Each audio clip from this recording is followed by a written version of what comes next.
Hello, hello, hello, everybody. Welcome to session 4 of the Yukan Fuji Cup. This is the English commentary of this professional women's league in Japan. Today we are hosted by myself, Jeremy, as well as Alex. You may know him as Chiral. Hey, what's up? Yeah, I'm looking forward to this. It's exciting. This is the 2024-2025 season. Of course, you can find me there on my online tag, Tipzntrix. Also on Twitch, twitch.tv/Tipzntrix. And you can find Chiral there at It's Me Chiral, or Chiral, or however it ends up being pronounced.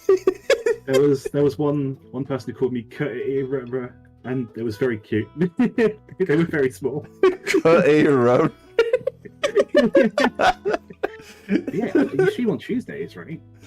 Yes, I stream on Tuesdays, usually at 2 p.m. Eastern time. And yeah, I recently have been casting a UK Mahjong league. Although the schedule for that is, if you've ever played AML, you know it can be sort of a little bit dependent on the players rather than necessarily on the organizers. So when those streams happen, who knows? But I do have been casting some really high quality games, honestly, for UK players. Yeah, I've seen a couple of those. They're pretty exciting. What time do they usually start?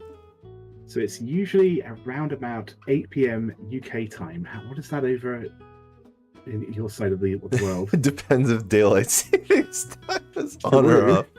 But it's usually somewhere between -4 and -5 Eastern. So that'd be between 3 and 4 p.m. Eastern and 1 and 12 to 1 p.m. Pacific time. Right. And later on? Yeah, later on we do have Jenn and, of course, the legendary WRC American-born pro Jenn. Sorry, JPML American-born pro, one of the pioneers, and we've got Corak coming in. Jenn, of course, a participant in this very event. I'm really hoping that I get to watch her game. That's gonna be funny. Yeah, we're all waiting for when Jenn takes her turn on the mahjong table. That'll be super exciting. Today, our broadcast is sponsored by the WRC and USPML. You can see them there on the bottom of the screen. WRC being the World Riichi Championship, the most prestigious and international mahjong tournament in the world, held once every 3 years. COVID put a little bit of a delay to that, but the next one is taking place next year in Tokyo 2025. Currently, they've also been running a pro-amateur, the largest pro-amateur mahjong league for Riichi. You've been taking part in that? I haven't actually asked you. I am not one of the team members playing. But I have been checking out. That's right. And how have things been going, Chiral? So last week, my score finally went from being a little bit embarrassing and negative to I've actually now got a score like plus 63. It's not great, but it's something we can build on. It's a positive number. I'm happy with that for now. Does that mean you've played over 20 games by now? I've played about 50 games, I think. Ooh, 50. So you've really gotten your chances in there. I'm going to be playing way more next Saturday. I'm looking forward to it, yeah. Yeah, the format is best 20 game streak, so you can't get a small lucky streak, but if you can perform a consistent streak, your worst games can be removed from your score, since it's a best 20 game streak.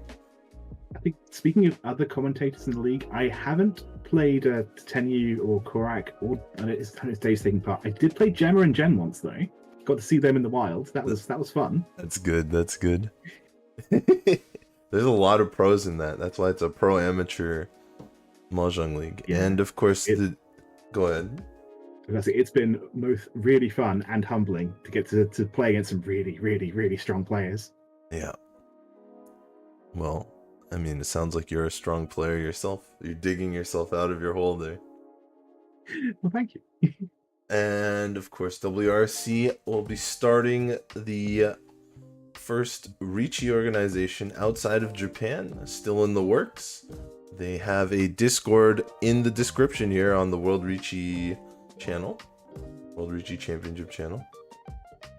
And the USPML, United States Professional Mahjong League, in the bottom left there, that is an American, well, it's a Mahjong league, and they have a main location, sort of their own Mahjong dojo, for multiple forms of Mahjong, not just Riichi, but they do have a lot of the Japanese automatic scoring tables, especially if you're a Riichi fan. They are fully equipped with Slim Score, Ultima, and even Rex 3 automatic tables in that New York Mahjong studio, so that's pretty exciting.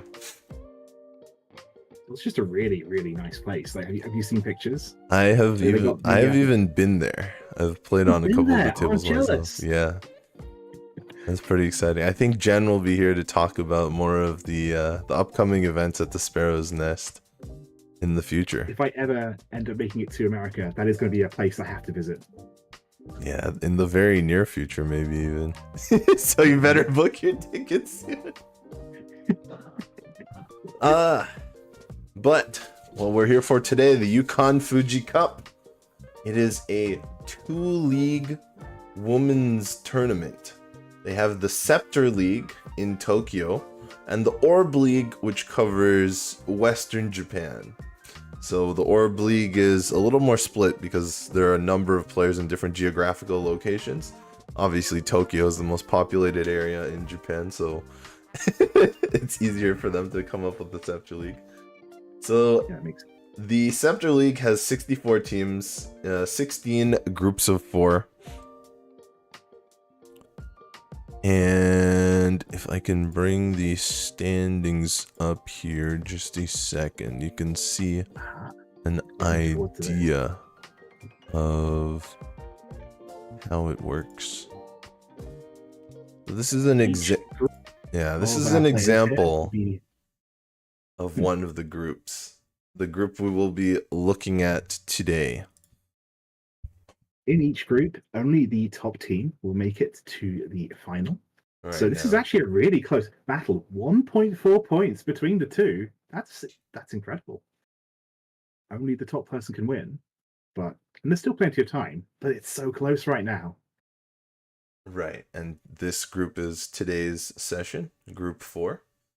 And the Orb League for Western Japan has 5 groups, so fewer groups, and 1 team from each of those groups makes it out.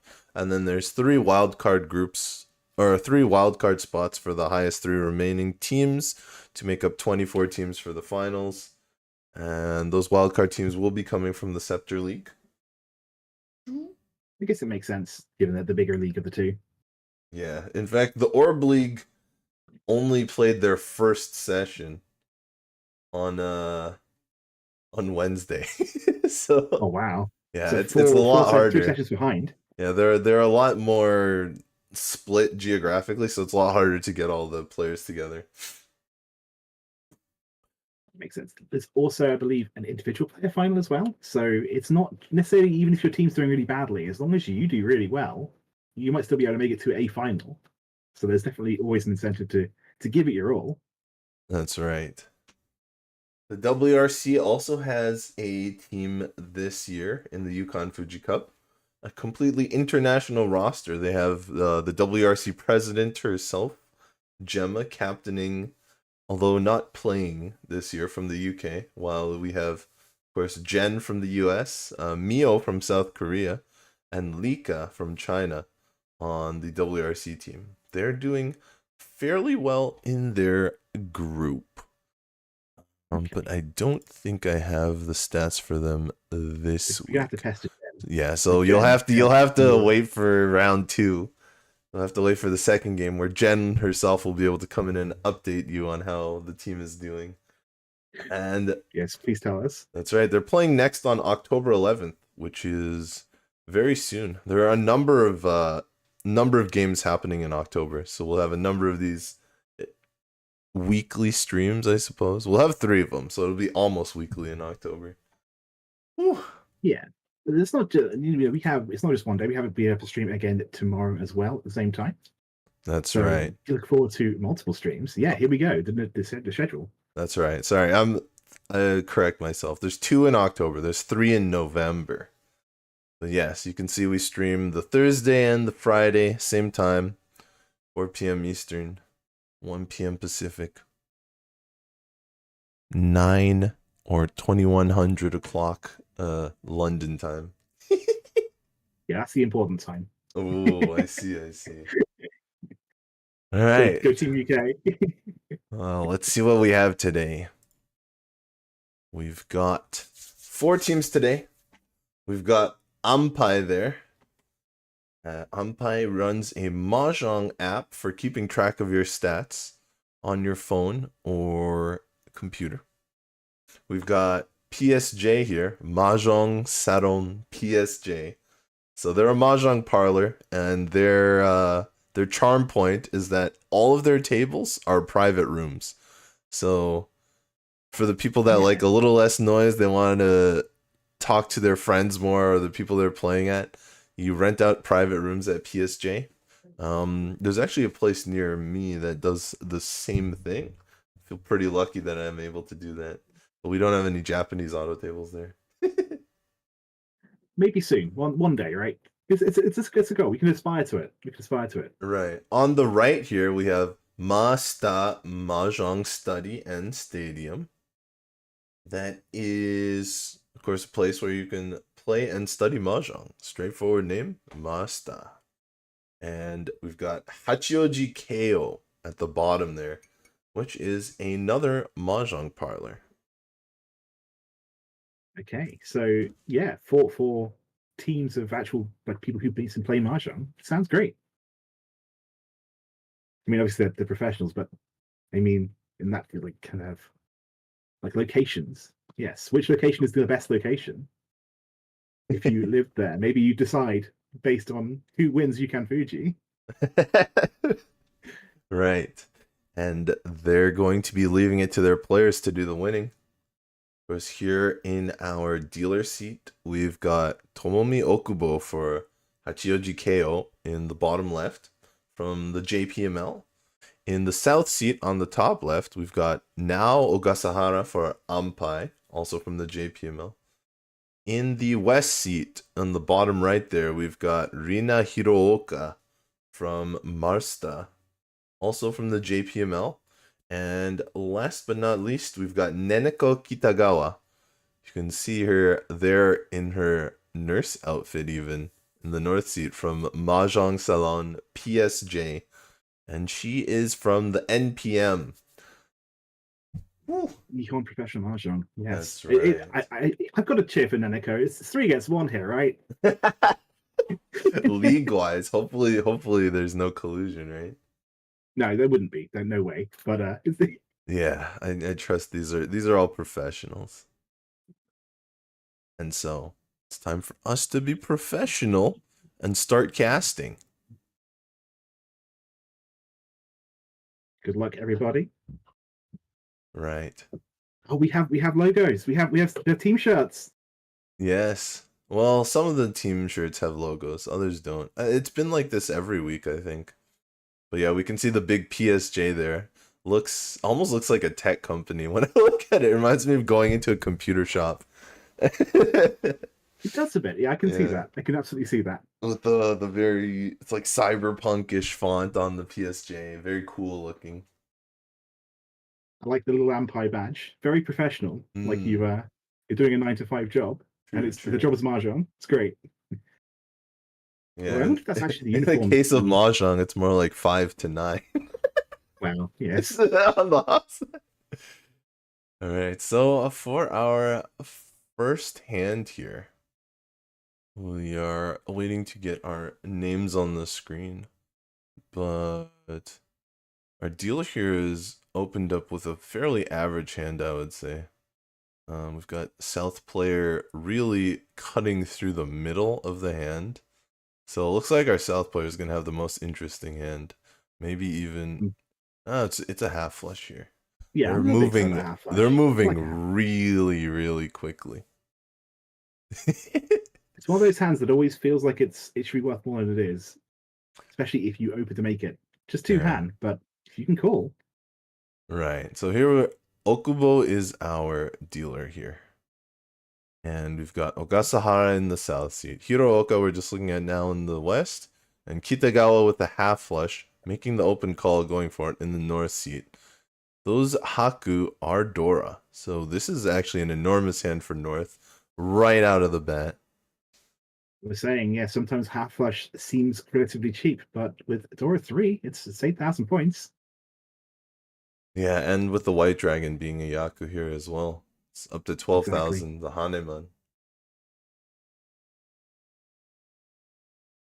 Going to be pretty exciting, I think.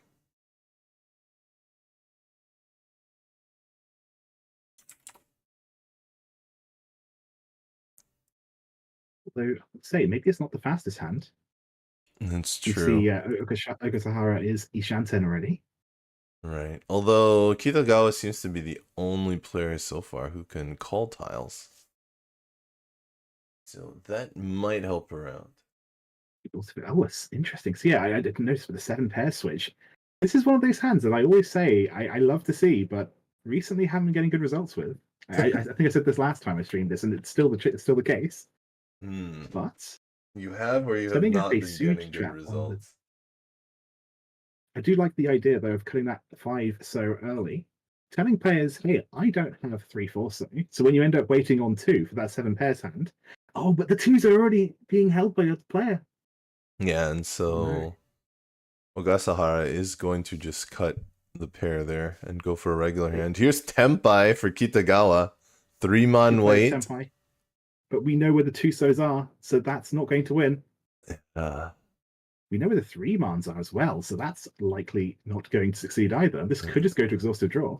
that's true. Of course, both players have a little bit of room for weight change, depending on the tiles they draw. 7 pairs, a little more than the half flush here. Kitagawa, of course, stuck with that 1-2. Has to draw something like another 1 or another 2 to go to a triplet type weight. Actually, interesting. Hirooka willing to cut the 7-mon. Maybe it was cut earlier? Or maybe she just prefers a weight that's easier to get. Nah, not with the 5-mon though. 5-mon is a little too scary. Yeah, because it doesn't look like 7-mon is a safe tile against Kitagawa. True. Looks like we're seeing an all simple switch.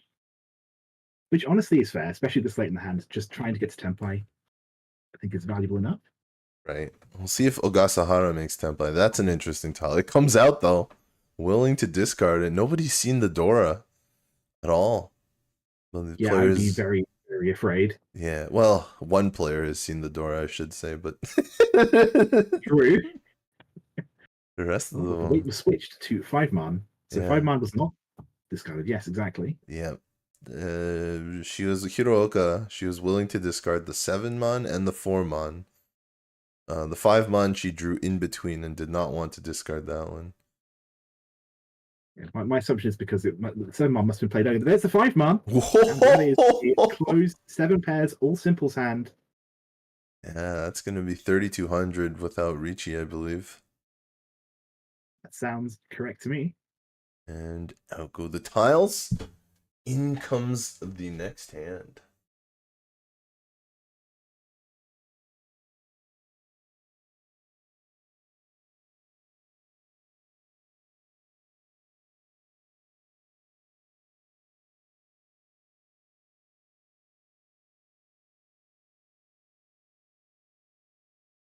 The players are... Let's start. Seem to be Okay, drawing... multiple water starts. Yeah, seem to be drawing a lot of pairs and triplets. Neneko draws a triplet right there. Okubo only has 1, so maybe not as crazy. But it looks like this is going to be a Toitsuba, or one of those matching tiles rounds, where you have a lot of pairs and triplets, as opposed to the sequences.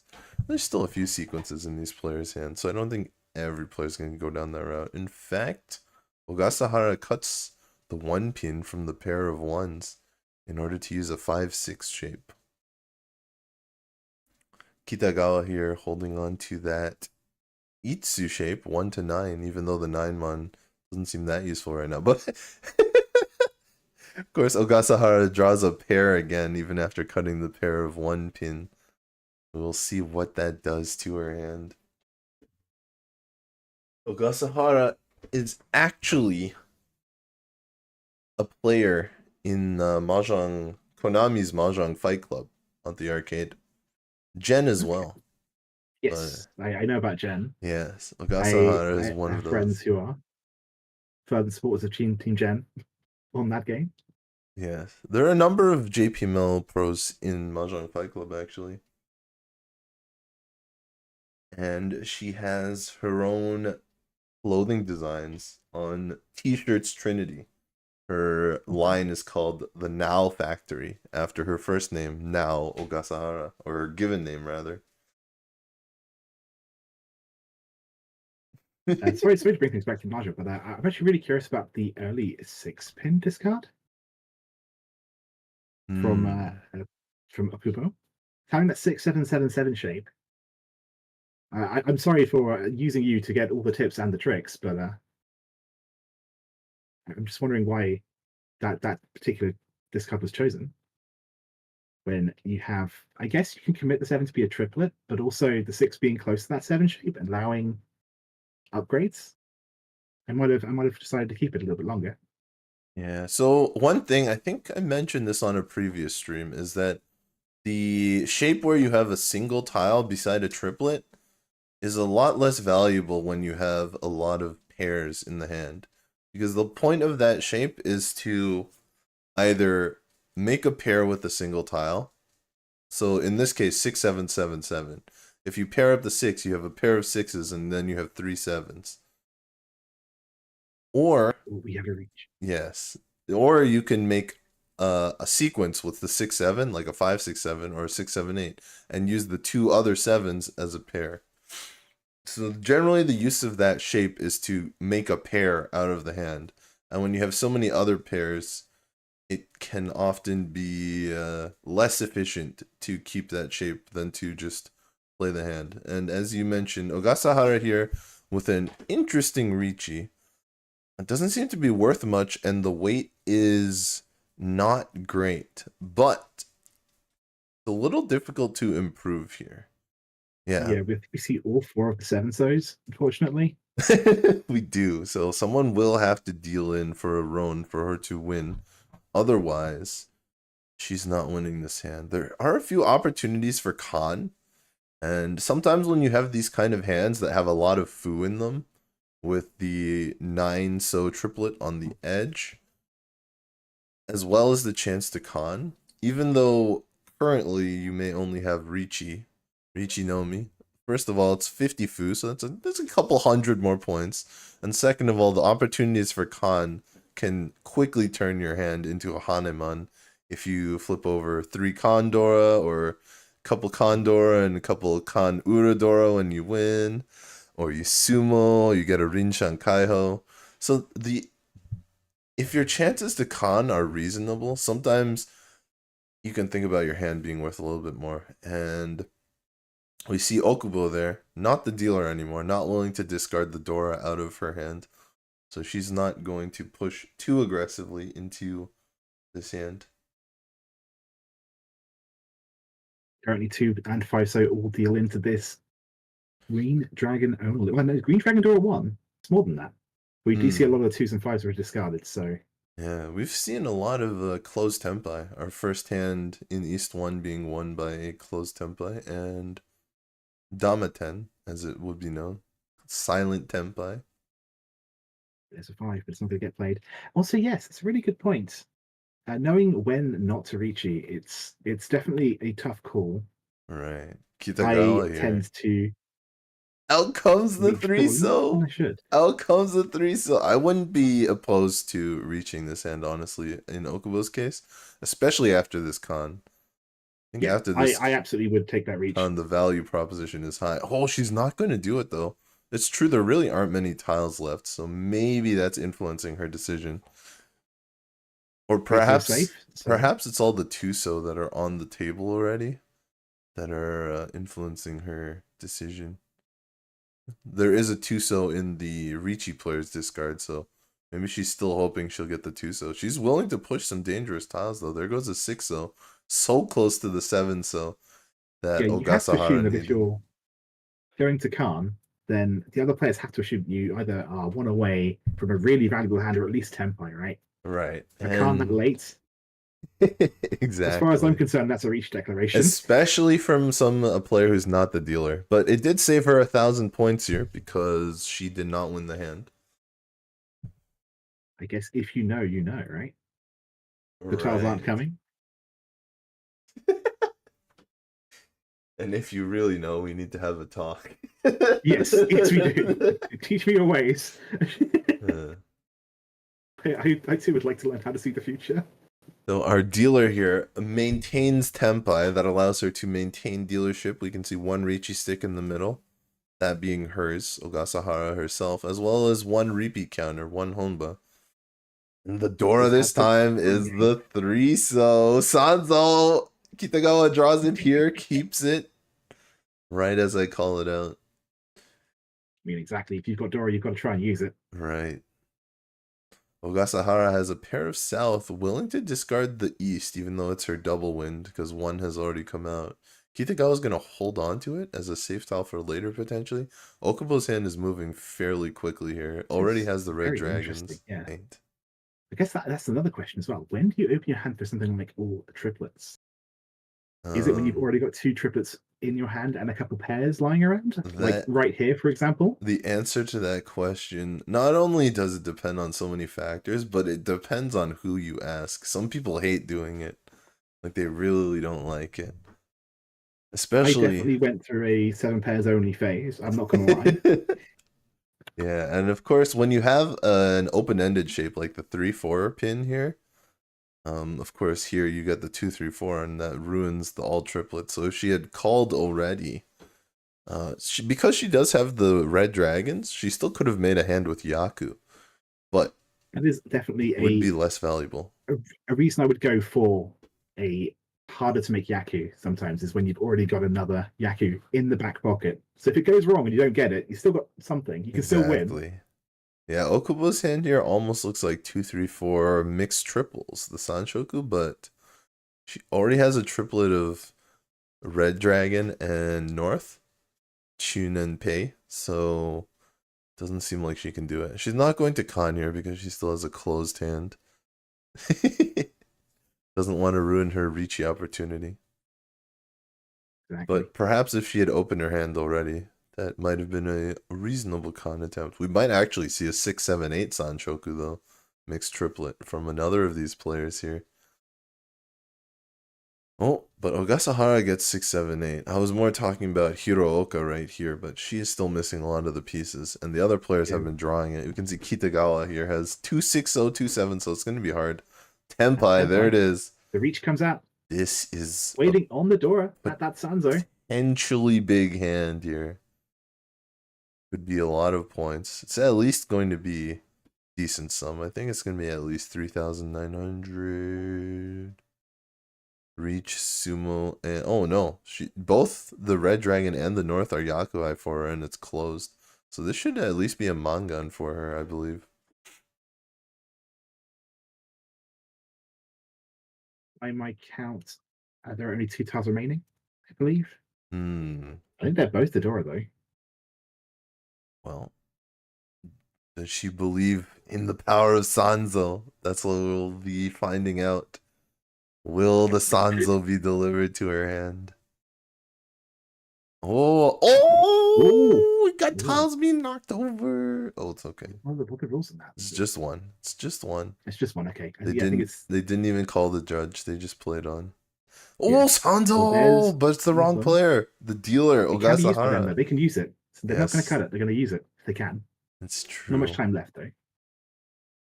Kitagawa here also has a 3-so, but probably unlikely that she's going to be able to use it with the tiles running out in the wall. It still looks like there's one left. One more 3-so available for Okubo here to score the massive hand. A call has been made. They're doing Ogasahara. everything they can just to keep Tempai. Oh, there it is. The last one. Hirooka picks it up. It fits in her hand as well. So this is now a question of, will the dealer manage to sneak the Tempai? I think they're one away right now. Right. And that doesn't do it.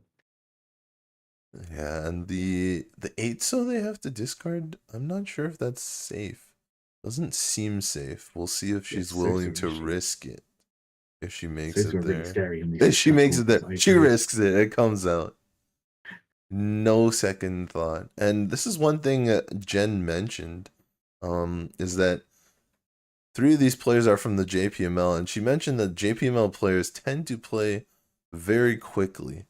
I noticed it as soon as we started casting this one. Yeah, I definitely like to take my time sometimes, and really, when I'm playing online, I have 20 seconds or at least 5 seconds. I sometimes just think, you know what? Before I do something silly that I'm going to regret, let's actually use these time to really think about what I'm doing. But yeah, it's definitely a skill to be able to just have that on autopilot almost. Right. This game has an 80-minute timer with 1 extra hand after the 80 minutes are finished. Of course, the timer for each player is not counted. It's 80 minutes for the whole table, but generally there's a strong etiquette pressure in Japan to not take too long on your mahjong turn. That's also true, yes. I don't think I've ever seen someone get the floor called on them for taking too long though. I really can imagine the scandal that would cause. They are all professionals after all. Exactly. Okay, so Hirooka here looks like she's making a quick all simples. Tanya are all inside. This is the perfect time to do it, right? When there are 2 Riichi sticks, 2 repeat counters, 2,600 points to whoever wins this hand. That's right. Kitagawa looks to be doing the exact same thing, but her hand is slightly slower. Okubo on the same sort of idea, though she might be able to use the pair of West. It's not her Yaku, though, so since it's not her win, she'd have to make it closed, which would make her hand a little slower. Usually. Sometimes you just draw all the tiles. And Okubo is not going to use those Wests. She's going to call and go for it. Totally makes sense. Being able to open the hand is very powerful, especially when, as I say, when the pot is this big. Right. You want to get every single one of those points. Oh, Hirooka pulling a second Dora in the hand, so she's probably not even going to go for that all simples we thought about at the beginning. She's 1 away from Tempai without calling a single tile, though, so she doesn't even need to. Yeah. Doesn't need that tile. It's actually interesting. Normally the 8 on top of the 899 mon for Hirooka would give her an extra 7 mon draw, but she already has 5-6 mon, so that 8 mon is not actually that useful. Yeah, there it goes. My top tip, Derek, there is if you look at the center of the odds table, you can see that one of the lights is brighter than the other. That is the player in the east seat. Everything else you just have to do sort of by working out yourself. Right. If you want to know who the dealer is at any time, that's how I would find out. Quite useful. Of course, on our little user interface at the bottom here, the player with the red line to the left of them, that vertical bar, the player with the red bar is the current dealer. Yeah, absolutely, you can use that as well. So yeah, there are ways to tell, but I understand what you mean. I sympathize. Oh, Tempai! Okubo Tempai, 2 players. Is that 2 players Tempai or just 1? I think just 1. I think it's just 1 for now. Yes. Okubo's hand. 2-5 may be a shared weight. Right. And this is actually something I tend to do. I'm not even sure if it's like a tick or something. But when I do get Tempai, I usually sort and I leave the last tiles unsorted. So Ogasahara here as sorry, not Ogasahara. South player must have dealt in Hirooka to Okubo. Okubo gets all those bonus points, 2,600 bonus points on top of her. I think just a 1 Han hand. I think it's just a 1,000 point hand. But I believe that puts her in the lead here because we haven't pulled any large hands here as we move into East 3. Fun fact about Okubo, because her first name's Tomomi. Her nickname is Tomotan, and she likes Tanya, so some people call her Tomotanya, which I think is really cute. I like that. I like that too. So again, opening up with a pair of those East wins. A lot of pairs in this game so far. Just having pairs of Yakuhai. Find it very interesting because this doesn't always happen. And East being Dora means that hand could be terrifying. Yeah, Okubo could have a chance to extend her lead to the stars here. It might not be Tanya, but that's right. As a as a professional, you have to learn to use the other tools. True. I've had to win on tiles other than the 3-so sometimes. That is true. Yeah. You can't always perform your signature move, then it becomes overplayed. What would be my signature move? Other than Cheetoy, but that's not succeeded in the last month. I'm not thinking of a single Cheetoy yet. So we can see a number of these Easts in other players' hands. Hirooka actually making an interesting play to discard a 7-pin from a 5-7 pin shape. We'll see if Kitagawa ever cuts the East. I like the idea, I think. I think they're going for the mixture sequence, that Sanshoku Dojin in 1, 2, 3. So the one man's got to stay, even though it doesn't really look that useful right now. Right. I think it's interesting. I wonder if it's going to pay off. Yeah, that 1, 3, 4, 5 it's awkward, right? But what if you draw the 2 and get 1, 2, 3? Then it's perfect. Okubo cutting the south now. Oh, and there it is. Whoa, she's gonna not do it though. She's gonna go for the half flush. Okay. You know, that's fair too. A little swap there. Oh, there's the other south. To be fair, that other south is not that useful here. Speaking of mixture sequence though, 2, 3, 4 is potentially viable there. Yeah, this is 1 away from Tempai, I believe, for Hirooka, our dealer. It won't be the half flush though, so less value. Okubo has to think about this one. This one's kind of tough. Do you cut a pair from the edge? She does. Okay, yeah. 2, 3, 4, 5, 6 in the hand. Still not Tempai though. Where are the 4 mans? That's what I'm asking. Hirooka. We got 2, 3, 4 pin, 2, 3, 4 so, right. And then 2, 3 man. I'm just saying, I want to see it. Where's that 4 man? Here's Tempai. 4 man will be a winning tile, and Ogasahara not hiding anymore. She will just reach because they drew the 1. Well, 1 away 1, 2, 3. 1 away now for Hirooka, our dealer. We could see some fireworks here. Of course, with this Riichi Kitagawa not willing to discard the Dora. Understandable. So I think Okubo is going to be a little troubled here. There is 1 more left in the wall, but Okubo is really far from Tempai against a Riichi already. And potentially another player. No, she didn't get Tempai. She swapped a tile from her hand, but it wasn't Tempai. This is Tempai, but you have to discard the Dora. Not going to do it. Not going to do it. I find it interesting we didn't see the 9-man go. I might have kept the pair and see if I could have found a way to be Tempai on the East. That would have been my play. Because the 9-man went the last turn. Riichi, oh hello. Dealer's Reach, Hirooka. We will see. We see one of the 1-sos in hand, and the dragons, I think, are alive. Are they? No, one of them's been cut. So it is actually a pretty good odds. I could see people playing a once-cut dragon potentially, if their hand is good enough. Right. Okubo here really wants to make these Dora count, but just cannot find the tiles to get into Tempai. This is still 1 away. It was 1 away before, but she has a chance to change her shape. Changing it here means she wouldn't be able to call East to get into Tempai, though. He's going to do it, though. Too afraid of the 1. Of course, the 1 does deal in, so she has a good read here. Yeah, I can respect that, for sure. But now calling East will not make her Tempai. She'll have to do 1 tile more work.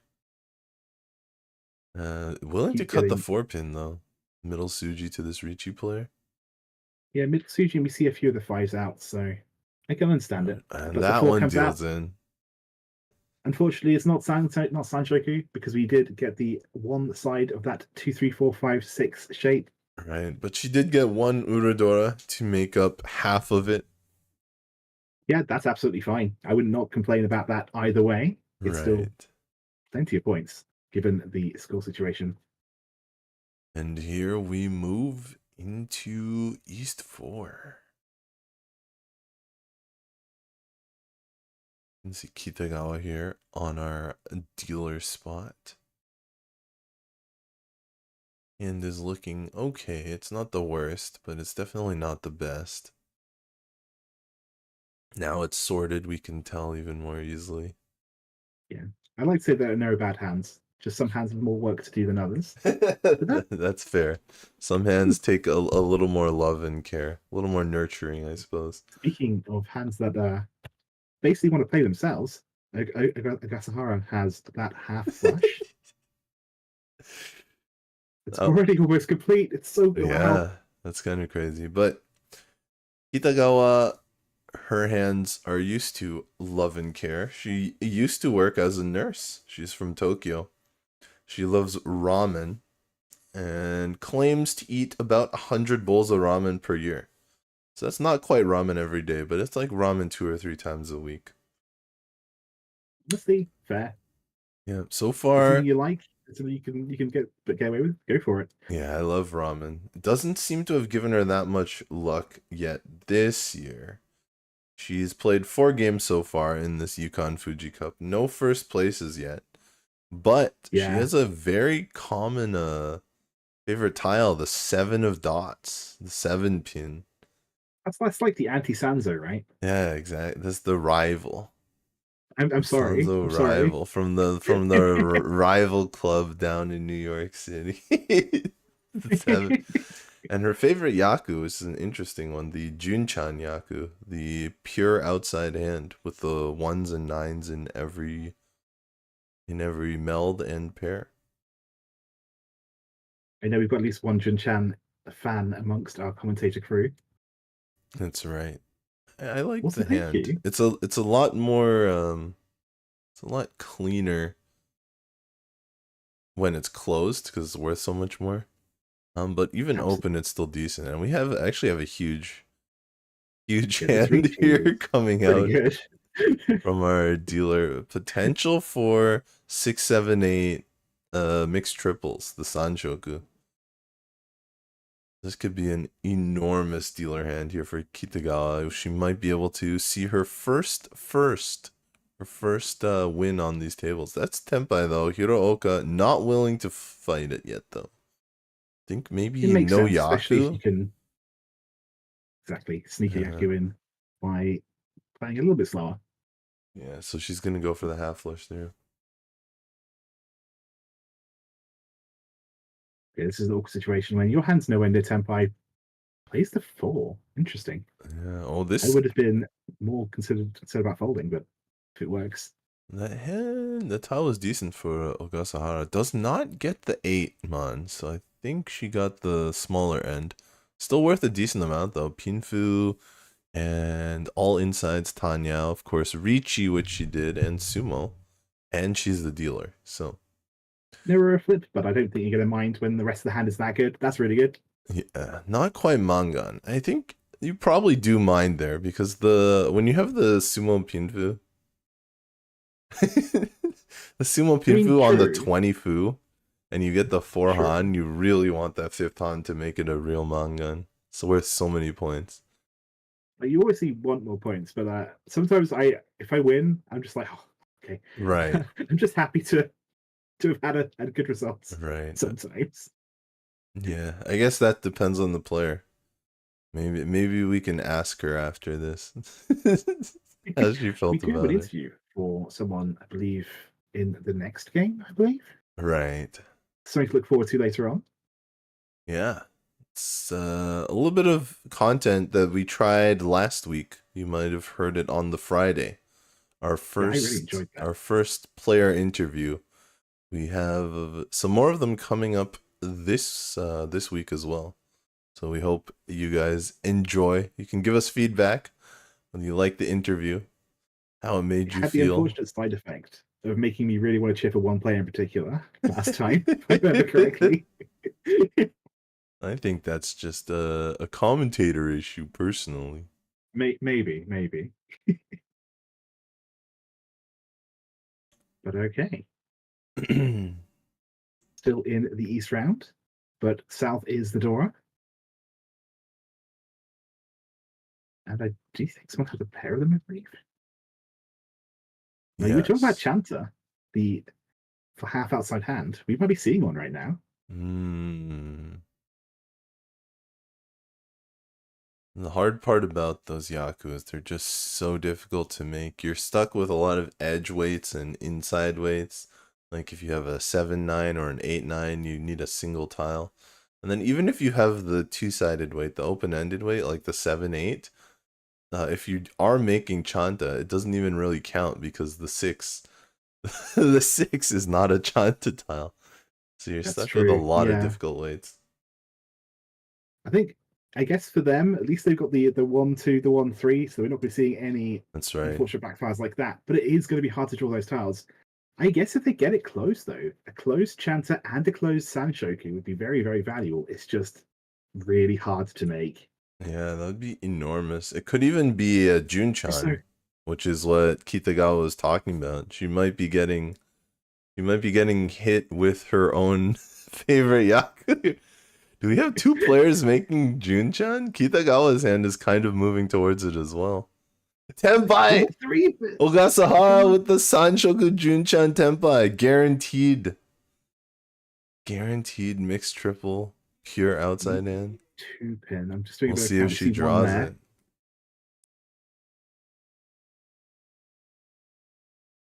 Norapatsu, not today. But by my count, there's 3 in the wall. You said by my count. I thought you were gonna say Baimon, because Onipatsu Sumo, that probably is a Baimon. Honestly, yeah. Oh, we're not seeing it yet. I do like being a bit of an agent of chaos. I just want to see some cool stuff. But we see a couple. Oh, okay. So she's gonna. This is a hard commit to Itsu. Yeah, she's gonna go for the straight. Pin. So 3-pin versus 2-pin.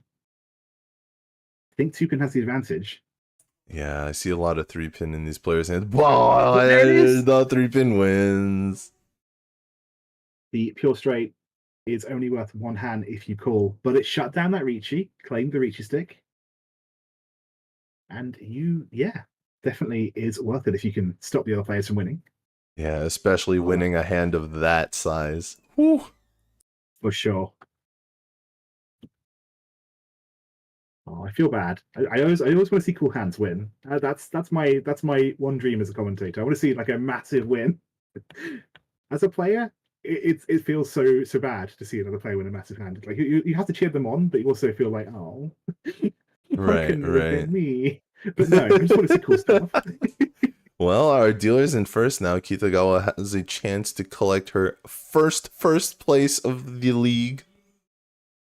I did say I wanted to cheer for her specifically, being the one non-JPML player on this table. I want to cheer for even more now, based on the fact that she's not won a game yet. And what a good start for her as well. And once again, another player looking like they're going for a 7 pairs hand. A lot of awkward shapes that just don't seem to want to resolve themselves in any way, but 4 pairs for Okubo. Yeah. Hirooka's hand, it seems like all the half flushes today, I guess not all of them, but most of them have been Manzu. Those character tiles coming together. I think when people think of half flushes, especially 9 gates, it's always classically the character suit, the Manzu suit. We do have a bunch of characters over here. Yeah. That's for sure. The most difficult suit to read for people learning Mahjong. Honestly, yes. I used to get, I think, what was it? I think 5, 6, and 7 mixed up all the time when I was learning Mahjong. Like 1, 2, and 3 are obvious. 4 was pretty good, but 5, 6, 7, I always just get really confused at. Yeah. Obviously, you just learn it fine, but as a new player, it was a challenge I had to overcome, for sure. Yeah. I mean, Nice skill upgrade there. maybe, But they I refuse. think it may have inspired some people to start learning Chinese or Japanese. Once you do I can that, you understand can that. kind of learn. Although the numbers do look they're like a little bit stylized. So even when you learn the actual language, these are like fancy, artsy calligraphy style versions of the numbers. I see. Okay. Yeah, got loads of Mansi, but not that one. That one's not helpful. Yeah. Oh, this helps though. One Right for away. Ampai. Yeah, one away for Okubo. She's trying to take her first place back here after losing it through East 3 and East 4. Yeah, the scores are still so very close. Yeah. And we do see a call of the North from the player. Actually, that is a North position, isn't it? Yes, that's yes.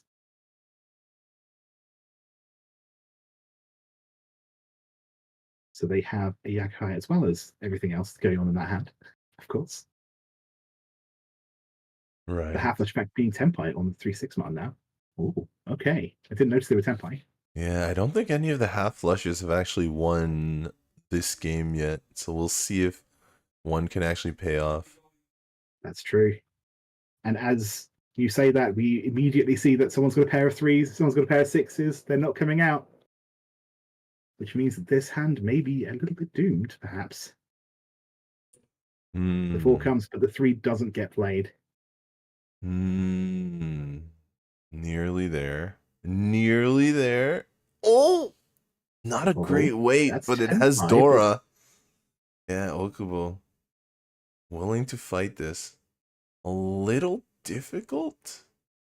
Especially when you see the half flush on the table, but I guess she didn't think there was many better options. Oh, and in fact, it makes the half flush fold. She did not like her chances on this one. Riichi definitely creates a problem. Yeah. And sometimes the only solution to that problem is, okay, I'm out by. Yeah, this is Tenpai though. I believe the dealer Kitagawa just got Tenpai. Trying to go on a little bit of a run here. We will see if it pays off. She did not reach you though, because it's just a 7-pin weight. So not the greatest weight. And it is a tile that was discarded by the player in Riichi. So if you're not paying attention to the whole table, you might think it's safe. Right. I expect these players are thinking far more than that, but because it was the Riichi tile from the danger player, you might see some things. But here's the question. Is she actually just thinking about reaching, or is she just thinking about whether to discard the 3-pin? 3-pin is not safe. Yeah, when you're the dealer. Yeah. Like looking at the tiles discarded by that Riichi player, it doesn't even. Yeah, it looks like they could easily be waiting on Pinzu. And in fact, she is. Yeah, exactly. But you see what like 2 Pinzu discards from that player the entire game. Right. So I think it's reasonably safe to assume that their hand has a few of them in there. Very good call from Kitagawa, not to deal in. It's also close to the Dora, so that's going to make it a little more scary as well. We are running down to the end of the wall here. It looks like the dealership is going to pass. We will see what happens. Yes, definitely I don't know if this deals in, but if it does deal in, it probably deals into something big. It's definitely a good sort of rule of thumb to think about. But with that, as you say, we move on. 1,000 points from each player. Which at this point is significant. Yeah, last hand that would have been enough for Okubo to take the lead. Going into her South deal round. It's always nice to be in the lead starting off the South round, but yeah, that just goes to show the power of Riichi, right? If she hadn't reached that hand, things could have gone very, very differently. Yeah, I mean, I don't think she had a Yaku either, so she wouldn't have been able to get the 3-pin if it had come out. Exactly, that's true. I meant more that the other players folding. Right. Means that you actually were able to get points where you would otherwise have probably. Exactly. had a little bit more confidence than the others. If you weren't saying, "Hey, you don't know what I've got, but I've got something." Okay, the no 10 payments at the draw were enough for Okubo to take her lead again. So she is going to have that prize position of first place going into the South round. It's still very close though. Definitely not a safe first place right now. True. The game is only half done. It almost feels like we're now just playing an East only game, right? Maybe Hirooka doesn't feel that, but the other three, the scores as close as they are, we just had a little warm up. Now it's time for the real game. Ooh. Yeah, I mean that's what it is. I do wonder though how people's strategy changes when a game's been like this. Usually it's one big hand, right? At some point, one big hand will happen, and that will change the entire dynamic of the table. Other than the fact that South is the wind, I'm not sure there actually is a practical difference between starting the South round and just playing an East round game. True. Yeah. Other than the starting score, I guess. That's true. But yeah. Ooh, a little tap on Ogasahara's hand. If you see an East tile get turned around on another player's hand and they haven't discarded it and it's the South round, that's usually very suspicious. This is Tempai. That is Tempai winning on 3-6. You can see just how quickly the players play through, even with a reach on the table. They're still playing quite quickly. Just taking a moment before playing two-pin. I actually would be really scared about two-pin, to be honest. With the three-pin right before the Riichi, I might have been like, oh, that's a danger zone. Right. But no fear. Comes out. It's safe. For now. Kitagawa not willing to cut the 5-cell here. So that's going to be a pretty slow hand. This is 5 pairs, but Ogasahara wants to play the safe tile. Going to use that East that might have maybe been revealed to Hirooka earlier when she accidentally tapped her tiles. Just going to use the other one. This is 1 away, I believe. Not 7 pairs, but 1 away regardless. Do they have the bravery if they do hit Tempai? Right, 3-6 mon is pretty dangerous. This is a little odd. I'm gonna keep 5 pairs, so this is still 1 away. Also for 7 pairs. We shall see what happens here. Pair of 4s. The Souths come out.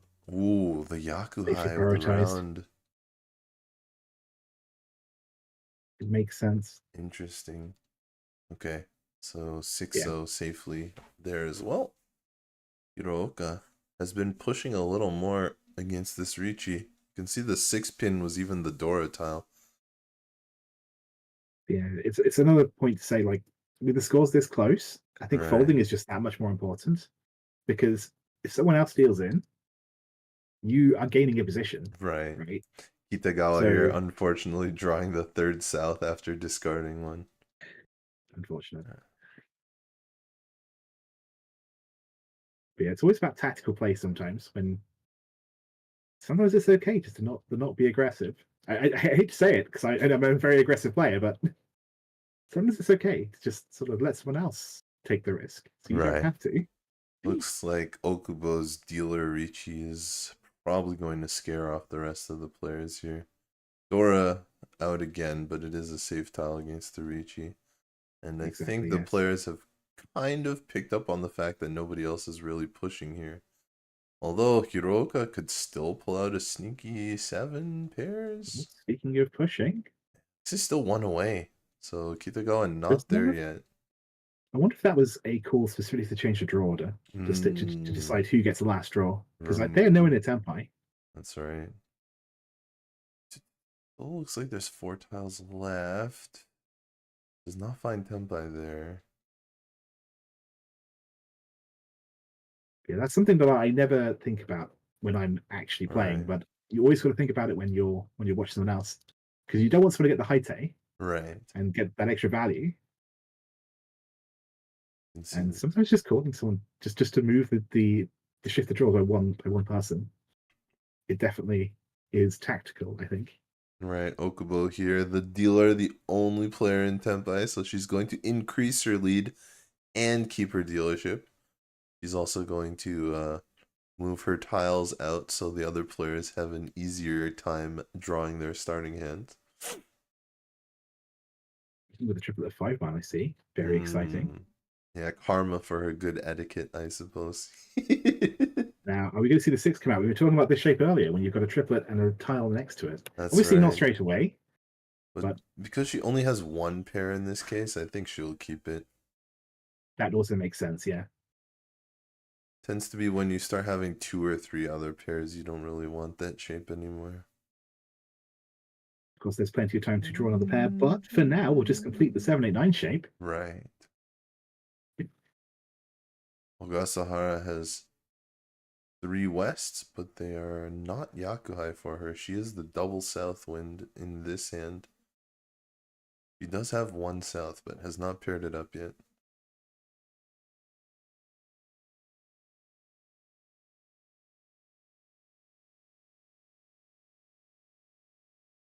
Can she do it? Not this time. Not this time. Are we going to be seeing yet another half flush? Is the next question I'm going to ask. I don't think I would go for a half flush with that hand, but maybe if I drew another one in the next draw or two, I might get tempted. But the Tuso comes and okay, interesting. I might have kept the Tuso to have that 2-4 potential, but not this time. And here he is, as I was saying. Now you've got a few more pairs. Is the 6 going to come? Is this an example? Can we say 6 so is our pair and cut the 6 man instead? Yeah, I think that's a reasonable move here. She does have an isolated 5-pin here that might also just be discarded. Oh, she's gonna just force the 2-3-4 shape and sort of force the 6-6 as pair instead of the chance to use 4-6-6 to get a 5.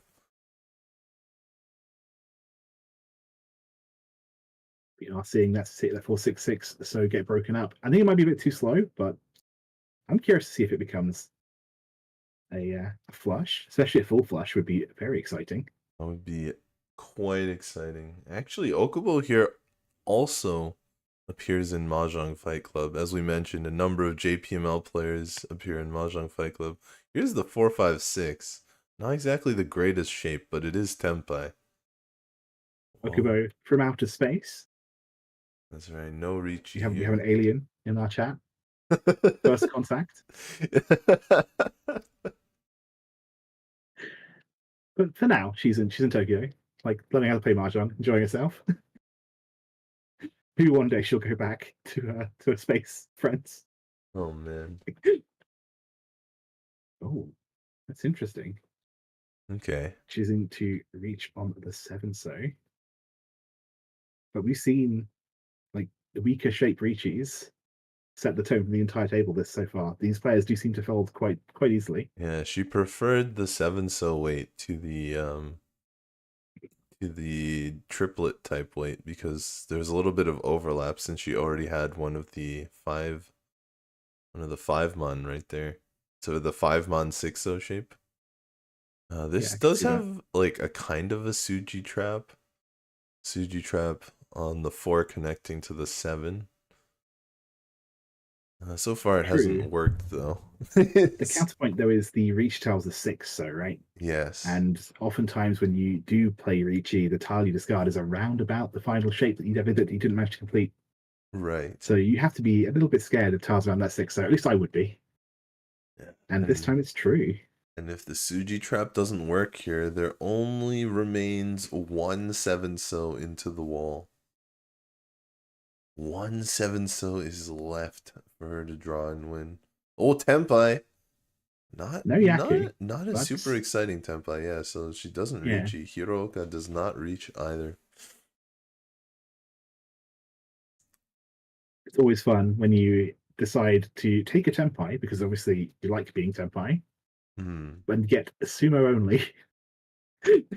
Just like, oh, well, the game's over now. Yeah, And Sorry, everyone. you kick yourself and you say, "Oh, I should have reached for more points," but you can't really know that. Yeah, You could there's have no way just to know ended it. up dealing in. And in fact, she does not want to discard that 5 still, so she's going to break Tempai to avoid dealing in. Very close to the winning tile. Oh, a revealed 8, so Ogasahara again revealing the tile from the edge of her hand.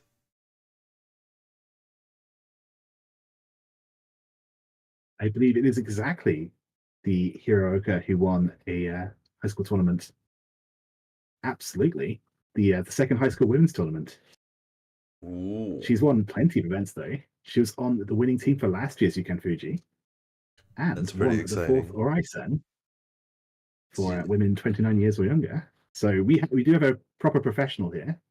she's a Not defending they're all champion. professionals. We have a champion here. That's what I mean to say. Right. Big welcome. Always interesting that Japan has high school mahjong. At first, I thought sake was just fiction, but no, That's fair. no, Yeah. the high schools do have mahjong. When you consider similar things, there's definitely been that push to have like a healthy, clean mahjong, right? Kenko mahjong, no drinking, smoking, gambling, both in Japan and China, and to use it more as a mind sport.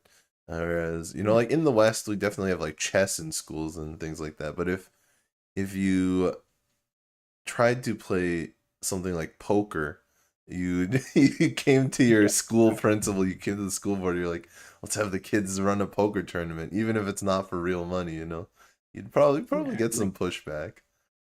So say I was part of my math Olympiad team, and I was Right. part of my school's rugby team, but we never had any sort of mind games going around the country to play matches or anything like that. Our school had a chess club, and we went to a couple tournaments. I was in the chess club for 2 years. I didn't stay all my years. I was in for 2 years. One of the years we did go to a tournament. It was kind of Awesome. cool. That is honestly that's really cool. I know that there are I've heard stories about people who played chess for their school. Yeah. But Chess club is pretty common. I didn't grow up with that in my school anyways. Poker club, not so common. But I mean, these kinds of games do involve a lot of, mind sports, a lot of odds, Yeah, definitely all the mathematics, stats. as well as It is recognition. very interesting. I don't play poker, but I do watch some content creators who do. Yeah. And it's very interesting when you try and apply concepts from that game to Mahjong, because you can, absolutely. Oh, Tempai! Hirooka here Oh, trying to nice get out of damage. her last place position. And I'm sure Jenn coming up can talk a little bit about poker. She still does some poker work as well. So I've never actually played professional poker. Maybe one day. I'm sure I would be terrible at it. I think But, professional poker is not exactly a thing. well, yeah, true. Like, not in the same way that in Japan you sign up Yeah. to a league and you become part of an organization. The I see. pros at poker just mean they're doing it for a living, but they still play with amateurs and in all kinds of tournaments. But yes, True. this is a sumo here. Just Riichi Pinfudora, but that is more than good enough given how close the scores are right now. Yeah, she did take the weight that gave her Pinfu, which did add that extra Yaku for her. So that does give her a few extra points. She did have the option of taking the Nobetan weight, or the double pair weight connected to a sequence like 5, 6, 7, 8. You can wait on the 5 or the 8, but that does not give you Pinfu when you win. Taking the 7, 8, 9 shape, or rather 7, 8, 9, 9 gave her Pinfu. Unless I'm really, really convinced that a certain weight is going to be more likely to win, I almost always try and include Pinfu when I can. Yeah. But there are times where, say, you've got a pair of something and you think that pair is likely to be played by someone. Right. There are definitely times where it's worth making that judgment call. Yeah, you just have to accept that it's not worth as much. So we have 2 players here that are 1 away from Tempai right off the bat. And in fact, Kitagawa has actually mixed up her hand. It was actually sorted last time we looked at it, but she's realized it so fast she must have mixed it up. One away now for Hirooka. Yeah, you can't let people know. Gotta at least do some shuffling in case people Exactly. think you're ready to win. Yeah, that's kind of crazy. The mind games are serious. Oh, Tenpai! Hirooka strikes first. She's not dealer, but neither is Kitagawa, so they're on even footing. Should She's not dealer, Kitagawa get and it's not the Tenpai? round win, so it is Pinfu. That East does Yeah, count as a Pinfu pair. that's right. Very nice shape. Very nice hand for Hirooka. But Kitagawa's the one with most of the Dora. No red fives in this rule set. Roan! Dora doesn't matter. Is that Ipats? It looks like Ipats. There's a 10. Yeah, it's a Mangan. That's the one shot. There was no call. Ooh, a little bit of a sad smile there. A little bit of a. I forget the name. But also, yeah, but you can see a little bit of the emotion coming out. I don't even remember the word for that kind of face. I guess sulking is the best way to put it. A little bit of a sulk there. You can see that, yeah. There was a more professional word for it, but I don't remember it anymore. So I'll just use the word that we can feel on an emotional level. Like a solemn sulk. Yeah, just oh man, my points are. The game was so close too, and Hirooka takes the lead from that. It was also Ogasahara's last dealer, so that's sure to make anyone sulk, even the most stoic player, losing their last dealer to a Mangan like this. Yes, indeed. Still, it's South 3. There's still 2 hands left. Yeah, just the luck of the draw sometimes. Just yet. That's true. 2 hands, 14,000 points. Nobody has above 30,000 here. But there's no sudden death rule. In fact, we are playing with the Mondo TV rules here. Mondo TV Pro League rules for all of the Yukan Fuji Cup games. So it's a 2010 UMA, which is actually technically not symmetrical. It's symmetrical around the middle, but the difference between first and second is 10, but the difference between second and third is 20. There's a slight difference there. But even more than that, there is the 20,000 point Oka, or the bonus for first place. You'll notice they all started with 25,000, which is 5,000 less than 30,000. Where does that other 5,000 go? It goes to a bonus for the winning player. So the winning player gets the 5,000 from each player that's removed at the beginning. So instead of plus 20, it's more like plus 40 for first place. It really, really makes you want to be just a little bit more aggressive if you can afford it. And 3 of our players here are very close to first place. And as you said, Ogasahara still has a chance at pulling out a first place upset. Just needs about 15,000 points. That's 2 Mangan, back-to-back Mangan. 2 Mangans or 1 bigger hand. We'll see. We'll see. Her current hand doesn't seem to have Mangan potential, but could get there. One other thing to notice, of course, you haven't seen any red 5s. There are no red 5s in the Mondo TV Pro League rules.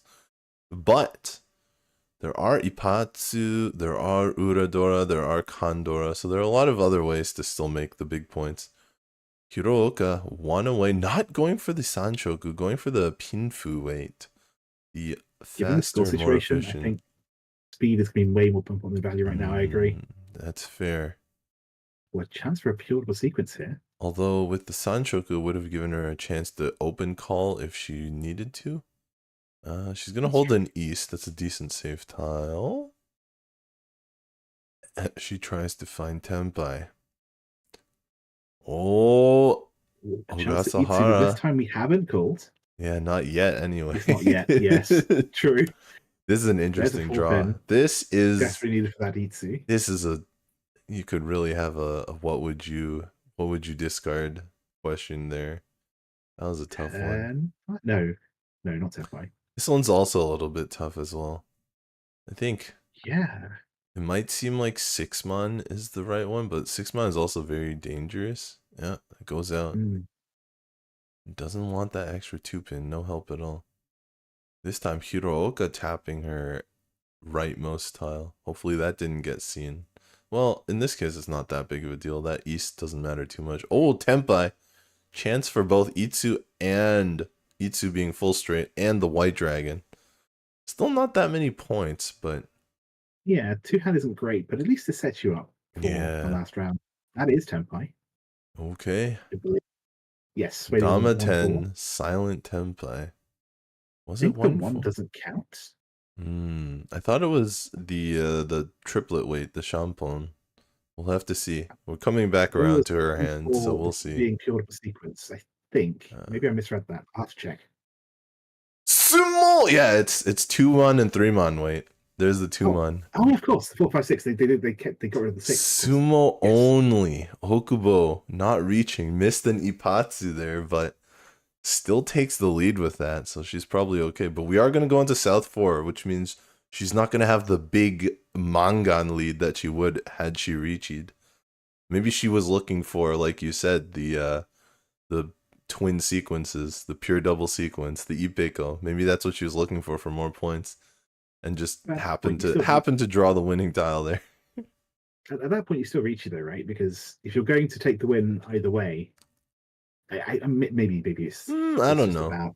I don't know. Ahead. Because if you get the draw and you reach it, then you won't be able to change. Because not only was it Ipeko, but it was also a Pinfu opportunity as well. And of course the weight is probably better than the triplet weight, the 2-mon, 3-mon weight. So there's a lot of reasons why the Ipeko Pinfu weight could have been better. But if you draw it, you just take it usually. And so she did. Puts her in the lead. That's fair. Oh, to the last hand. This definitely seems like it's going to be a speedy hand to me, at least. But I don't know. Ogasahara's hand is fast, but it does not currently have the points to get her out of last. We'll see if she just plays for a smaller last, or whether she digs. Oh, she throws the 4 from the 3-4, so she's digging for Junchan here. She's looking for that outside hand. That would give her enough points. You can see she is just under 13,000, 12,700 behind the dealer. And with no bonus points on the table, that means even Mangan Sumo is not going to get her out of last. I think it's still fine to build Mangan. It's just gonna have to make sure it's a direct hit, I think. Exactly. And it's gonna be hard to be Mangan without Riichi. Of course, if you build Mangan with Riichi and you Sumo's another Yaku when your hand is closed. Which means you just need one Uradora and you hit the Haneman. And I believe Haneman... Is Haneman enough for Ogasahara to just win? This is a good training question. That's actually a really good question. So it's plus 12,000 and minus 4.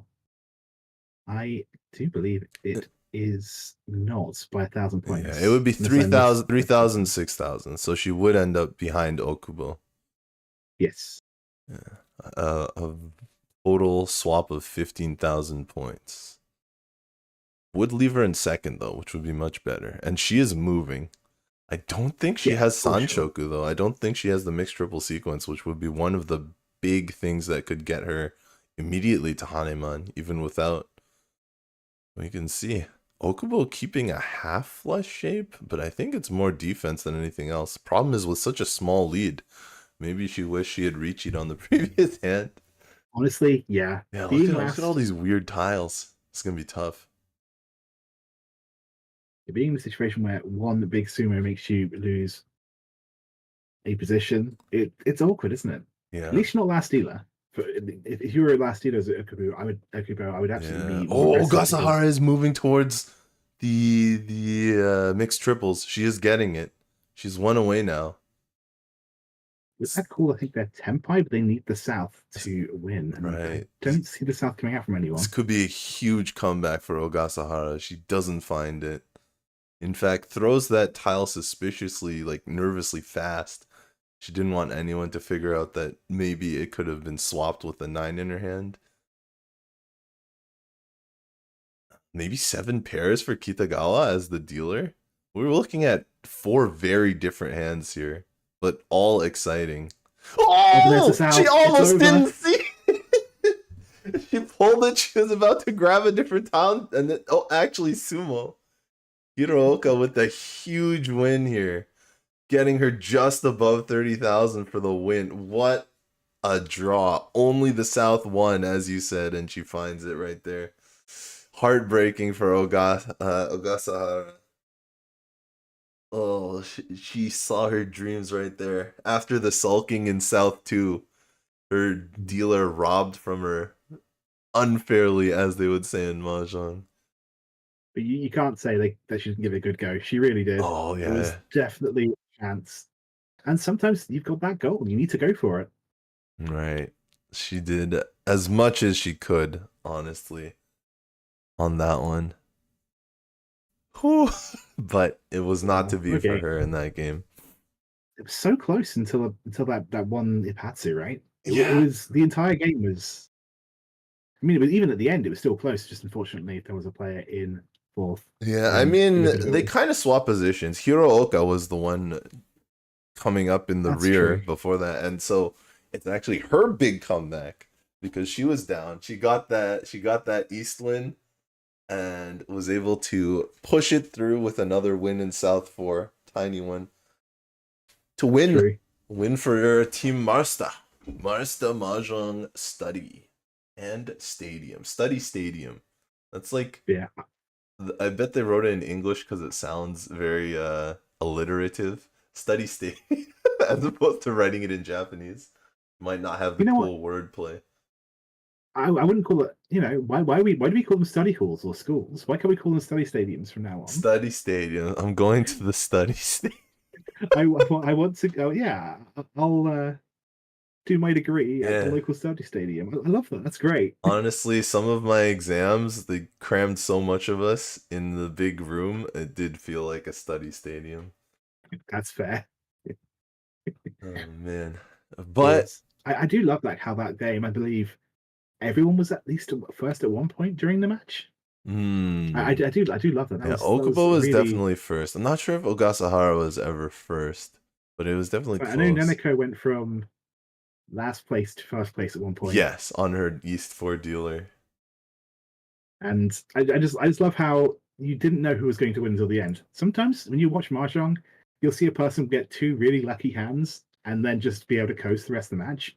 That hasn't happened in any of the matches I've cast so far in Yukan Fuji. Yeah, this was a very exciting match, and I'm glad the other matches that you've casted have been pretty exciting because we haven't casted together yet this year. Yeah, for Yukan Fuji. We cast one event together, I think, 2.5 years ago, and we've not done anything since. This was fun. Yeah, we've got the natural chemistry. You didn't even notice that we hadn't casted in 2.5 years. Chat, you can tell us if you noticed that we hadn't casted together. But yes, I will be dropping out for game 2 and replaced by someone who I have casted with quite a decent bit, I would say. We've got Jenn herself, the brainchild of the whole Yukan Fuji Cup English commentary. Ooh. Hi, Jenn. Yo, hello. Welcome. Jenn, of course, is the JPML pro and streamer herself. You can find her mostly on Twitch, but she also multi-streams on YouTube at Mahjong Jenn with one N at the end. There's one N in Mahjong and one G as well, and one N in Jenn. You have two different words that get spelled in a lot of different ways.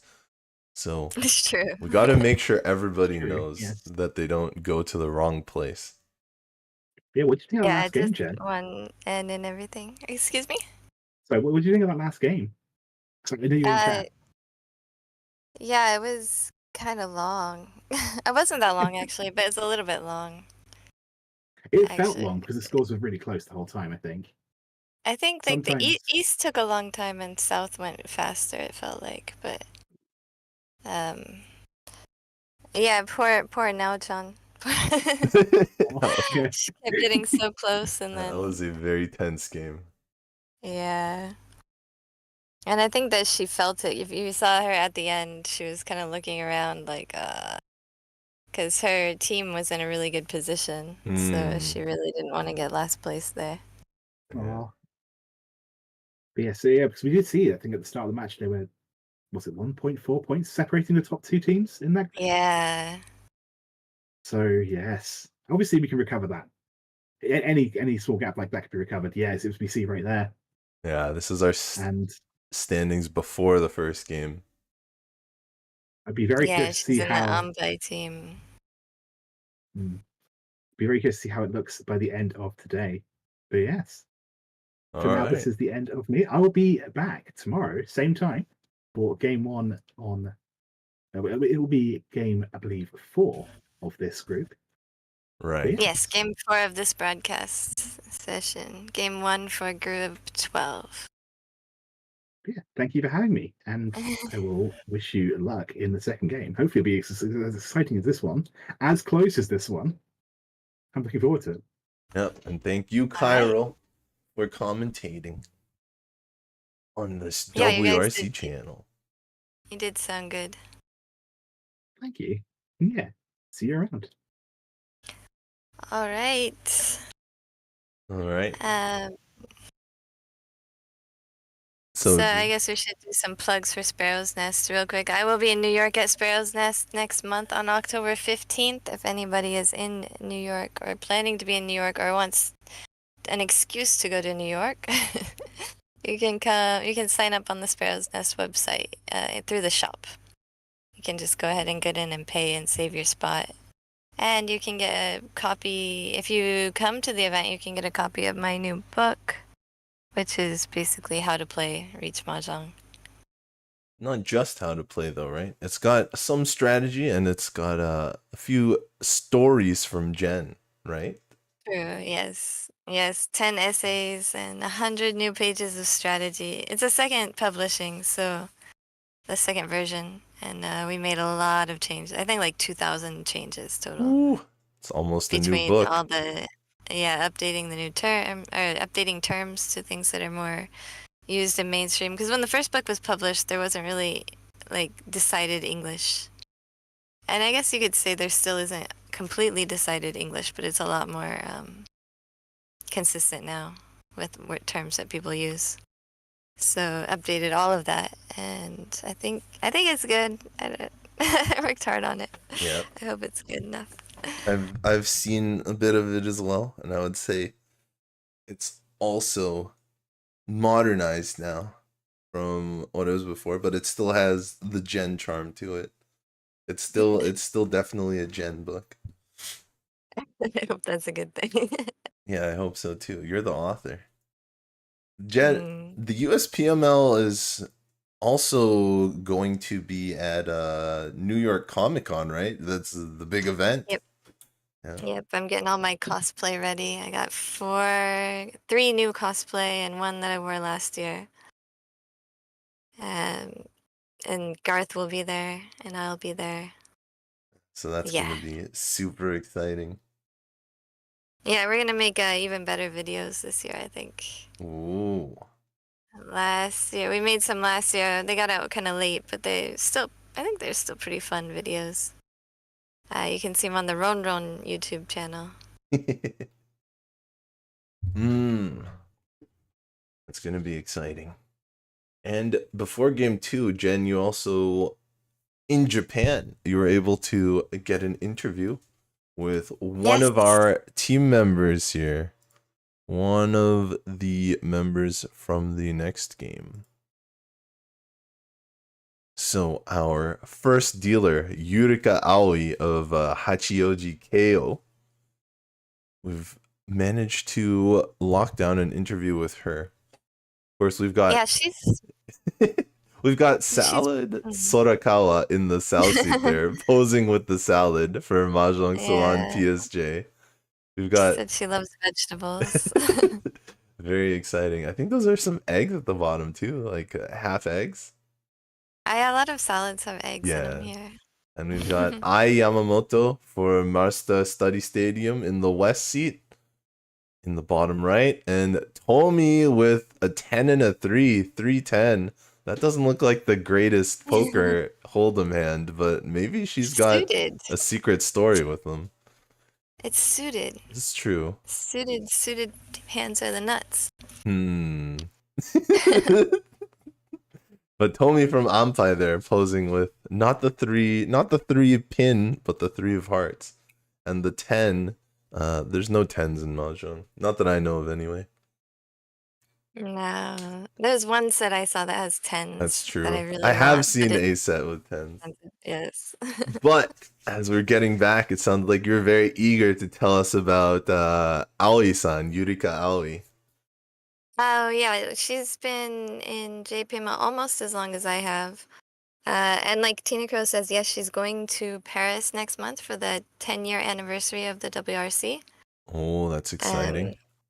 Yeah, she asked me today if she could text me with English questions before she goes. I said anytime, ask Yeah. whatever you like. And so that just is a part of the it's a part of the support that the Japanese scene has been showing for this worldwide push, right?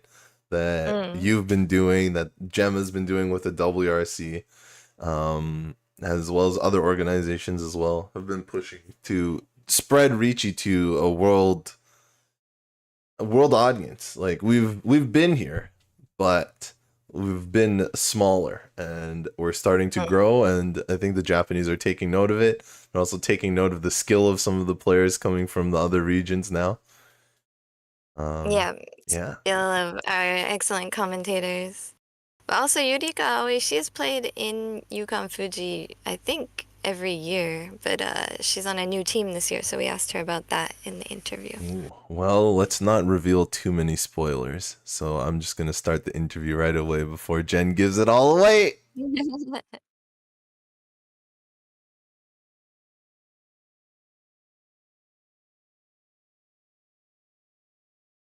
今年、初めて、組んだ3人なんですよ。新チームなので、新しい気持ちでスタートしました。そうなんですよね。仲良しの3人で新チームになりました。なんか、多分半分ぐらいはもう対戦したんですけど、半々ぐらいですかね。先輩に梢さんとかはいるんですけど、結構いろんな団体の方とか混ざっていて、で、初めて打つ方もいます。そうですね。まずは前半は、個々に、ポイントを伸ばすようにやって、中盤ぐらいからですかね、チーム戦、やっぱチーム優勝が私は一番の目標なんで、それに向けて、ポイントを合わせていけたらいいなと思ってます。個人的な、新チームで、何としてでも、こう、1期目、1年目、勝ち上がりたいなと思ってますので、チームのプラスに貢献できたらいいなと思ってます。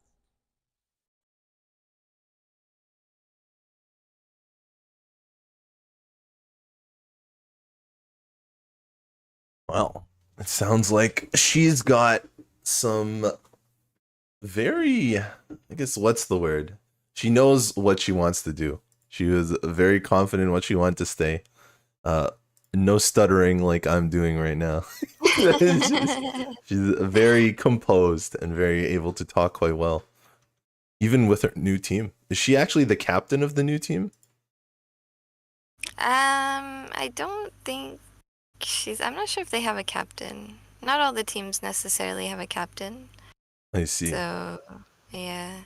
Well, considering her veteran expertise as well as her composure on the camera, definitely a candidate. And with all the support that we've been getting, we do have to ask. We'd appreciate if you'd like the video, the thumbs up on the live stream, so that it can be noticed by the algorithm, as well as subscribe to the Yukan Fuji channel. We're coming back tomorrow with more games. Sorry, subscribe to the WRC, the World Riichi Championship channel.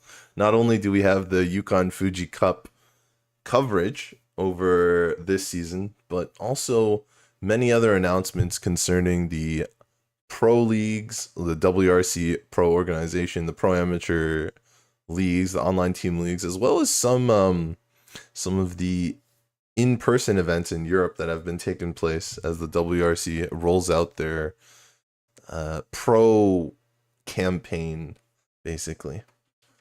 The Yeah, they transition. have a live league going on, and basically it's supposed to be a pro level league happening in Cologne.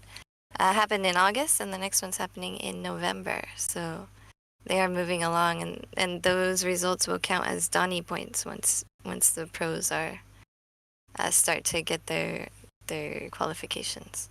That sounds very exciting. So they're already well on their way to getting the pro organization fully established.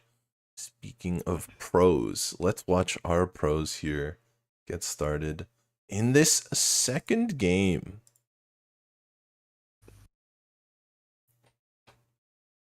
Quick bow there, as usual. Yeah, we always gotta say yoroshiku onegai shimasu. We only say that in the first game usually. If the players switch out, then you'll say it again. But if it's the same 4 players for 4 games, you only say yoroshiku onegai shimasu for the first game. And then the games after that, you really just push the button and roll the dice. Some people do a little bow because it's a little bit awkward, but just kind of like I'm starting now. But you don't actually say yoroshiku onegai shimasu for every single game. Good to know. We don't be too overly polite, right? I mean, when you're changing tables every time, then you will say every game. But in most of our league sessions, we have the same players for 4 games in a row.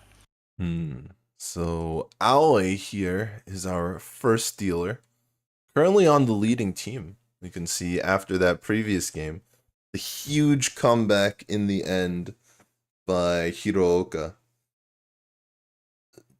Hachioji Keio is leading the group at plus 108.7.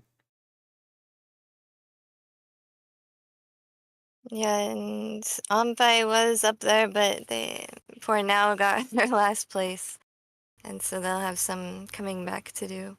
Right. Sorakawa here for Mahjong Salon PSJ trying to come back, I suppose. Trying to at least get something on the board. I don't think you can do this all in one game. But she wants to put out a good showing and get her team back in there. Yamamoto in the west seat, still reasonably good shot. She could definitely bring her team to first place in this single game. And Tomi there for Ampai, definitely able to get the lead in this one game. Maybe cheer up Ogasahara a little bit if she can perform well right after. Their other teammate Kozue was actually talking about how strong Tomi is. She's always had really good results in the Yukan Fuji. I think she made the best 16 like 2 years in a row. Ooh, a And strong for the player. individuals. Yeah. Yeah. Once is a fluke, but twice you gotta respect it, right? Yeah, so they were really excited to have her on the team. You can see the hands have been moving kind of quickly. I believe 2 players have already called while we were introducing them. Ooh, Aoi, the dealer is still working towards Tenpai though. Yamamoto has a pair of her own West Wind and also a pair of White Dragons that I think it looks like she's just ready to call them whenever they come out. Right. So I guess only one player has called. Only Tomi has called, but Yamamoto very poised to make a call. Hasn't quite done it yet, and may not have to if she gets lucky enough to draw the tiles herself, because she has been one away for a little while with those Yakuhai pairs, as you mentioned. Deciding between the 7-9 gut shot or the 4-6, both middleweights, and she opts to stay with the one that's closer to the edge. The White Dragon comes out and she will pawn. Gets rid of the 6 to go with that 4, and now she is Tenpai, but she might end up changing the Tenpai so that she can use another value tile with the west. We'll see. And Aoi fills in the 6 dot for a 3-sided weight, deciding if she wants to cut the 6 of characters earlier instead of the edge 9 dot, and she does do the Sakigiri. There it is, the weight change that allows her to collect West Wind for another Han, another Yaku on the hand. And a weight change for Tomi as well. Tomi can now collect Dora as a winning tile, waiting on 6-9 pin. His hand has just gotten a little more exciting in one go around of the match.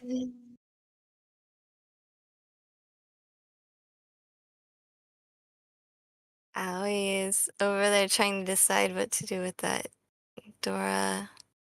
If she deals it, it Keeps it for deals in right now. now. If she gets tempo, I think if it's anything except for the 8 dot, I think that she could end up I didn't see that tile, but it was dealing probably a in the white con. dragon. Yeah, she Yeah. conned the white dragon. She just gave herself a Condora, so very useful, but not useful enough. Tomi with the win. And Tomi shows why people think that she's so good at Yukan Fuji. Yeah, Tomi Stops seems to everyone do a else. lot. He's a member of Nihon Professional Mahjong, NPM, from Tokyo. But she's a poker fan, escape room fan, and a murder mystery fan. Yeah, she likes solving puzzles. Seems. Yeah, as well as a member of a Mahjong idol group. I wonder how many Mahjong idol groups there are out there. I think this More is really the only big one that was ever out there. She's not in any more.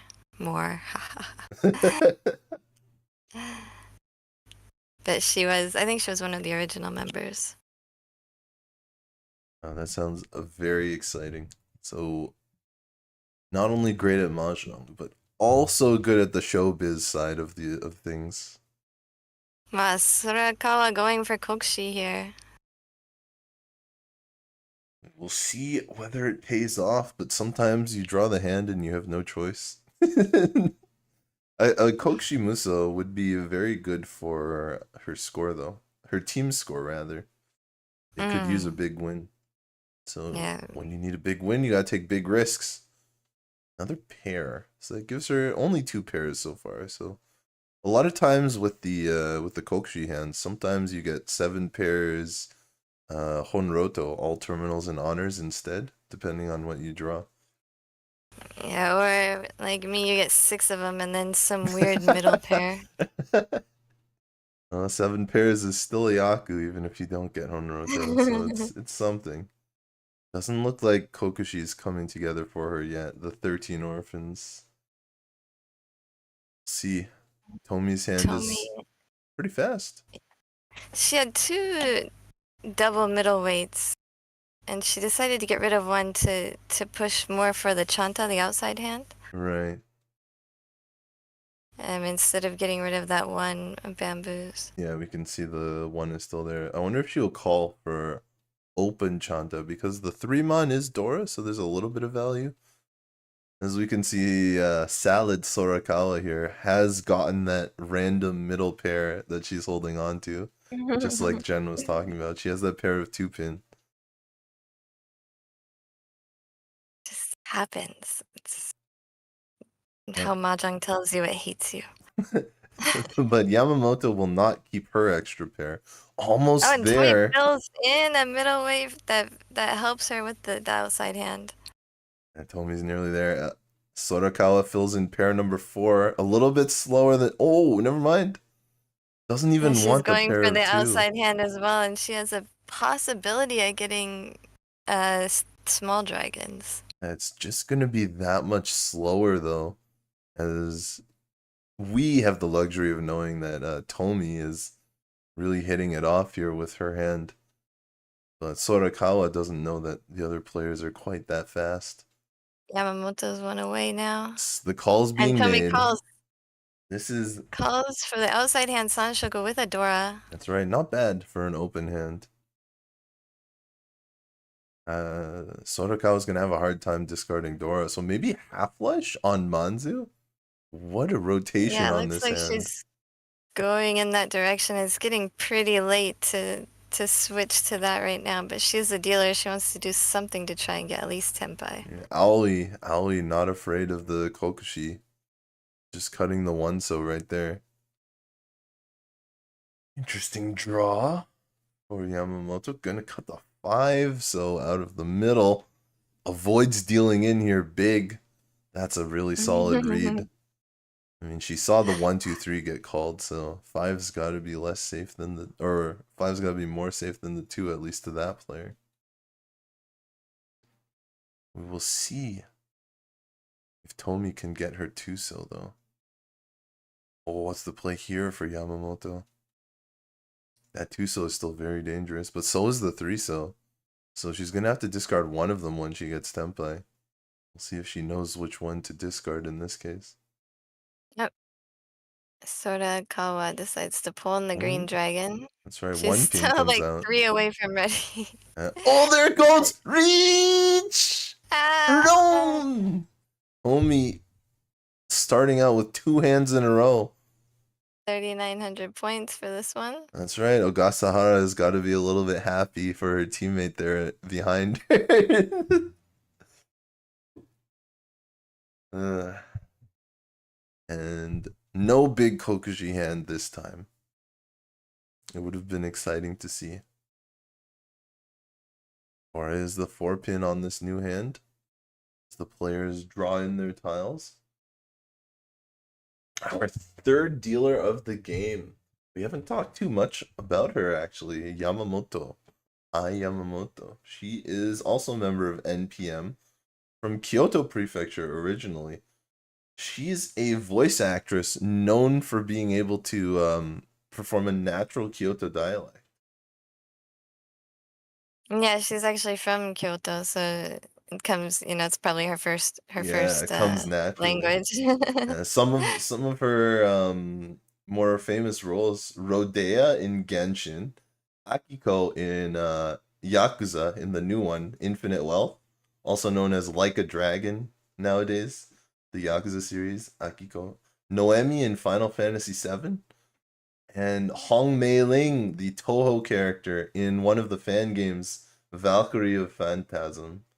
She claims to play Mahjong every single day, and just like Hong Mei Ling, her favorite tile is the green dragon.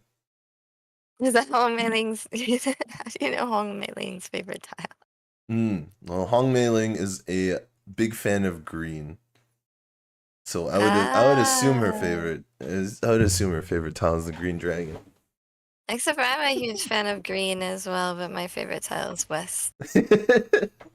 Well, maybe I made an incorrect assumption. We will see. Yeah, Yamamoto's family used to run a mahjong parlor. And so she kind of got in by playing mahjong with her voice actor friends. And then, one thing led to another. She decided to take the protest.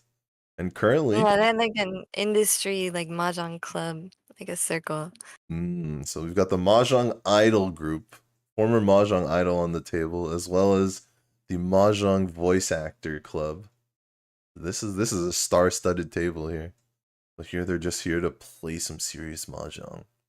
Leave the showbiz to the side for the game. Oli has not been drawing the good tiles this hand. Actually, Yamamoto's favorite hand is 7 pairs. We will see whether she goes... Oh, she did actually call already from her 5-pair shape. More like a triples hand. Yeah. She's just going kind of trying to make it quicker, it looks like. The eternal question of Toy Toy versus Chi-Toy. All triplets versus 7 pairs. And in this case, she might just be doing a Yakuhai hand. Just a value triplet. Yeah, it's something that maybe she might upgrade to more triples as it goes along, but she'll take whatever she gets kind of thing. Yeah. It's not a bad draw for Aoi here, but she's still a little bit slow compared to the other players. Sorakawa is starting to collect some useful tiles. Might get 6, 7, 8 mixed triples, Sanchoku. And it looks like Tomi's actually going to go all the way for the half flush. He's going to go for the common flush here. Oh, interesting tile to draw. A Tenpai with no Yaku? Interesting tile to draw for Yamamoto. She just throws it. Tomi does not call it. She's not forcing the hand, not forcing the Itsu. But there goes another 3-mon. She might think twice about the next time that tile comes out. If she's lucky enough to see does it, she that have is. Sorry, does Sorakawa have Sanshoku? Is that what she has a Sanshoku with the middleweight? But she actually does have a Yaku. I think she called this 7 for the 6, 7, 8. The 6, 7, 8, yeah. Right. Are we going to see the 1, 2 come out? Yeah, after all the 3-mon have come out, she's going to do that as well. Aoi doesn't want the 1. This normally would be a weight improvement, but you can't do it without the Yaku 6, 7, 8, so she can't really swap here. She's gonna She swap will, anyway. though. She's gonna hope somebody discards the East that she can pull and then use 2 Doro with. That's fair. But it does mean Yeah, she's what not a threat for now. Speaking of threats, the all triplets we were talking about for Yamamoto in the dealer position here. Oh, she decides to make her hand slower. Yeah. I think she's kind of getting wary of the people calling on the table. Yeah. Sometimes you have to be wary of the people not calling as well. Oh, we have a bit of a delay here. Was a mistake made on the table? Without audio, it's a little harder to tell. Oh, it looks like a little bit of an unfortunate face here for Yamamoto in her dealer position. That doesn't sound very good. I wonder if she made an empty call. Yeah, I think whatever happened, it looks like she just got a warning. She was Tenpai, right? And she was still Tenpai, just without Yaku now. Tomi's gonna go right in and reach. Whatever happened, it didn't stop Tomi from striking here. Perhaps Yamamoto forgot that she had just swapped. She wants to keep the 5, but she's too afraid to discard the East. Oh, no, it was Sorakawa that had the 6, 7, 8. I don't know what Yamamoto did, but this is now Tenpai. She can... Oh, but she actually discards the East. She's not going to go for it. It allows Yamamoto to discard East as well. And Aoi is saying, couldn't you do that right before I got rid of a middle tile right in the middle? Yeah, Sorakawa would have won there. Would have won there with the 7 pin if she had kept her hand from before the 6, 7, 8. But she would have also had a Tanyao Tenpai if she decided to discard the East earlier, just instead of the 8 dot. Yeah, but here she is 1 away. That 3-mon, I believe, is not technically safe to the Riichi player. But we will see. Doesn't look too bad. We'll see whether Sorakawa is willing to discard it. Oh, she actually connects on it. Makes the 3-pin the discard. She's going to go for the Tenpai. Now she has Tanya, so she does have a Yaku, at least on one side. The other side is the 1-mon without any Yaku. Yeah, there's a fair amount of 1s on the board, so... Oh! Yeah, the big draw and Yurika for draws back Aoi. the 3 bamboo. She's still 1 away, but she might be able to get Tenpai before the game's over. Or before the hand is over. Right. Yamamoto says, Is it time to con for a new tile? No. Oh, she does have a safe tile. She did have the 8, so at least safe to the Riichi player, but I'm sure she's wary of the other players on the table right now. They don't seem to be completely folding. Now he's not able to get Tenpai before the hand is over. over. 6-mon. 9-mon did just come out. It's half Suji. You see the 3 there? She's not going to risk it, though. Sorakawa does not risk it. Just 1 Tenpai waiting for the 2 dot. And Tomi showing her expertise, collecting another 3,000 points here. I guess 2,000 if you she could still get that reach stick back. That's true. It's up for grabs now. That's true. Next hand, she also moved Yamamoto's dealer. So whatever happened at the table, Yamamoto's dealer is over now.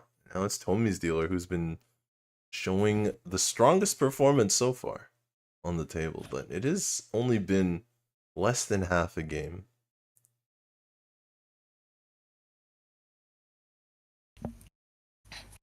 Yeah, we're still in the East round. Last hand of the East round. Which means Tomi gets her turn at dealer. That's right. Looks like Yamamoto's hand here is not bad. Not too bad. No calls yet from any of our players, but a lot of Yakuhai pairs, so we could see some explosive calling coming out very soon. With East. Oh, Tomi is going for the half flush. Yep, we can see that discard right there. Wonder if she'll Starting with the 8, so it's not too obvious, I think. I don't think she's contemplating keeping the 5s. Right.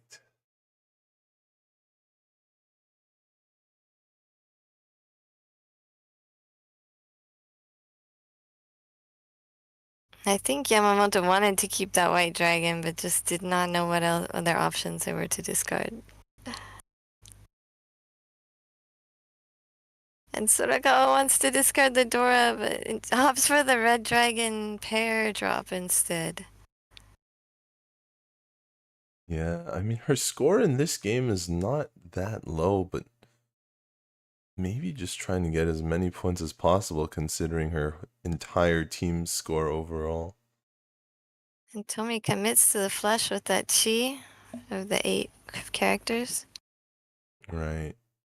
Aoi here also has a single east, so a couple players with a single east tile. Slowing down their hands. We'll see if any of them are brave enough to discard it or lucky enough to draw a second one. Another single east. If this doesn't happen quickly, Tomi could win on it. Tomi could be waiting for that east from these other two players here. They're all going to be waiting for the East Tonki. It's quite possible. This is an interesting tile. The Tumon slightly more efficient, but the East obviously more valuable and dangerous, being the Dora.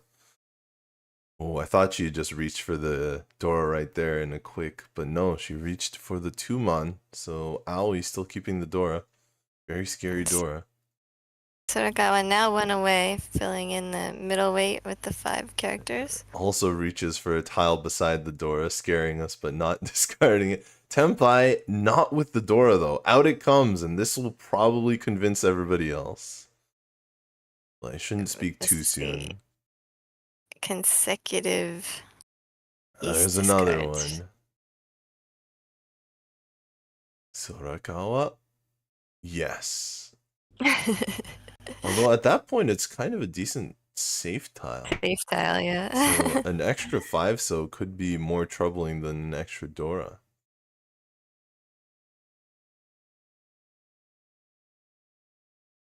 She's gonna hold on to it though. Maybe planning to use the 5 so if she can draw like a floating tile. She can draw a 6 so or a 4 so would be very useful to her. We can see a ton of them in Aoi's hand here though, so not that likely. Yeah, she's looking for Senpai. something to stick to the 6 or the 5, and she gets the 8, which is not exactly what she wanted. Yeah, because but it's not a great weight. she is going to discard the 5 so though. No Riichi Tenpai. Oh, chance to switch the weight. Tenpai. Doesn't do it. But that would if if Sorakawa had reached, she could have won on that, but she doesn't have a Yaku, so she couldn't win on that 7. That's right. This is the second hand this game that Sorakawa has not been able to win with a completed hand because she didn't have Yaku. Tough spot for her. Oh, this is not Tenpai, but a chance for her to improve weights. She's not going to do that though. She's going to stick to her current guns, I suppose. Yeah. I mean, win. Yumo, that's the Tomi does it again. Yeah, Tomi collects, and this time on her dealer turn for even more points. This is just a half flush with nothing else, but as the dealer, Tuhan, still not too bad. And obviously, a repeat. And obviously, she's won, I think, every single hand except for the draws so far. So she's going to be in first.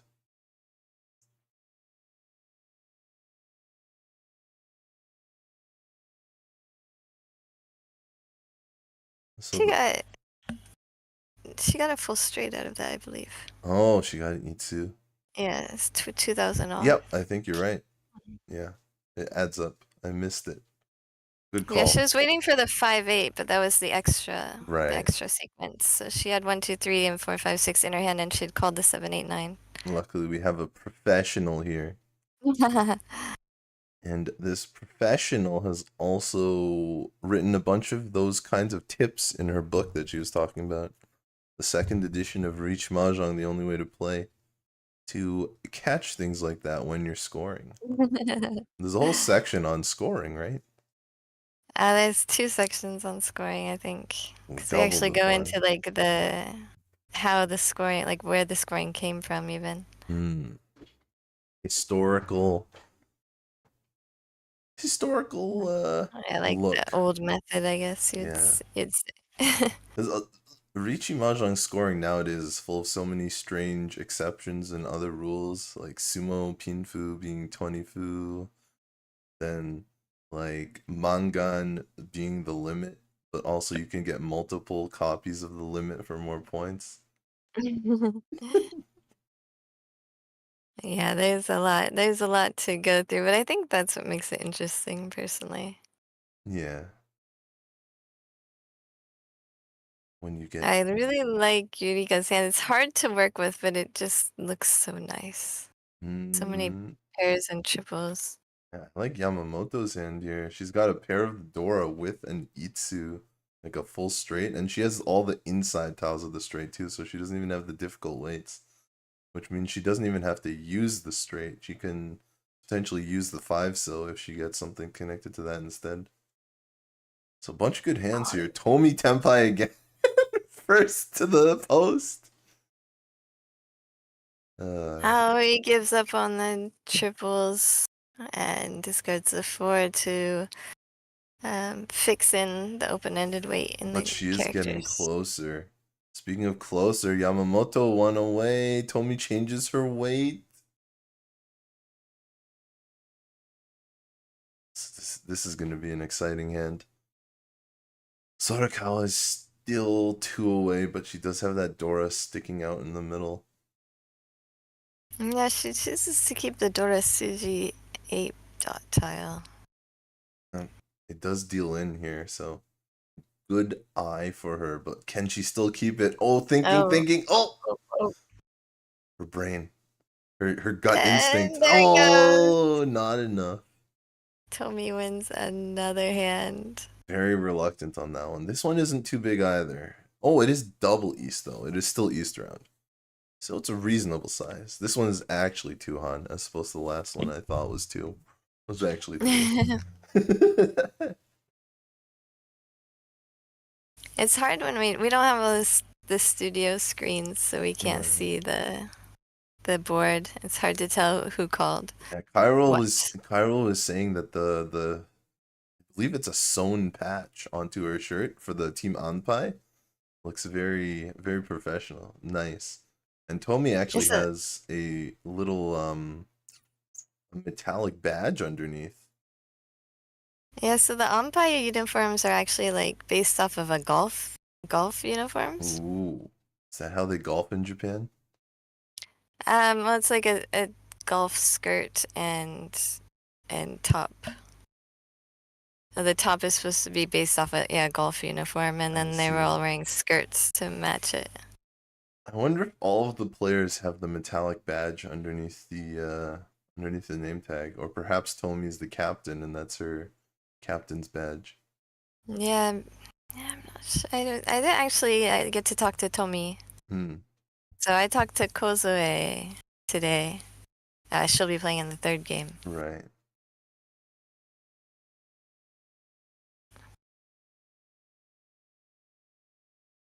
Oh, Yamamoto. You know, I have a new tagline for against all pairs for myself. Oh, are you willing to share? Chitoi? Yeah, Chitoi. I don't even like to eat pears. That's my new tagline. It's true, too. Well, in Mahjong, you're not allowed to eat pairs. As in, you cannot chi or pon pairs, which is sometimes referred to as eating the tiles, from a literal chi. translation. Right, chi in Chinese means eat.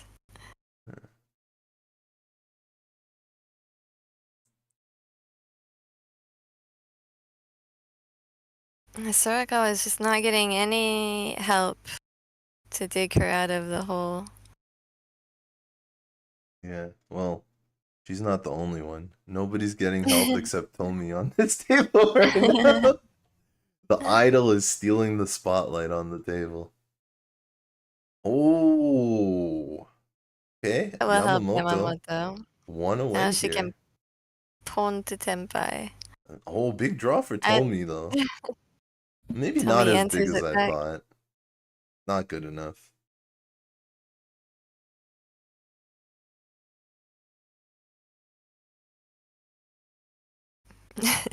Not that one.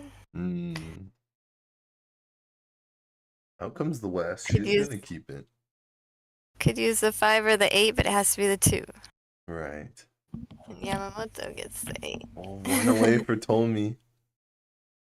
Tomi is one away. She gets her own 8. Oh, instead of keeping the 7-8 because of the 9 that's Furiten, she keeps the 5-7 shape. Aoi with a veteran maneuver there. Yeah, Aoi definitely knows what she's doing. And also her husband is Hiroshibata, who was the Hoi, the top in JPML. Well, Sorakawa doesn't want that 9, man. Cuts it. Tomi grabs her East, though. She's gonna go for double East again. This time it has a Dora, so it's even more valuable. And she is Tenpai, so... Is that another Dora for Aoi? Another Dora. But only 4 pairs, so it's gonna be hard for her to make 7 pairs out of this. Especially when the dealer told me is already Tenpai.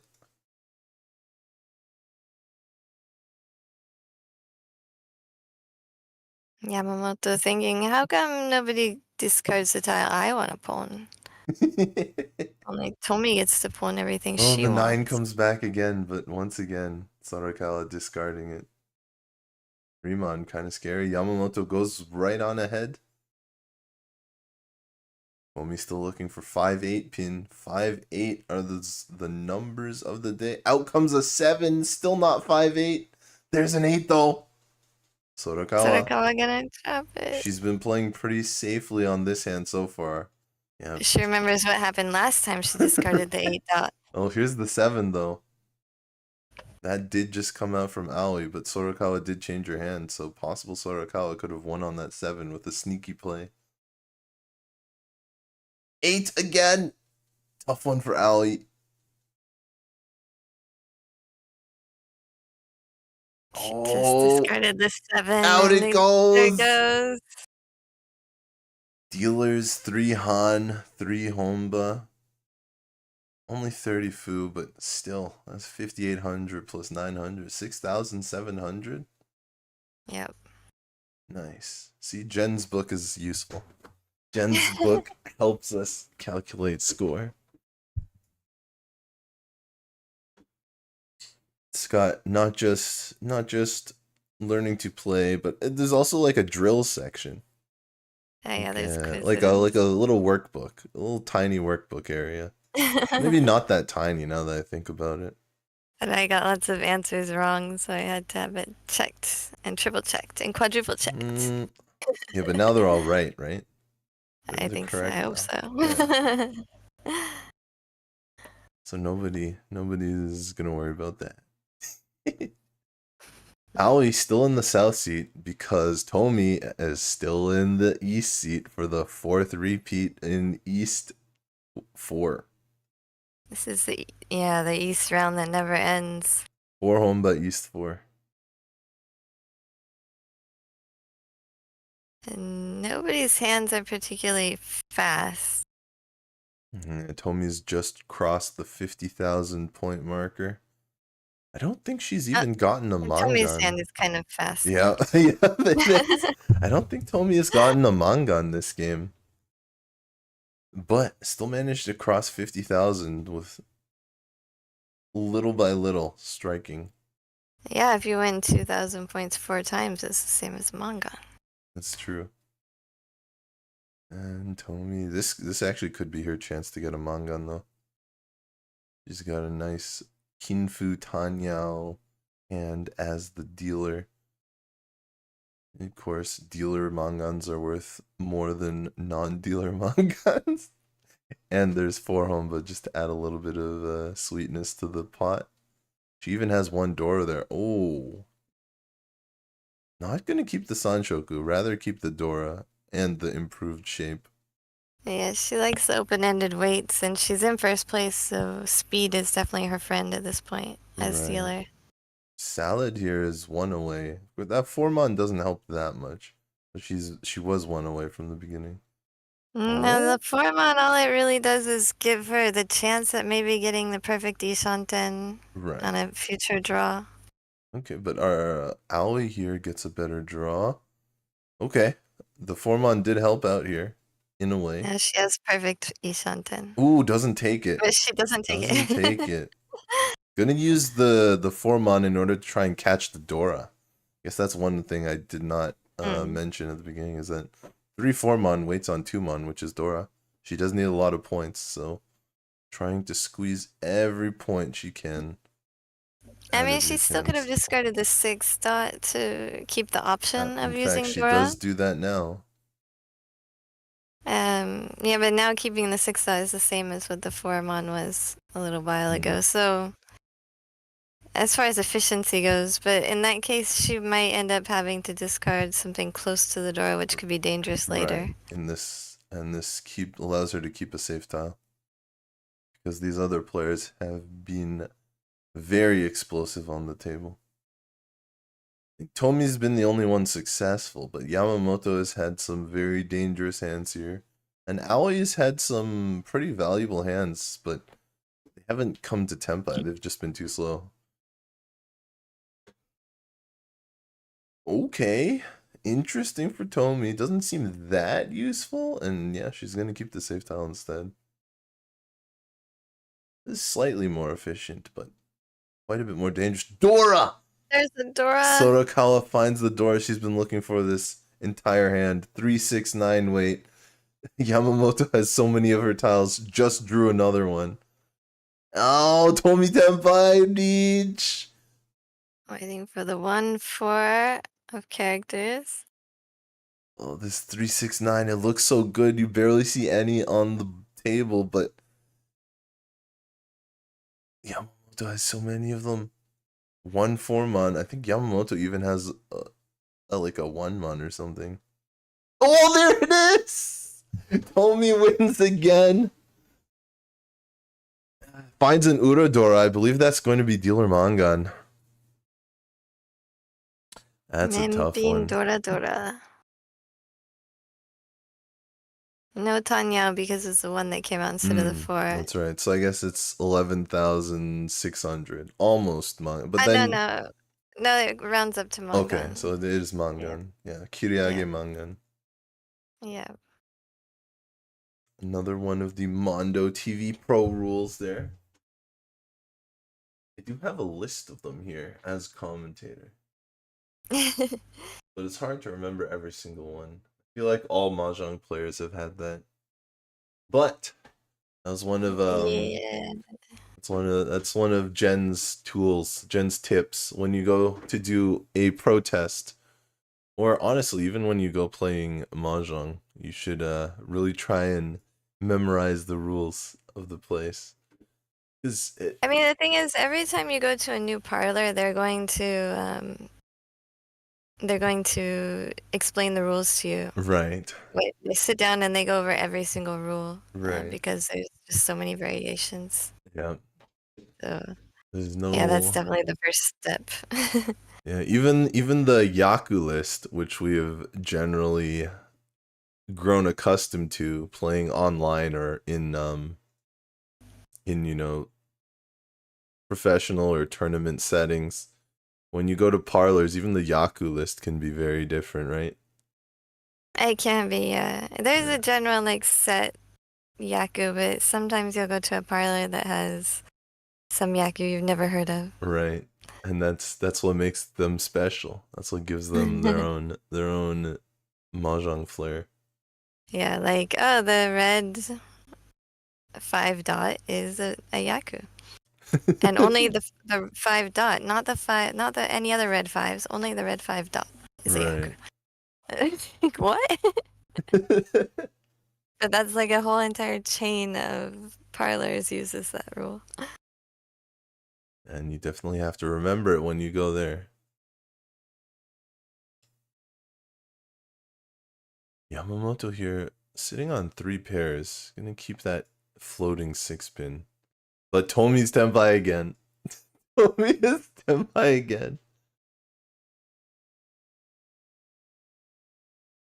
Looks like maybe Ogasahara is not gonna have anything to worry about after all. I think, and also Yamamoto actually had 4 pairs. Oh. And I think also Sorakawa has 4 pairs.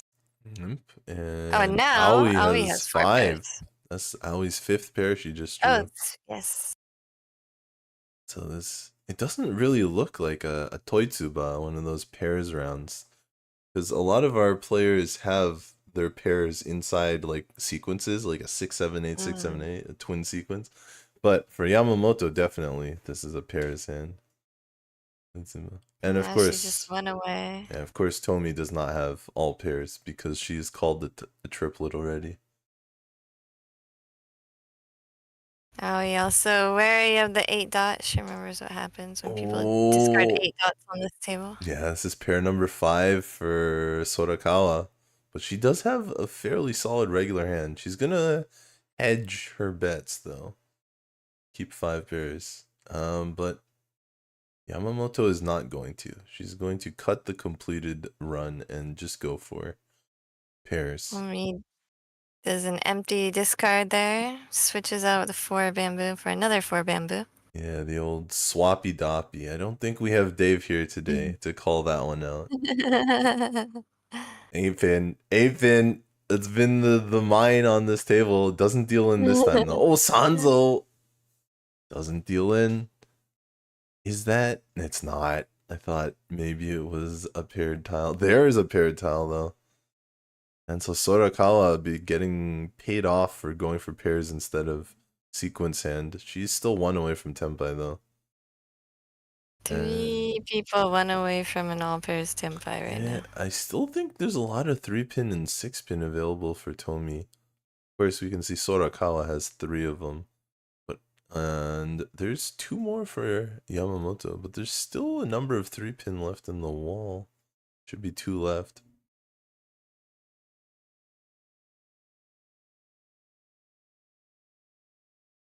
Yeah, I don't see any on the board. 1 in her hand, 1 in Sorakawa's hand. Ooh, that was a little scary. I thought she was going to grab the 3-pin. 7-pin comes out. Oh, there it is. Tomi collects. Draws the 1 in the wall that you mentioned. Yeah, Tomi collects another 1 on hand, but this is 5 Honba she just won. So I think we're at 6 now. I think she just won 5 going on 6.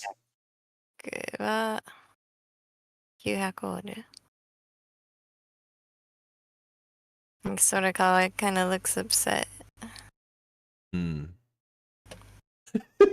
think you have to be here. When is it gonna end? There is an 80-minute timer, so yeah, that's right. It was 5 Honba, and we're now on 6. Also, it's 500 is 1,000 all. She got from the last hand. Yeah, it turns it from a 1 Han hand into a 2 Han hand, basically. Oh, Yamamoto with a chance to finally break the tyranny. We'll see how greedy she goes or how quickly she goes. Yeah, there's an outside hand there that's pretty easy to see, but it's not the fastest route. Yeah, she also has the Yakuhai route. If she just pawns, takes whatever.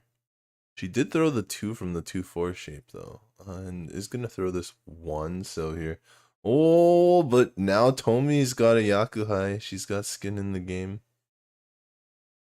But Yeah, she's got it, but Sorakawa has the same Yakuhai. that's right. That's what we call mochi mochi. They're pair locked. Are we gonna see 7 pairs because of this? We'll see. Good draw for Aoi. She might get something on the board here. Well, it doesn't look like the hands are coming to pairs. Doesn't look like this will be a pair hand. Only Except for that 4 Yamamoto. pairs. Yeah.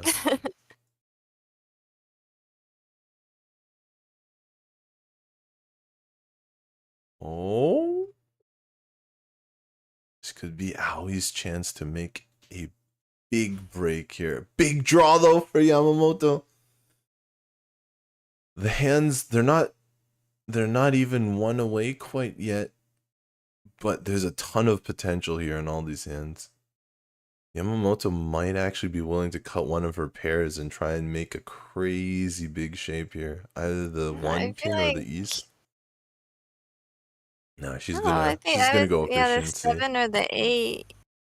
Yeah, it's more efficient. You break up, you reduce the number of blocks, and you also leave the option open for the 7, 8, 9 Sanshoku and outside hand. Yeah, Tomi's gonna play a 6 block here. She's not gonna cut down to 5 blocks. Tomi's gonna keep 6 blocks. Sorakawa cutting the Sanzo, keeping the south. Is that a safe? Yeah, it is a safe tile. There it is. Big hand for Yamamoto. 1 away. Aoi, no dice with that one. A little dangerous too. She throws it away. Sorakawa gets the draw here. Could use that 3-so for a little help, but it's gone now. She's already discarded it. So she's going to have a little bit of a poor weight.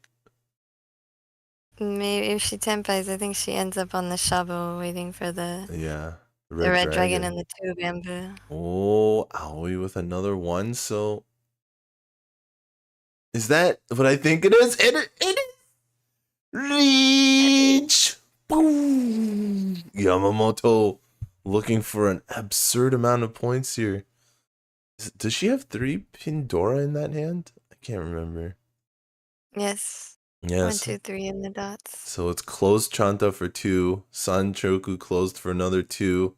1 Dora on the 3. That's 5. Riichi makes 6.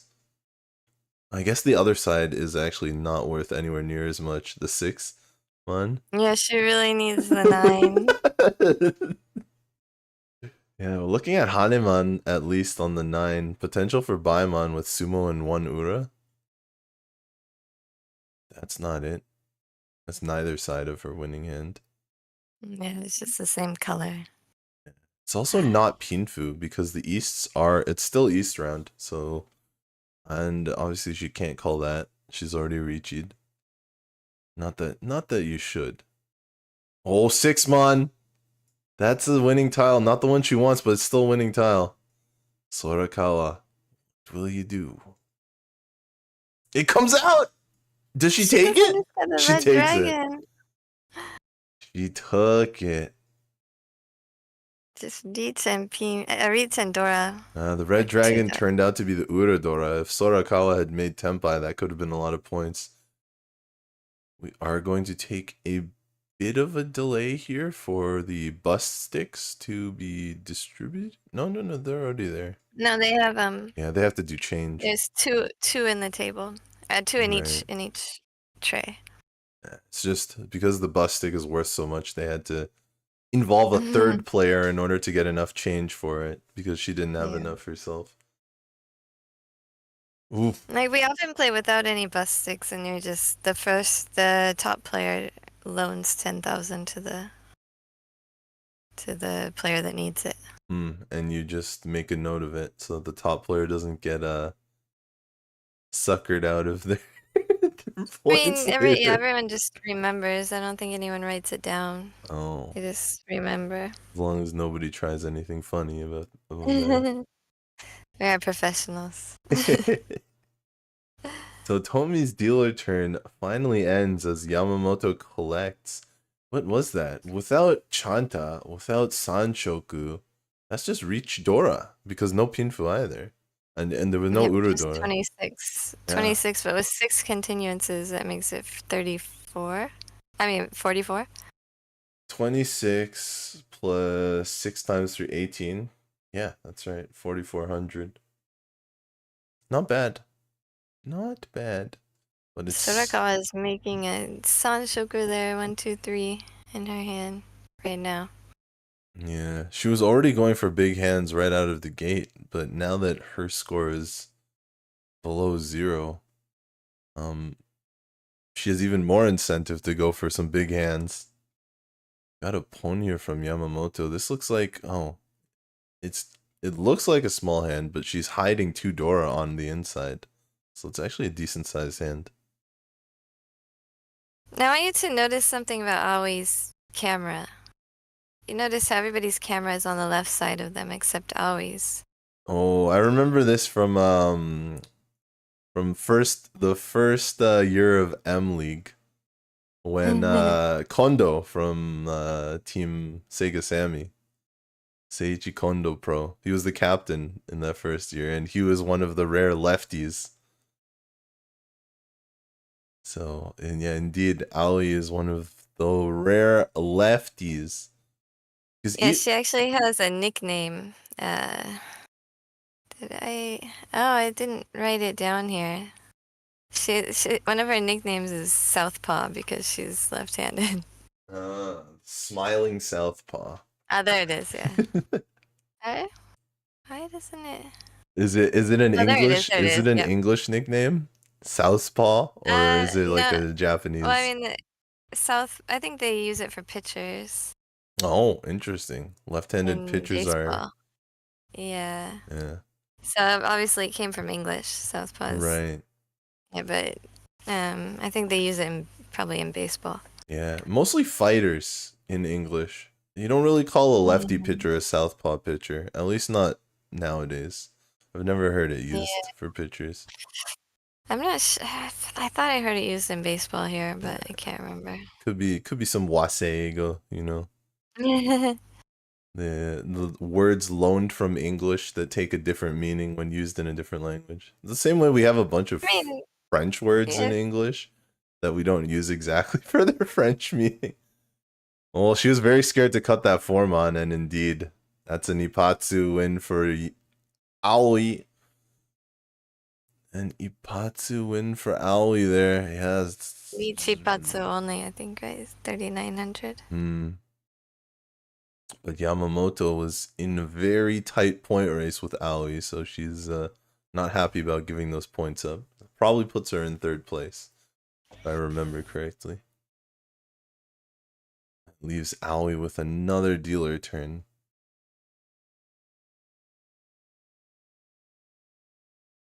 The KO font on their shirt, very different from their logo.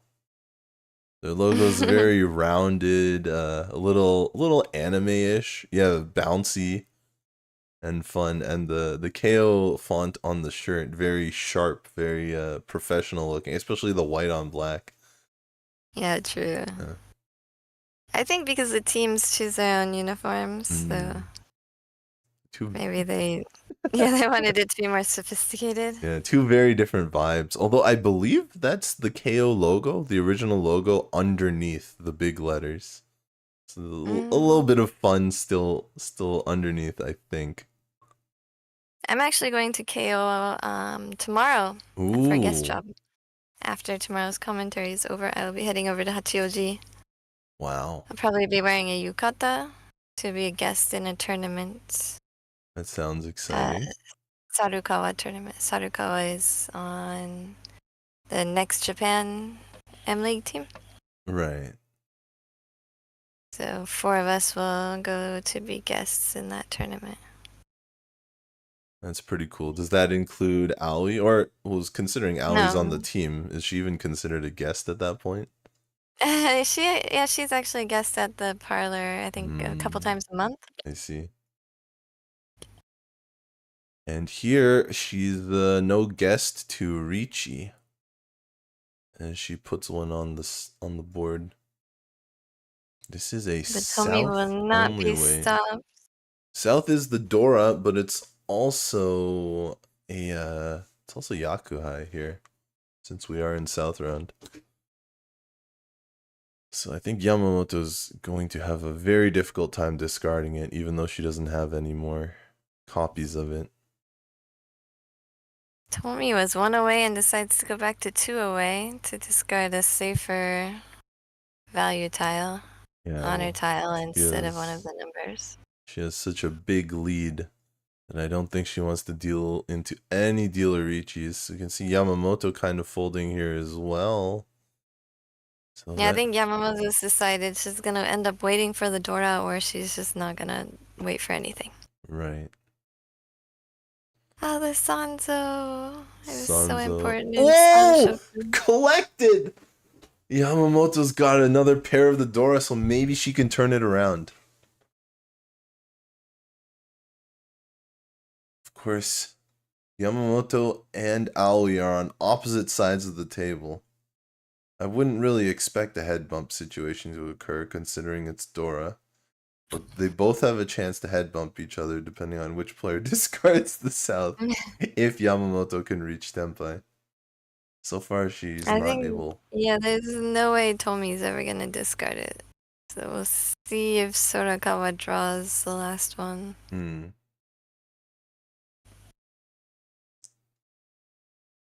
Sorakawa able to discard one so, now that Yamamoto has made it safe. This is an East tile. Tomi's going to go with a 2-mon.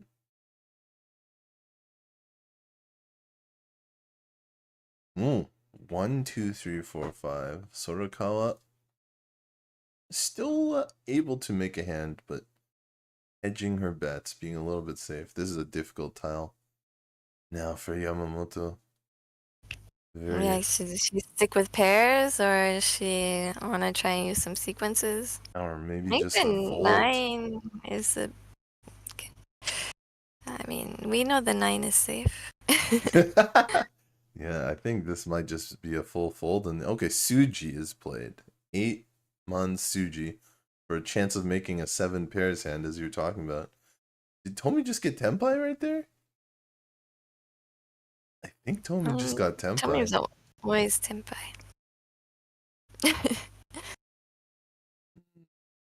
I think we have to assume Tomi is Senpai unless proven otherwise. 8-pin Tenpai. I don't remember what her Yaku was, but I guess she must have called Yakuhai or something. Or maybe it's just an empty Tenpai, like a no Yaku Tenpai. Well, she had the pair of red dragons when she called, so she could have gotten the backdoor win. Right. The red dragons are on the board now, though, so... Yeah, she ended up using them as safe tiles instead, so... Right.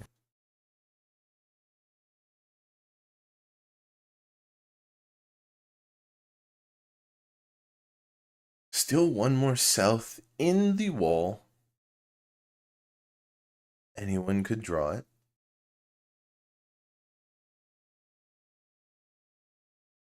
That is not it. It is a nice tile, though. But it's not 7 pairs tile.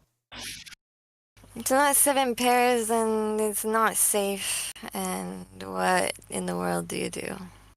Okay, out comes a 7 cell. And Tomi not calling that. That does give her 2 more safe tiles if she wants to fold later.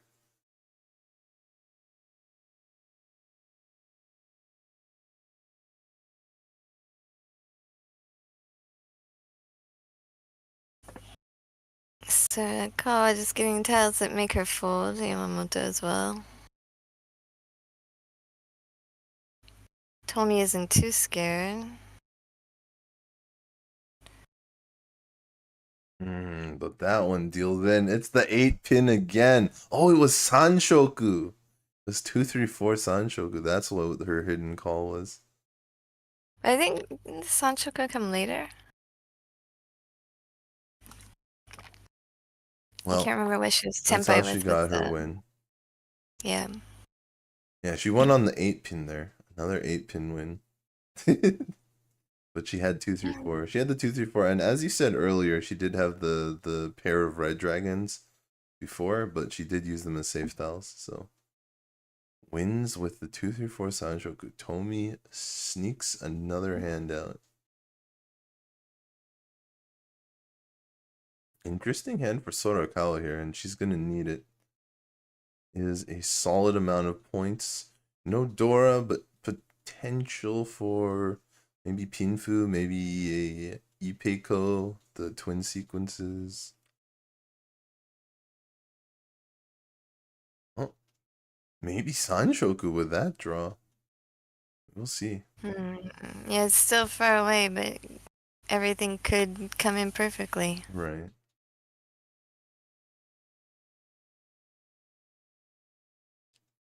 Oh, big draw. 3-4-5 fills up her Dora shape. Aoi. There's 1-2. It's coming. And Sorakawa make this huge comeback from the negatives. She keeps everything she can for the Sanshoku for now. Yamamoto looks like she's going for an outside hand again. Oh, wrong tile. Wrong. Oh, Sorakawa found a pair that's outside of her 1-2-3 Sanshoku, so that's huge for her. Yamamoto making 7-8-9. Oh, is this going to be another outside, another Chanta Sanshoku? I can't believe we've seen that twice in this game already. None of them have paid off. Aoi was supposed to have a flush, but that didn't work out for her. I think this would be the third attempt at an outside Sanshoku hand. Either Chanta or Junchan. Neither of the others paid off. Although Aoi did win. She just didn't get the big points. Okay. Aoi is now Tenpai with just the white dragon. Oh, sorry. It was Yamamoto who won on the 6-mon previously when she was looking for 7-8-9-mon. But yes, Aoi is Tenpai now. Okay, for that 8-so. Not quite 8-pin. So you see the 8-pin drawn. That dangerous tile this turn, this game. But it's discarded this time without any fuss.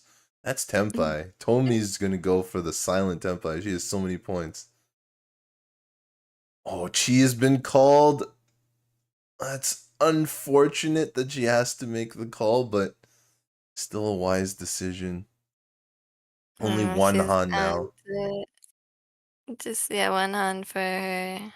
And everybody's discarding Dora now. They just don't care. But she is waiting on the best tile. It's the Sanzo. Oh, we have a short thought for Yamamoto, but she doesn't take the tile. That's probably going to pique some people's curiosity.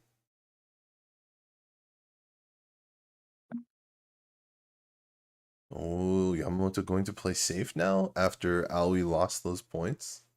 I think she's maybe not quite folding. She could still get Sanshoku, so she's kind of playing, if this comes in, then I'll discard more dangerous tiles, but if it doesn't, then I'm out. Right, but she's already seen a number of her Sanshoku tiles discarded, and she chose not to call. Chance to change the weight, or not change the weight, just do a swap of the 4 and the 7. Oh, a little hesitation, but Aoi does discard the 5-pin and the best tile. There it is. Sanzo. Sorakawa lines up 500 all. Small hand, but it's a start. And perhaps with the win on the Sanzo, she can increase her flow. It's time to rally. For Mahjong Salon PSJ, both her current game score and her team score needs a big rally here.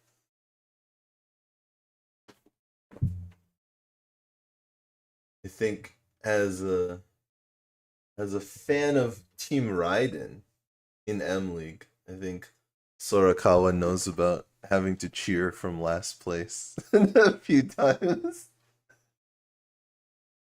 Yeah, I think she said she's an official Raiden supporter. I wonder if that's why they have yellow. Raiden was yellow, right? That's true. She's also appeared on the Mahjong Yu-Gi-Oh! Bungo Sampo show with Aoi Bungo. Is that a VTuber? Hmm. It sounds like a VTuber's name that I've heard of, but Bungo I'm not group. 100% sure. Yeah, Asaoi Bungo is, I think she's a YouTuber, not a VTuber. I see. She has her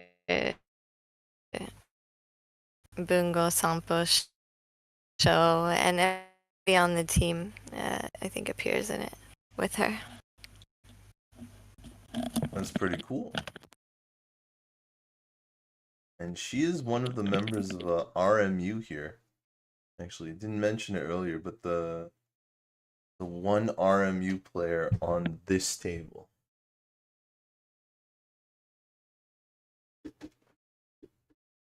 And she designs mahjong goods, and her brother's an illustrator for them.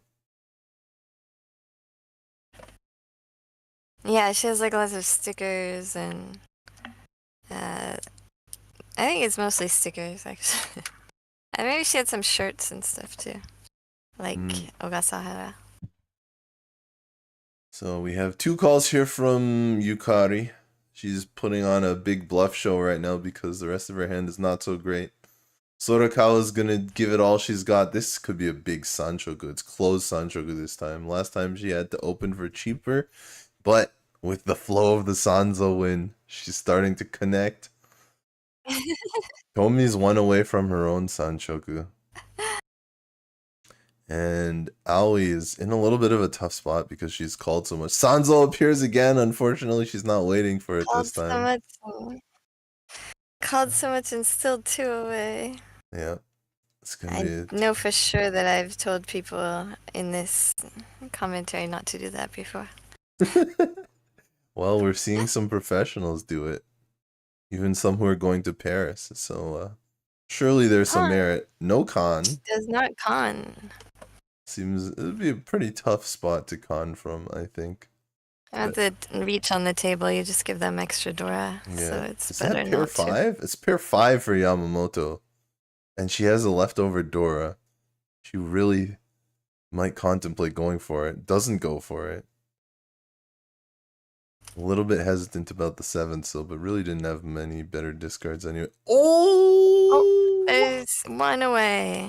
Oh, you could come up huge, but the best tile! The best tile for Sorakawa. 2 Uradora on top of it! I'm telling you, Sanzo flow. Sorakawa with the... I think that's dealer Haneman. I'm seeing 6,000 points come out. Yeah, Reach, Sumo, Sanshoku, Pinfu, and 2 Ura. That's Haneman. It's gotta feel good after she was feeling so bad about the dealings before. Yeah. I think that puts her in 2nd place. That's 18,000, and the other players lost 6,000 each. That's going to put her in 2nd place for sure. Definitely not 1st. Tomi has too many points for that. but yeah, so we're gonna have a big fight here for 2nd, 3rd, and 4th rolling into the South round. It is still only South too. Yeah, but Naomi doesn't have any more dealer turns, so it will be tough for her to bring it back, especially now that she's under 10,000. Yeah, I don't know though. I think she's within 10,000 of 3rd place. You can just do that with a mangan, a non-dealer mangan. She's definitely gonna she be. could get into. I mean, even 2nd place isn't that far away. I guess. Yeah, it's still pretty close matchup here. Still gonna have to try and build some points somehow in the hands. Right. North is the Dora this time. So usually a little tougher to use. It is Aoi's wind, but Yamamoto has 1 Dora in her hand. You know when it's great when North is a Dora is when you're playing 3-player and North is already a Dora and then it's Dora again. The hand that changes everything. You can use double Doras in any hand. There's some Wests. It's not Aoi's wind, and it's also the Dora indicator, so highly likely she's just going to use it as a pair, but we'll see. Yamamoto's hand moving very quickly. I believe all 4 players have a quick hand this time. Yep, even faster. 1 away. Got that extra West. Aoi is going to want to be Tenpai before Tomi discards that West. We'll see who races to Tenpai first. Norths! Pair of Dora for Yamamoto. Big hand here. And the West comes out. Unfortunately, Aoi is not Tenpai, but she is going to take it because she did triple up the Green Dragon, so she has Yaku. This is not Tenpai, but it's pair 5. Pair 5 for Sorakawa. She's had a number of these 7 pairs looking hands, but none of them have actually won yet. Tenpai for Tomi! He's just waiting for the 1-4. And it was Tenpai for Aoi. Yes. Just not that great of a weight. Yes, it was Tenpai when she called. But Yeah. she had Yaku because she had the green. This is Tenpai for Yamamoto! Another reach! Very, very hesitant reach. Shaky hands reach. Dora comes out! Dora comes out! Ipats, are you kidding me? Well, Tomi can honestly afford it. But it's actually Sorakawa, I think, who's more upset about it. She lost her dealer to it, and now she's going to be a good bit behind. Yeah, she's still not in last place though. So Right. I think she'll be feeling a little bit better than she was a few minutes ago, hopefully. Yeah, but her team still needs so many points. Oh, they're counting tiles. Did they miscount the dice roll? They miscounted the dice roll. We gotta leave 6. Leave 6. Leave 6. Leave 6 and take those 4 next to the 6. There you go. That's it. Ooh. Actually, that I think that's- the nerves are getting to Yamamoto.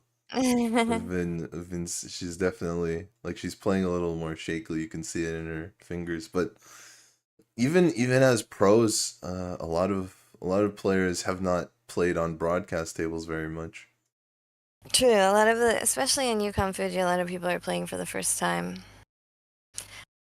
So it can be a I little think that nerve-wracking. also I heard that PSJ,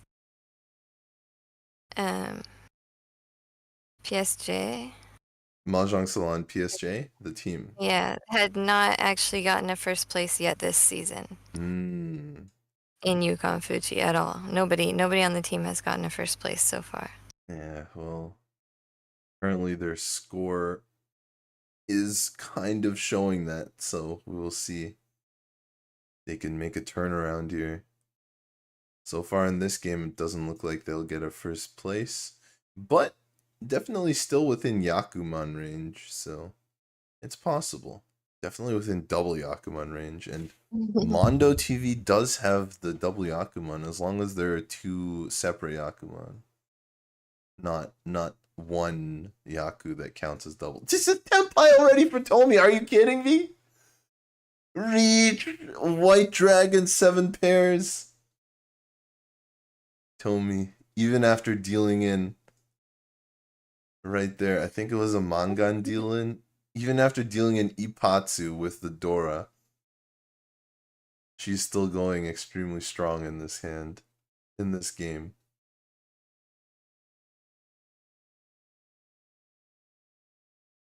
Sanzo, not able to use it. She's already reached. Oh, another pair of South for Aoi. Her hand is still pretty far away, but there could be some action there. Sorakawa has the other pair of South. Oh, Yamamoto, very dangerous to throw 5 so. So I think she will avoid that. Gonna go with the middle Suji 6-mon.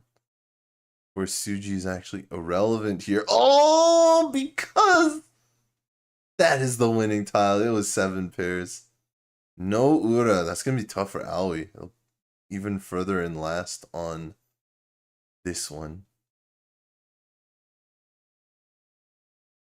Reach 7 pairs. No Dora, no Ura, so small hit. Definitely gives Aoi room to come back.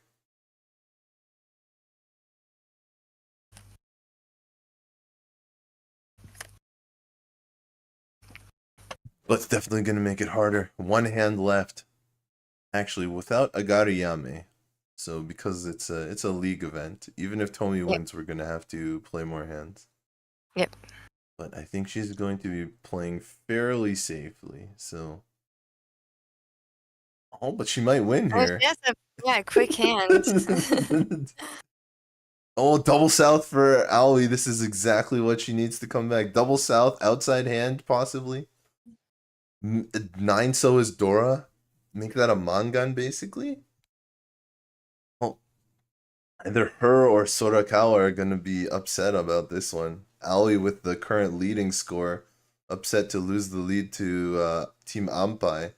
And Sorakawa with the current deep last place would be upset to put another last on top of that. So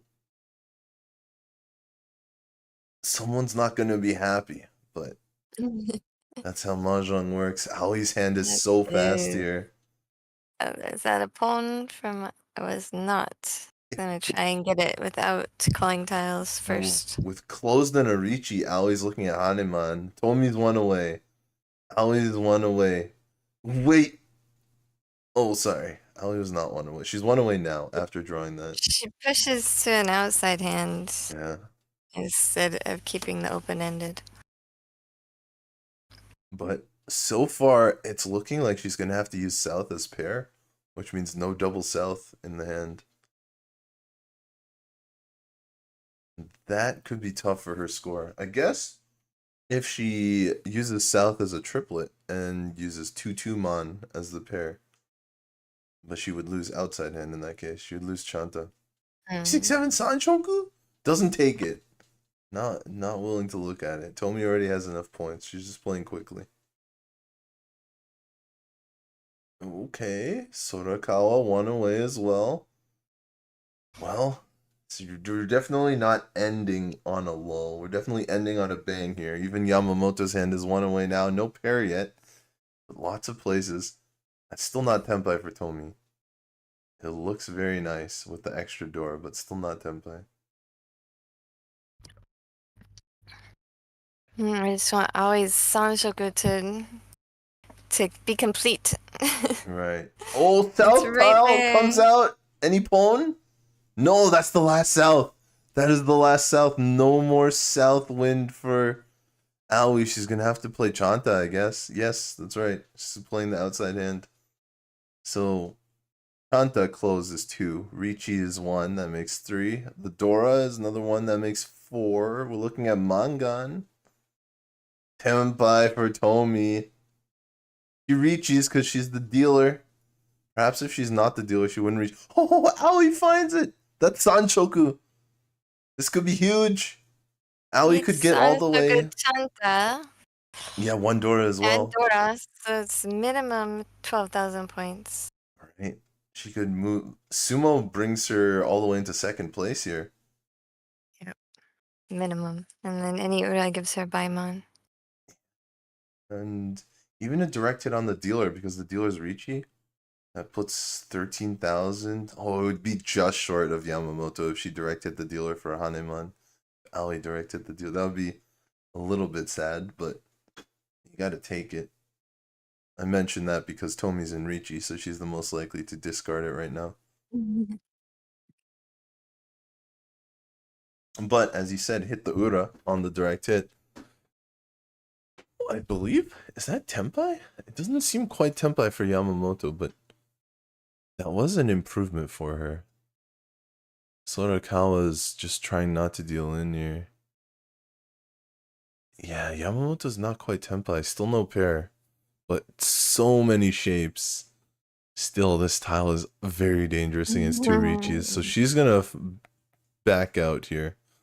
Yeah, she's most likely folding. Yeah. Unless some very special tiles come first. Oh, Sorakawa one away. Risks the east. There's one more dangerous tile to risk, though. Oh, finds the 5, but it's too late. She's already started to fold. That is not the right tile. Not the right tile for Aoi to win, that is. A 7. Very difficult decision now. No tile is safe to both players. That's the danger. Sanzo! It goes through this time. Only Sozu tiles deal in right now. Both players waiting on Sozu. We got a 4-7 So, of which Yamamoto has both. Sitting on the edge there. And we also have the 8 So wait for Aoi, which is in the Dora indicator. It's also one in Tomi's hand. So leaves 2.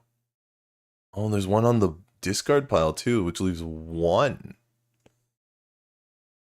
There's only one 8 So left in the wall. Ah, 8 dot. 8 pin. That tile Every is time 8 dot is discarded now, I'm gonna be like, ah. right.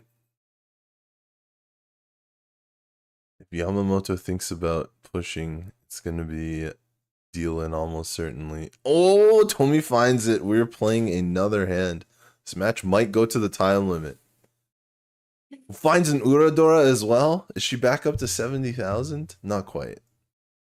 Not quite.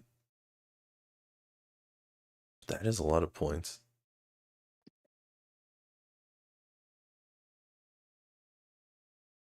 Here we go, another Tomi hand.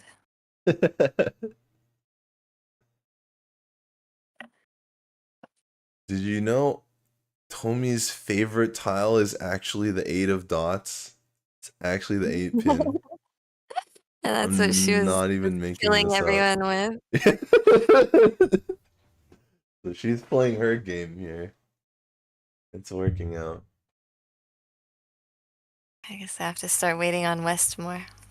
Tomi's actually won the 4th Mahjong Rio Diamond Cup as well. Is that named after Rio Tojio? Or I is it a different Rio? don't think so. I don't know, but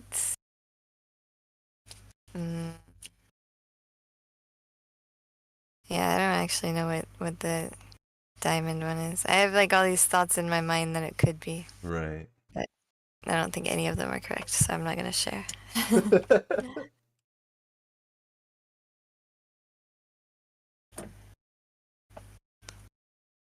Tomi's got the Dora East in her hand, but only one. Sometimes a single East can be worse than having none. Sorakawa has one as well.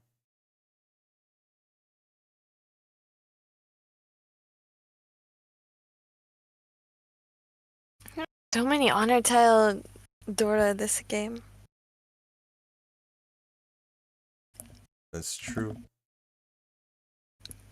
And then there's also the Terminal 9 So Dora showed up.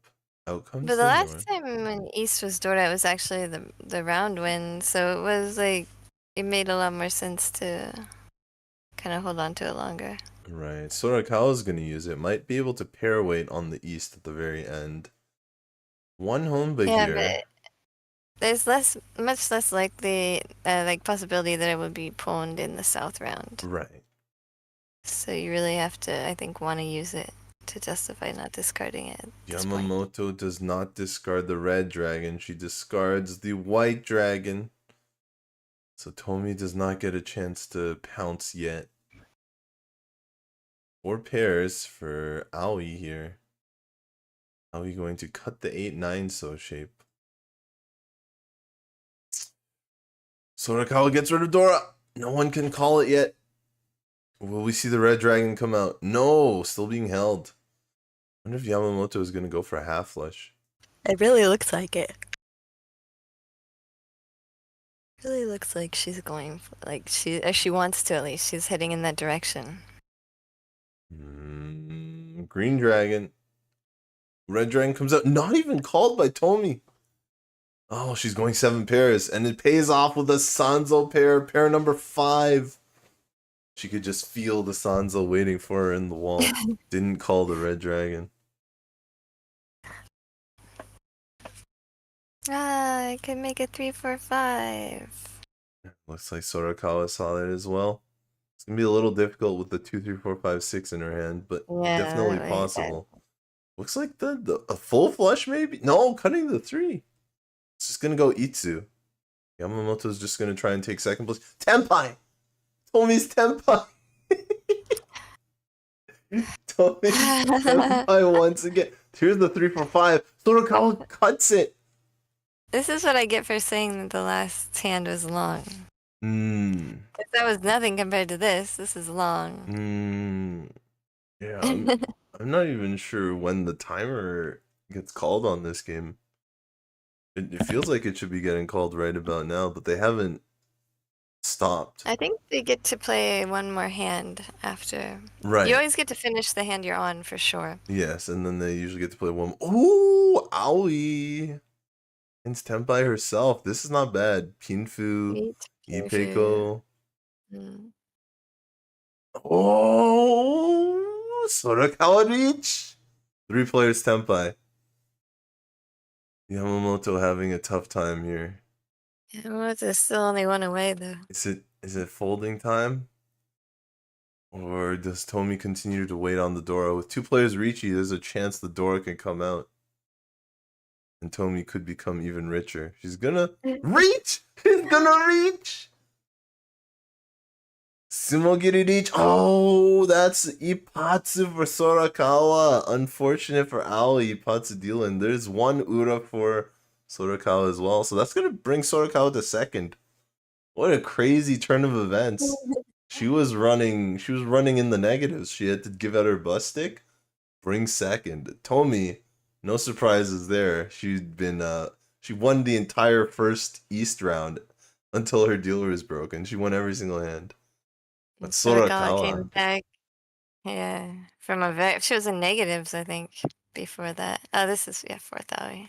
The fortunately, text changed too quickly.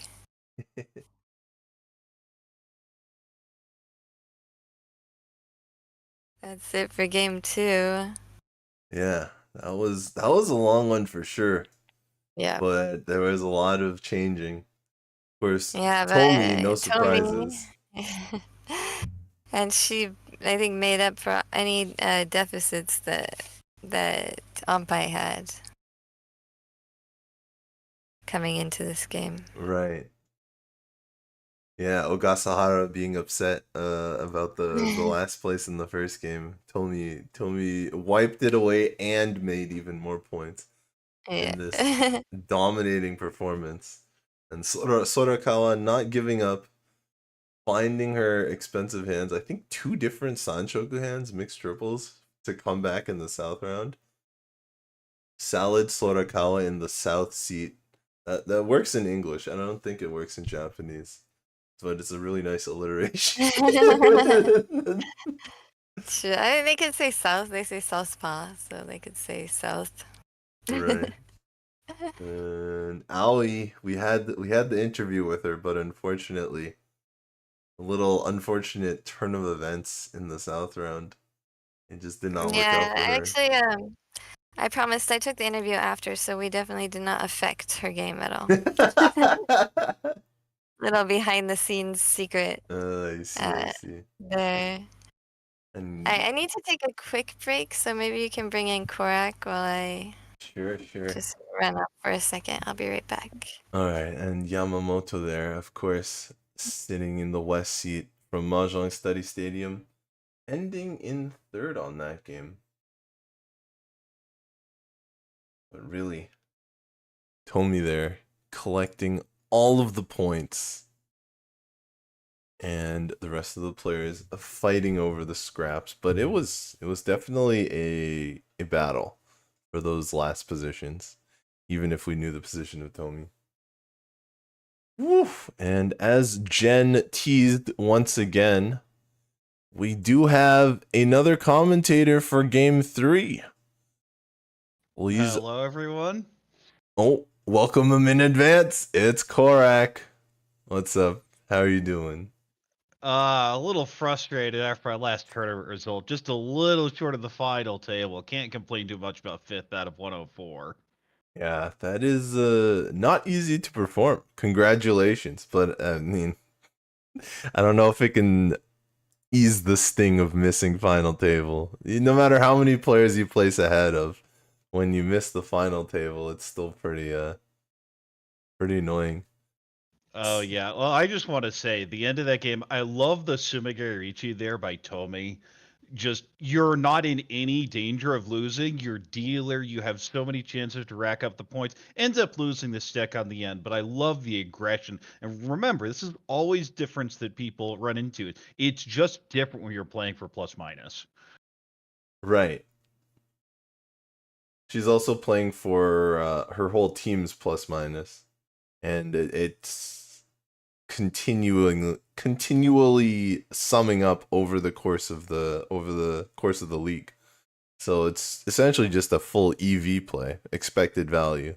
What Yeah, makes the most exactly. points, even if she didn't Just win one of on those that things one. where, remember, the extra 6,000 or whatever is worth every bit as much now as it would be as you get towards those later sessions. So anytime you get that chance, take it. I love the aggression. Right. Yeah, it was pretty exciting, and with two players just throwing tiles, you have a chance. You have a chance of getting East, even if it's Dora. So you were talking about placing 5th out of 104. Tell us a little bit about that tournament. Where did it happen? It was in Chicago. Nathaniel also was there. He ended up getting second, but just a lot of standard closed hands, pretty big aggression, and then the last Hanchan, I was second after day 1, which was the cut was 8 Hanchan. That was after 5. And then the second day, things went okay. And I was actually in position to take second, secure my position in the final table. And there was 10 seconds left on the clock. So we had to play another hand, and someone else, Sumada Dama Mongon, to knock me down to third. Ooh. And What a jerk. that put you in 5th overall. Yeah, dropped me to 5th by a total of 1.9. Ouch. Oh no. Well, there's ups and downs for sure. And I guess overall, you can't complain about a 5th place finish out of a field like that. It's not going to stop me from being frustrated, but that's just the feeling in Mahjong players. I could have done just so many little things, but that's not how the game works. Yeah, right. it's 2 reaches, right? 2 reach Or sticks. even 1 Tempai payment. Right. Ouch. All right. Yeah, we've been there before for sure. Moving on in big tournaments by just a teeny. I mean, like, I think I got last place with 28,000 points one time. 28,000 points in last place. Yeah, well, that's when you look at it in first place, like, and I had 30,600. Yeah, exactly. Well, I actually see that more in Yukan Fuji since they only start with 25,000. There's a lot of small first places. Well, also just the big first place bonus. You have to Right. win by a lot. Getting an extra 40 is more than Yakuman level. Yep. right. Well, with these two chatterboxes here, I think I can leave you guys in safe hands. Don't forget to check me out on Tuesdays at 2 p.m. Eastern. I'll still be running the stuff behind the scenes, but we can let these commentators talk it out. I'm at twitch.tv/tipsandtricks, and I'd like to make another call to like the stream, get us up there on the Riichi Mahjong content, the worldwide content, and subscribe to WRC so you can catch the next Yukan Fuji commentary tomorrow, as well as updates on Pro League and other ventures, because there's a number of ventures that the WRC are moving into now. So, Yes, sometimes please we do. It's important because we are basically doing this as a try run. The question is, how much interest is there outside of Japan for this type of stuff? So if you appreciate what we're doing, go ahead and like, subscribe. It really does help, and potentially give us more in the future. Yeah, absolutely. Yeah, all you have to do is watch it. I run it in the background. It helps. All right, so we're gonna go. I think we can introduce our players for game 3. We have a lot of really famous players, or at least 3. I'm not sure how famous Yoko Kado is, but Kozue, Miyauchi, and Yukiko Izumi are 2 of the 4 most famous players in JPML, like known for what JPML is how can I, like almost like mascots with the Nikaido sisters. The 4 of them were always on all the posters and everything when I started, and for a decade after as well. They're also still very popular in the Mahjong Fight Club game. Aoi Bungo, of course, we mentioned before. She does the Bungo Sampo show on the Mahjong Yu-Gi-Oh! YouTube channel. And then representing Marsta is Yoko Kado.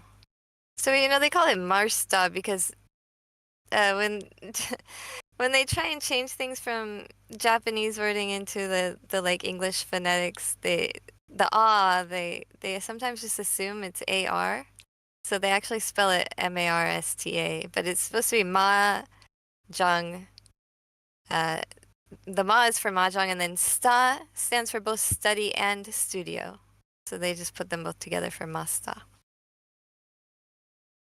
And of course, Ampai is a Mahjong app where you can like track your stats, like for your games with friends and things like that. And are you still there? Oh yes, we're here. Okay. Yeah, that's my spiel for the players. I know these players really well, so it'll be easy to talk about them this game.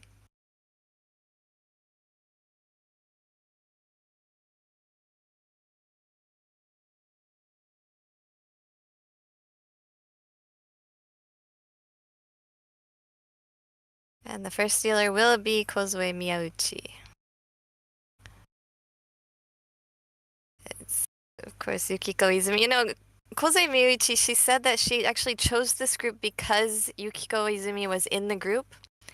And I guess Izumi has this idea in her head that she always loses to Miyauchi. And Miyauchi said that's not true. But since Izumi feels that way, she felt like it gives her an advantage. So she aimed to be in the group that she could play against Izumi. All about those mind games. Let's take a lay hand. Ooh, 4 pairs. There could be a Cheeto, a nice little Pinfu hand here, maybe a 7-9 Sanjuku. 3 fits in nicely with the 2 mon, possible 2, 3, 4 Sanjuku, all the way to 1, 3, 4, 5, 9 pin. 9 mon is Dora, and we see that it really wants to go towards a Cheeto, a 7 pairs hand. The 6 kind of connects, but you have an awkward 4, 6, 8, 9. 4 connect there, completes the run there, and we have a 1, but a whole bunch of odd tiles. We have that 1, 3, 3, 5, 7, 9 in Pinzu. It's kind of eh. Just 7's all a the nice middle build. weights connected together. 8 pin is a fill. There's definitely a route towards Itsu here.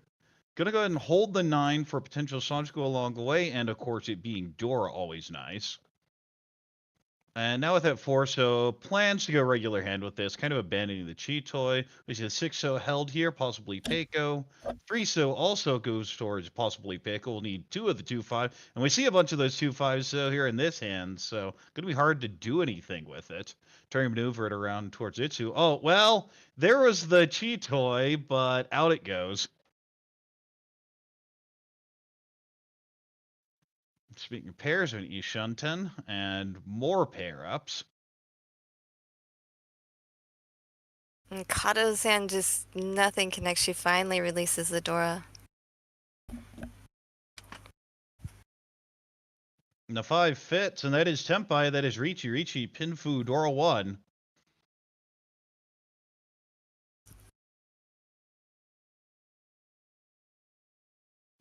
And of course, everyone pretty much plays safe on that first draw. This 1-4, so not actually that great. They're being held. A lot of them. The 1 so actually significantly better than the 4, which is kind of what you suspect, although 1 is just guarded.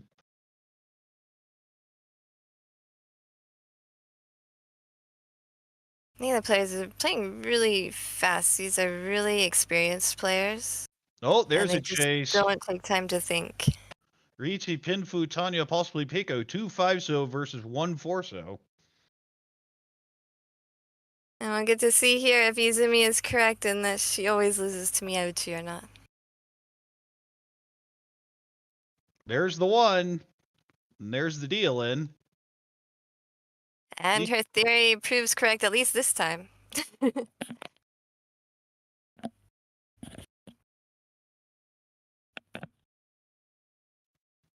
And that's going to be a pretty rough deal. And no Oro, so it's just bad as opposed to disastrous. But We do see another hand here.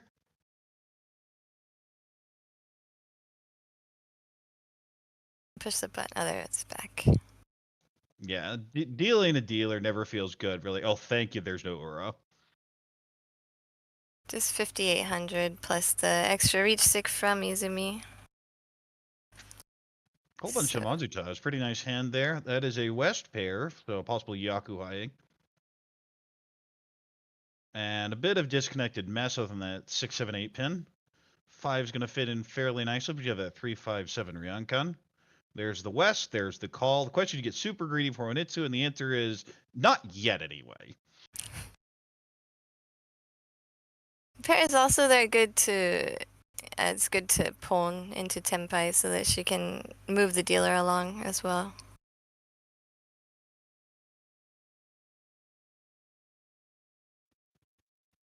A lot of times, especially after the dealer has already won a hand, you want to just take their deal away from them. No, those hombo will add up very quickly if you allow the dealer to go on a run. This is technically Shunten with that 3, 5, 5, 7, but it's going to be an ugly one if Tenpai's reached. Possible 6, 7, 8 Sanshougu. 9 does nothing for the hand. 8mon actually does a lot for that hand, and out goes the 6-0. It's gonna keep 6 blocks for now. Trying to take an aggressive approach. And I'm a big fan of 6 block, especially even you're getting towards early second row. A lot of players try to get rid of it the first few discards, but especially when you're not convinced of the strength of your hand or your potential value, I generally like the 6 block rather than just keeping one extra tile. But there's going to be our Riichi. It is Riichi Nomi on 4-pin. Now Izumi's gonna have to pick a block to discard, and they're all open-ended. And against a reach.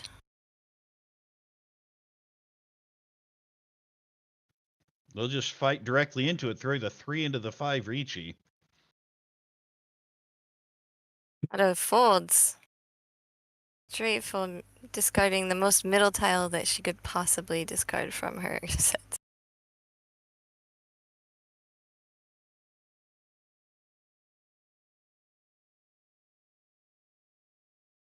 They're so fast. A lot faster. A lot of the players are less experienced playing on broadcast tables, but these players are always playing on broadcast tables, and they really.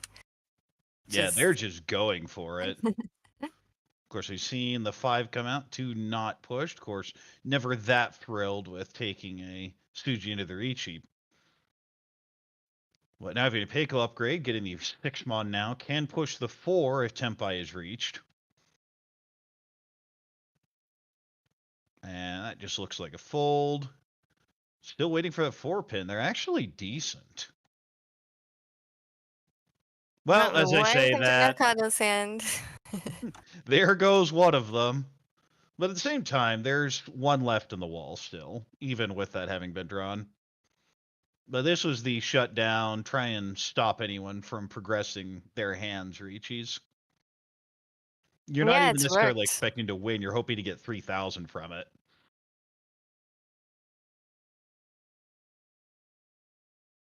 It's definitely worked in this situation.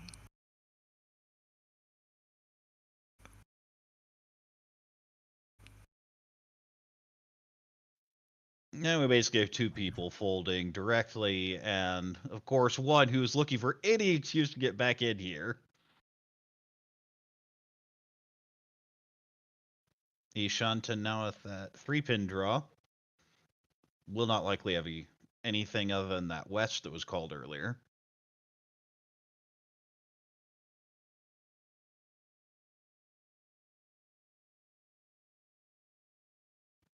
That 3 feels really bad. It kind of makes the 1 dot feel a little bit easier to discard.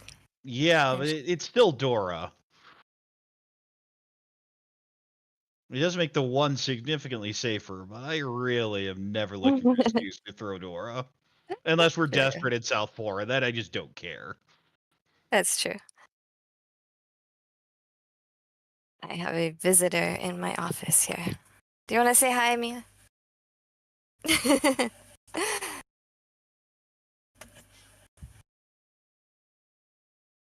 And that will end the hand in a draw. Just Nets the once. 2,000. Of course, the Riichi stick carries over,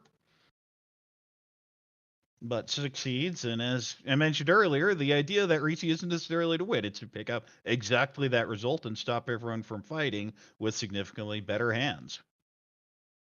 Yep, and then would have been a lot of damage if she had not reached and let them build their hands up, because they were getting some really good tiles after they folded. Ooh, interesting Chanta type hand here. The two Dora here with the South. So I think I just brute force. I'd probably call about anything with that type of hand.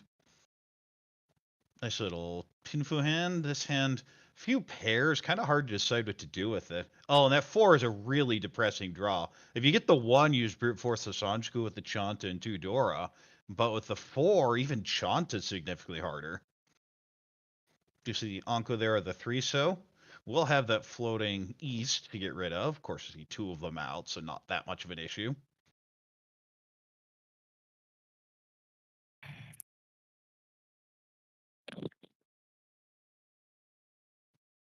Now, go ahead and hold as a safe tile. Definitely looking for 5, 6, 7 Sanjiku in here. Figures the shapes are pretty much locked in at this point. Now, go ahead and hold the 8 Mon. Potential shift to Honitsu. And that's something you really need to consider when you have 2 Dora like that, is there another way I can move the hand in a direction that I can call it?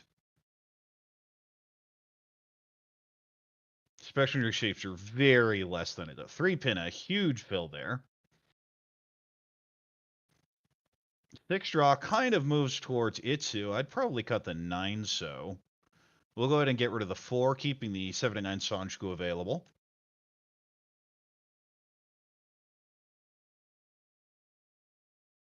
Yeah, she doesn't find any help with the 6 dot, but switches out.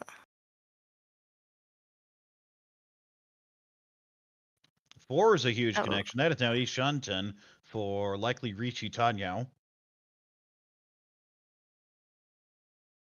And she can call if she needs to as well. Miyauchi is dealer, can't call the tiles that she has. She's trying to get to Tenpai without calling, but it's kind of a rough go there, even with 2 Dora. No, now you see the 3, 4, and 2 Mon in discards. I was trying to move it towards Shanta, and the tiles just didn't cooperate. Exactly. Well, this is the type of the time where you're like, are we throwing the door now? And out it goes, and there's the call. Should just be 7 so. Will be Chanta Dora 3. Goes ahead and cuts the 8, since you're going to need the 7 anyway. She's gonna lock in the Chanta shape at least. That is a wider Ishan 10. We'll throw it back there, preferring the safety style.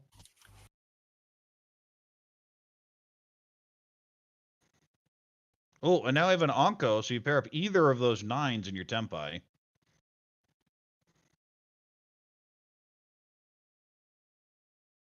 One so does nothing. The 8 so kind of connects, but has a Furitan problem, so back it goes.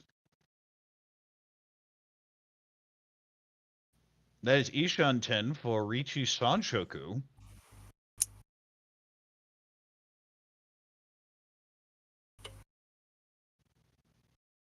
This is what really happens in a lot of heads, is everyone just one tile away from getting what they need. It's a lot easier to draw tiles when you're 2 away or 3 away, and more tiles help you. When you get down to 1 away or Tenpai, then it really narrows down the tiles that you can use in your hand. Well, especially when you're taking a lot of these bad blocks looking for hands like Sanchiku or Chanta, that even reduces it further.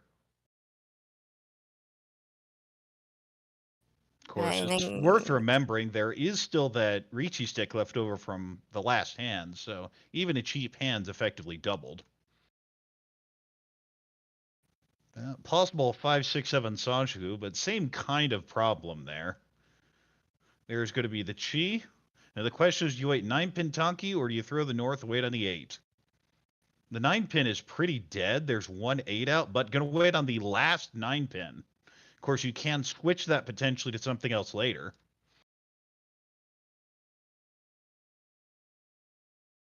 I wish she could switch it for it.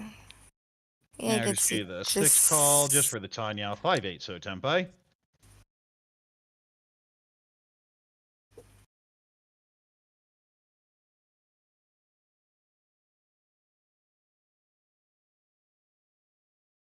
And so it'd be 4-10, otherwise I think they'd be a pretty good weight, but 4-10, pretty useless. Yeah, it would have been nice with the 4s coming out so recently. God, a little bit worried about that edge tile, but notices it's safe and discards it. That's the thing, when there's a Yakuhai call that is not a seat win, you have to think, what's the weight? Oh, and here we have Tempai, Riichi, Pinfu, possible Sanshogu on 6-9, 9 being Sanshogu. I mean, the 9-pin is the tile that is wanted right now. And Kado breaks up her Tempai against the reach. She's not going to push against it. Of course, the corollary is if you break away, switch off that 9-pin, you'll deal into the Sanshoku.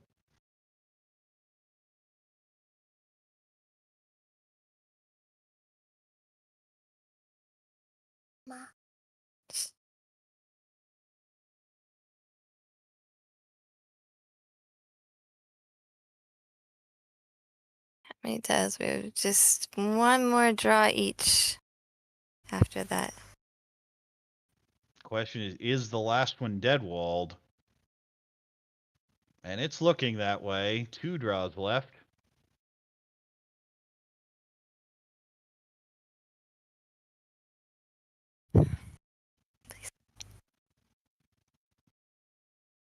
And that is Tempai. We'll be waiting on the 6. The West is not it, though, so we're going to have 3 players Tempai. And I lost definitely the were. Me too.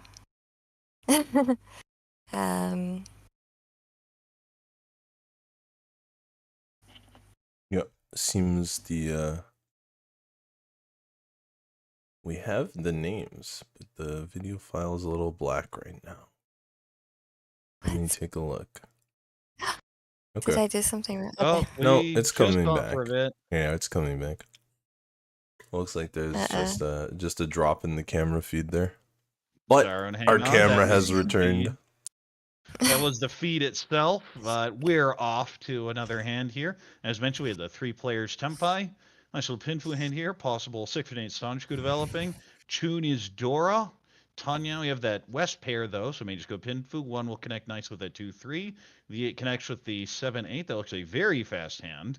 2 connects with 3-4. Isn't it nice to get situations where everyone's draws help? Does it keeps you talking really fast though? Oh, I think this is when that's you just good. have to check the Chun. Because you don't even really want it paired up yourself. So out it goes.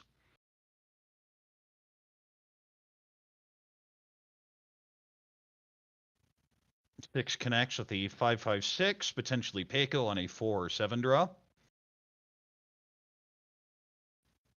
Well, there's an Anko, so headless Ishanten now with the 8-so Anko and double Ryanman. One of the widest Ishanten you can have. Possible Itsu route there with that 9. Go ahead and hold the Chun. There's Tempai. This is just Riichi Pinfu on 2-5-so. But good weight this early. You toss a stick in. Yeah, especially when you have the Ipatsu and Ura chance. Definitely want to reach that early.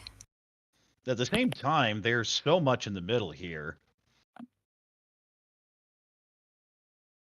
2,900 and just Ipatsumo. That's Riichi Patsumo Pinfu Ura 1. That's a Mangan. Uh-oh, it's out again.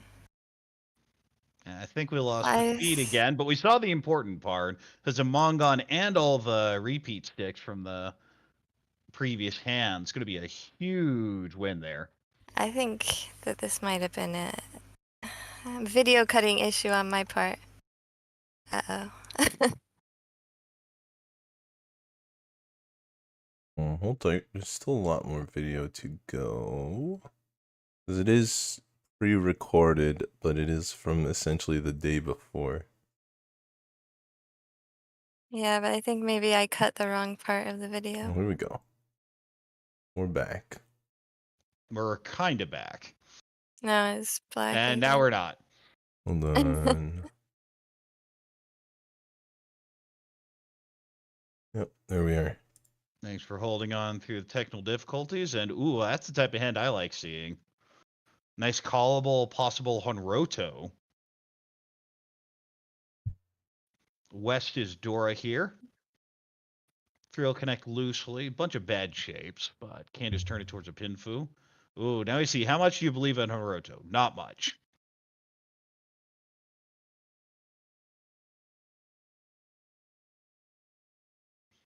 Dora pair up there with West. Anko of the North.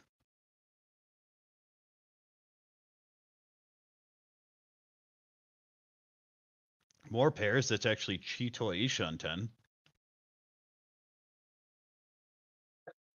South doesn't really do much, so out it goes.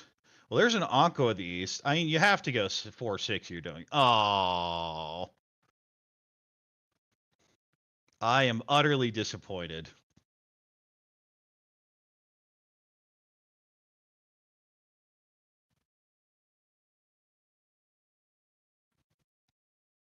But does win the Chi earlier. Oh, it was a Chi, not a Pawn. So there was just the Yakuhai, 1, 2, 3. So it couldn't have been Honroto. That's the problem with us coming in late. We couldn't see what the call was.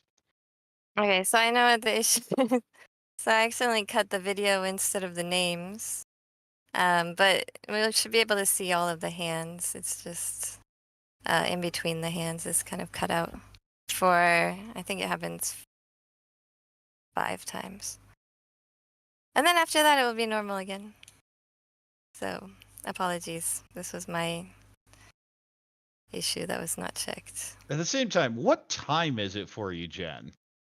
8:30 in the morning. And I believe you've been doing a bunch of this stuff already. I spent all night cutting it, which is why I probably cut the wrong spot. All right. Well, we're going to move on. And if we don't lose any action, that's the important thing here. But we have a South pair, a few other pairs. Couldn't even go Honitsu with that hand. Kind of a Pinfu hand. The 7 helps immensely. Potential shifts towards Itsu, probably just Pinfu. And we have a 5-7-7-7-9 shape, but really wants the 8 because the 8 is Dora. Chitoi Tushunten. And there's a pair up of the 2, so can also potentially go Tanya, but would have to shift down on that 9-mon. Fuso loosely connects. The shapes here aren't great, but you have the Dora, so you're just going to play general efficiency, hoping to draw that 7 so. It is one of the problems with an 8-9 shape is when the 7 so's Dora indicator, everyone knows it that someone wants it. Now the Hatsu pair here will be held. Their extra shapes aren't that great, so I definitely think just calling the Yakuhai and going is probably a way to play that hand. 5-mon fits in very nicely there. Still really hoping for a 3-pin. And now if an Ishan 10 could just call the Hatsu down for Tempai. We'll also need a 7-pin. Kado's gonna want to call that or get anything Tempai as fast as she can to try and keep her deal. Other players don't look that fast. Well, I have that's 1 an away for Ishan 10. Bungo. Wouldn't be any value right now, but Riichi Nomi good weight is perfectly acceptable, but would have to Anko up.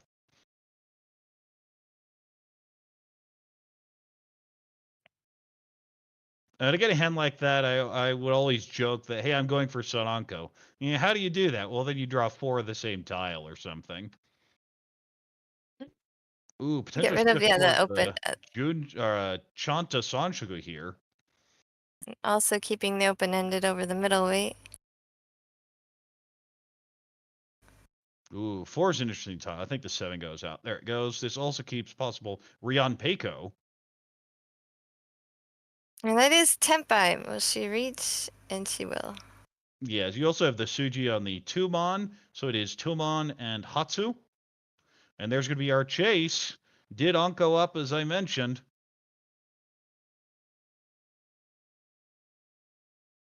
And when you draw a Dora and there are 2 Reese's in front of you, that's about the time you say, you know what, this hand isn't happening. We're going to see an Ankon of the One-Mon. So what happens is when they cut away and the names come off, that's where I was supposed to cut just the names. Now, it looks like 9-Mon is the new Dora new Dora, and there it goes. And of course, anytime you con that 1-Mon, that's 32 Fu, so effectively the same as 1 Han by itself.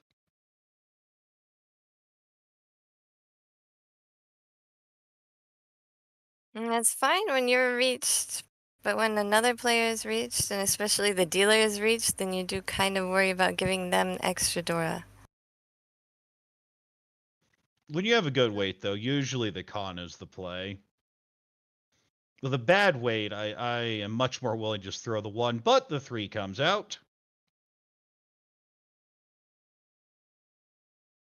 And we'll cut away for just a second.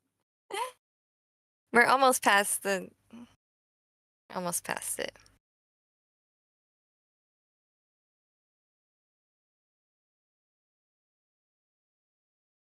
Yeah, this is the side effect of doing it on short sleep. So forgive Jenn here. We'll get you back to the action as soon as we can.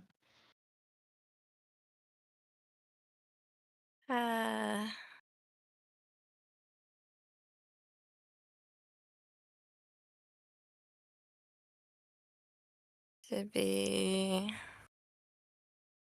just. I wonder if there's a win on the hand. I guess we can pause it and we can tell you what happens if it moves on to the next hand. Let's see what it comes back to.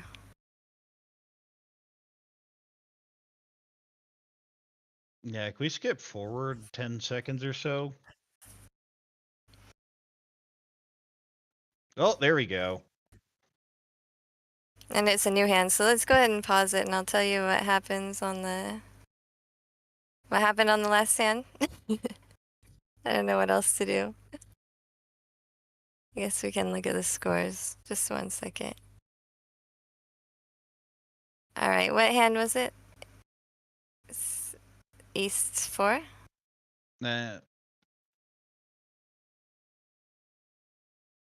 East.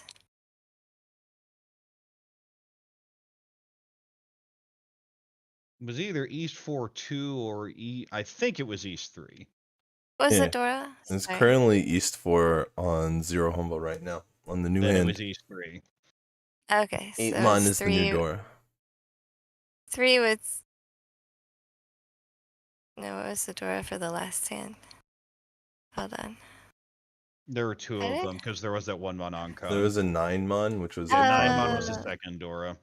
Okay, just 1 second. I got it. Okay, just have to go to the part where it was blacked out. 26-3, game 3. Okay, it's gonna happen once in South 1. So it'll happen 2 more times, but we'll go ahead and look at what happened here after the con. No, oh, wait, the con was of the 1, right? Okay. Yes, con was 1-Mon, okay, revealed 9-Mon over Condora. Okay, so Bungo won the hand after she conned. She won it. She won it off of Kado, who was the other reached player. And the Ura, she did not get any Ura Dora. So it was just Riichi Nomi, it looks like. Yeah, I believe there's an Anko in there, so let's head back to the action. Okay. And I And figured it there will were too many Yora. It didn't look like there was a huge swing on the points. and I think it will happen 2 more times, but we won't miss any action, I don't think, on the next one.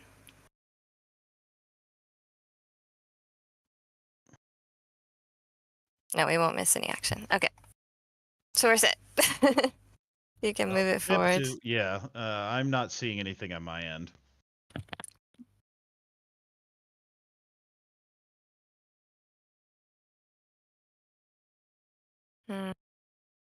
I see Chrome browser.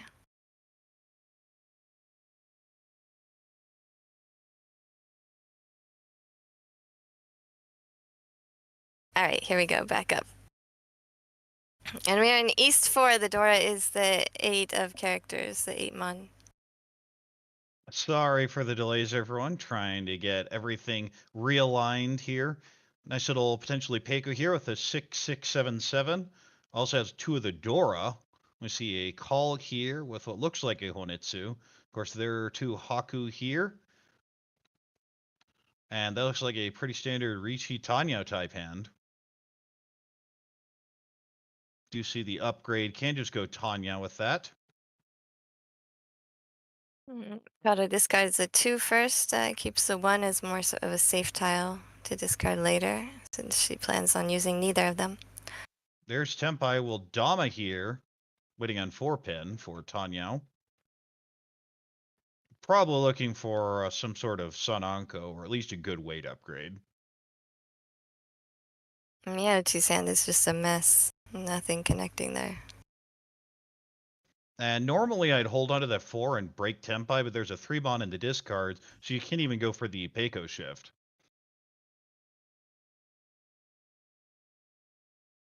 Ooh, Chun's a nice pull there.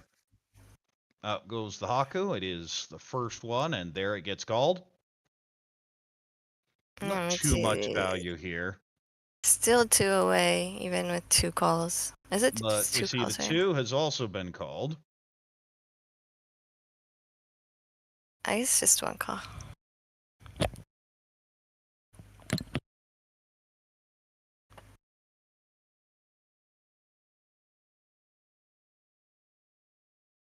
It's Bungo that has 2 calls and still 1 away. And Miyauchi is taking an interesting path. She's pretty much folding at this point, the 1 dots. No, the 2 is pawned, so the 1 isn't very useful anyway. Yeah, but it was a pair. Yeah, I think it's With all more the of a washi. open-endeds. You're just trying to work around, find another path, because the 1's pretty useless there.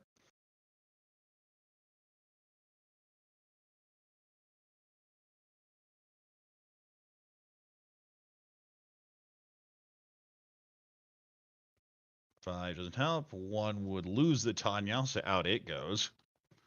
And actually, now Chi Toitsu Ishan 10. Of course, would not really want to run on that 2-pin for Chitoi since we know it's been pulled. Never the ideal Chitoi weight. There's your Sun Anko, and there's our Riichi.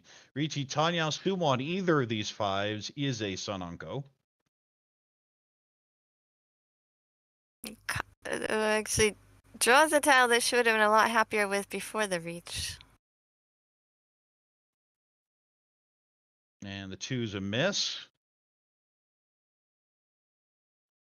9, not a great tile, but out it goes.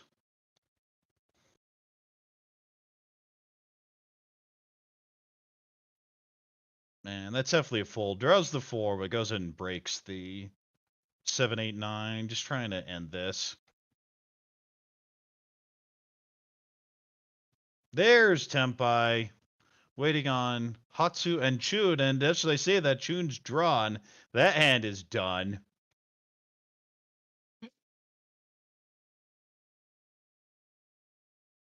I think Miyauchi was out from one of the first calls. That's why because she doesn't There's have the a pair in her Sumo hand. Riichi Sumo Tanya Sananko.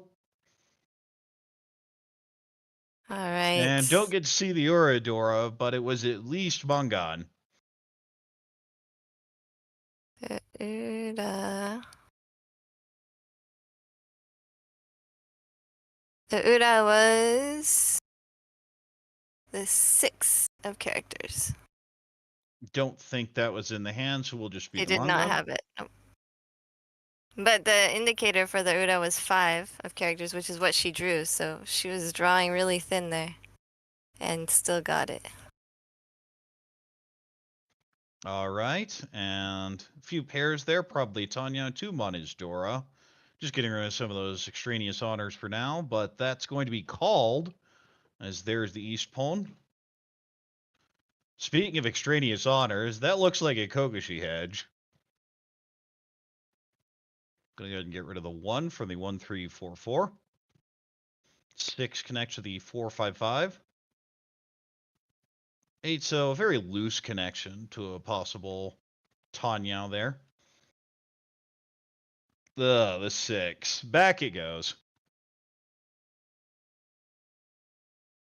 When you have all those pairs in a Tanya hand, I'm always inclined to just call and figure out what I'm doing later. That always seems to bite me in the ass when I try that one. I definitely admire people who can.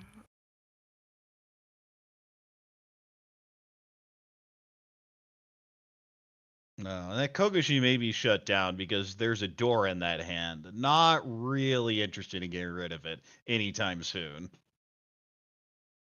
So it feels like the Tanya is the East Call was probably the best hand right now.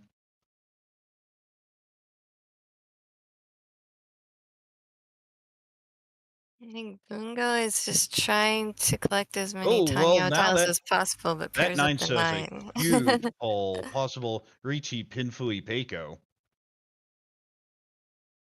Ishanten there with that 9 pull. Well, I think that 3 is a sign to go Honitsu. I think the 1s are coming out, and out it goes. 3, so Anko now greatly improves the shape here to an Ishanten.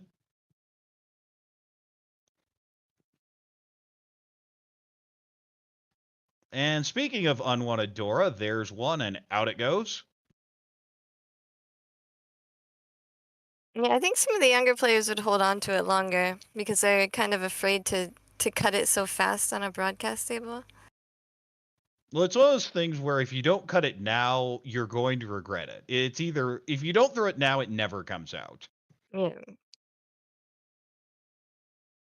Oh, and that's a big shape upgrade. Can just cut the 8 here, and that's going to be the play. Perfect Ishanten.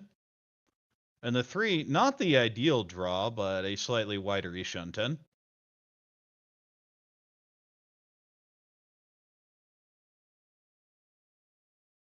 Nine Mon is a miss. 2 Mon's a Dora. Ooh, what do you do here? I think 5 Mon's the normal cut, but you have that 1 Mon Furry 10 problem. We'll go ahead and throw the 5. And there's Tempai waiting on 3-6. Will be a cheap hand. Problem is, oh, just get the 6 right here, and out it goes. And there's the win. Will just be a Into cheap win there. Miyauchi. Yep. Go. And that's the last cutout. After that, I did it correctly. So the broadcast will be returning from the shadows, preferably for the rest of the game after this. Yes. I don't know why I started doing it wrong and then right again, but there's no more video cutouts after that one. I think we've been over this. You just weren't sleeping much. Yes, I need Remembering a out there to get your proofreader. rest. I just need a proofreader I need somebody to check them after they're done. Because I do these. All right. Well, we are back regardless. Ooh, possible Chanta route here. Has a south pair up. Can call that. 5 Mania's door. And I shall Pinfu. Possibly Peiko. Well, I like this hand a lot. Possible Chitoi. Possible Rion Peiko shift later. 5 so definitely going for some sort of outside hand. 4 connects to the 3, but probably just going to call the south. 9 does nothing. Back it goes.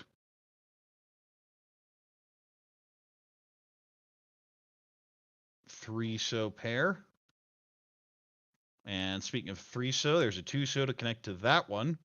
There's the south. Will it be called? We are in south round now. And there's the call. Chun gets cut, just looking for the cheap hand. Just wants this hand basically over with. There's no value here. And it's really hard to create value unless you get a ridiculous toy upgrade. So just try and get this hand over with. Don't let anyone build their big hands. You know, like this one. If it ever finishes, it's going to scare people. Also, Miyauchi, who pawned the south, is dealer, so she's also looking for anything to win quicker and get Yeah, people just off get their that hands. repeat. 2-pin Anko. Probably is going Tanya now. The question is, do you throw the 3-mon, the 7-mon, or the Haku? We'll throw the 3-mon. Yeah, it's also a callable Tanya, so we'll see if she aggressively calls some tiles. Miyauchi has been playing very aggressively, even when she doesn't have great hands so far. But 7 so gives a possible Ipeko for Riichi Tanya Ipeko.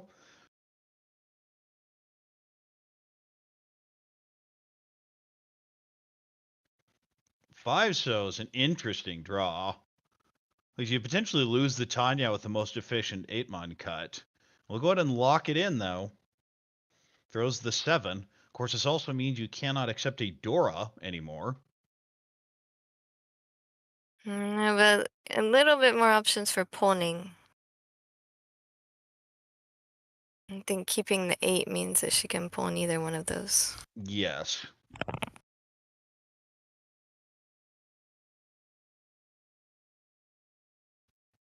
Four so gets Sekigiri, goes and keeps the safer tile now. Speaking of 7s, Wall decides to laugh at you because that's how this always works. I'm getting some lag here. I think that's an 8-mon. Looks like a 7. I don't know if this is my fault or not. Yeah, I am getting low quality even here in the call.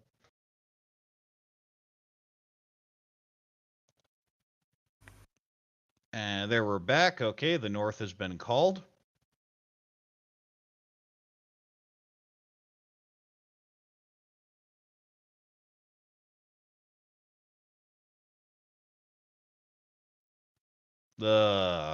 That's a hand that wants to go Chitoi very, very badly. And you stare at it and go, that I do not want this hand going Chitoi. Yeah, just let me call something and just completely eliminate any chance of Chitoi.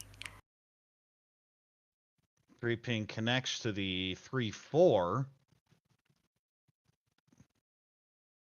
Looks like it's frozen. I'm getting a little timer thing on the... Yeah, I was getting an issue inside the call. Okay, there we go.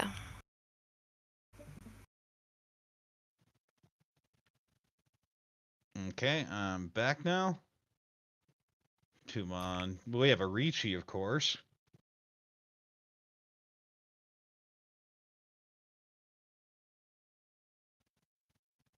One pair up doesn't do anything. Goes and throws it back. This is a Riichi Tanya on 4-7 so. And that's a Tempai. We'll have to throw the 9 and out it goes. That's also Tempai, waiting on 2-5. The 3 players Tempai right now. And the 6 will deal in. Just the Yakuhai, but a bunch of Fu there. Yeah, another thing is these players are not that far away from each other as far as points goes. Everyone is within Mangan range of getting first place. So even the small wins make a big difference at this point in the game.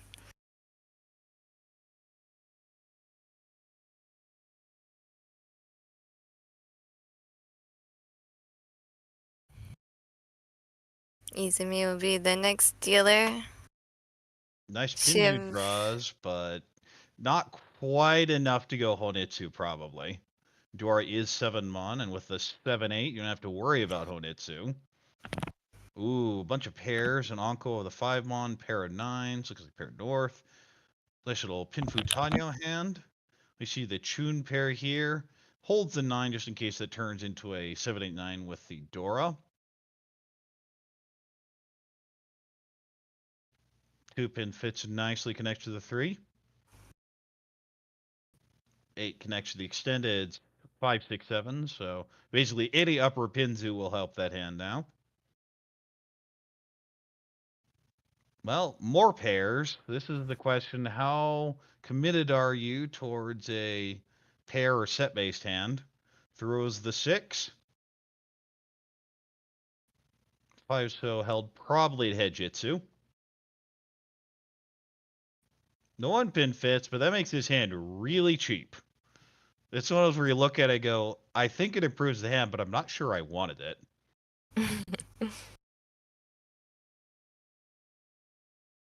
Izumi's nickname Well, is just Ice draw another Doll. one.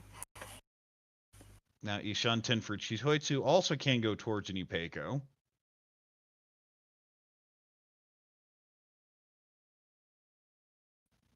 Speaking of 1-pin, kind of fitting into the hand. The 2-3, so it's going to fit. And we can see the 6-0 basically does nothing for this hand. Possible 3-so wait later. Out goes the 8. Figures it's not going to connect to Dora. Time to get rid of it. And there's a pair up of the Dora. She doesn't lock it in yet. I think a lot of people might lock it in as a pair at that point. Especially as we get into the second row. And people are going to want the tiles around that Dora. Well, that's the thing about that 555 Onko is you know you're shutting down multiple people's hands with that. Upgrade to the 2-so, potential Riichi, Tanyao, Ipeiko, maybe Pinfu. And that accepts Dora, but do you really want it? And the answer is maybe.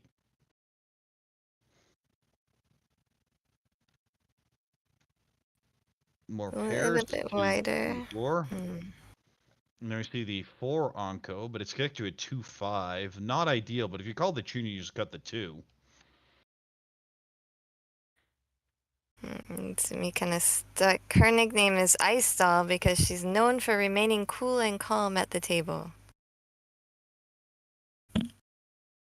Let's see if the calmness helps her win this dealer turn and... Oh, there goes back. Adora. Not called. Draws the 9. Could also go Itsu from this. I see the 6 has now been called. This is Tempai on 2-5 so. Just trying to end this hand now.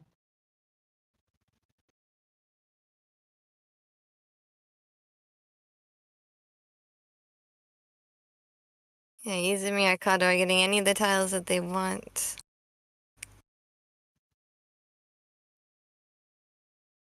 It feels like basically no one's getting the tiles they want, but that's going to be at the 5, Yeah. so we'll deal in. Just the quick handoff. And Atanyao going to end that hand. Really wanted more, but at some point you just say, I need to get my 1,000 and stop these people who are clearly building better hands than what I have. In this case, they weren't even that much better, but definitely pick up the points when you can, and you still have a turn at dealer, and you're within Mangan range of first place, so it's really not a bad position to be in. We did have someone with a couple Dora looking for a 6-9 for Ipeiko. That's the type of hand I'm worried about. Looking for, yeah, but it was really... Well, yeah, the 6-9 was pretty locked down. But again, you don't know that. That's the problem, is you don't see the hands. But we look at these, we see a Hatsu pair. Other than that, pretty standard shapes. 5-so connects to the 6. The 4 connects, fills in that 3-5-7. 6-pin pairs up, goes and cut the penchon. Out goes the 2-pin. Dora is north. I see some hesitation here. How much do I want the pairs? Goes and cuts the 2. I feel that's something a lot of players just generally mess up is you don't need extra pairs if the rest of your shapes are terrible. Just treat all those bad shapes as potential pair candidates. Yeah, there's definitely a tendency to play with too many pairs. Generally, the basic idea is 2 is good, 3 is bad, 4 you're gonna think about wall pairs. It's more complicated than that, but that's the general basic concept. Oh, there goes the Hatsu. And it's not Palm. There goes the second one. And begrudgingly calls that. Tempai now on 7 so.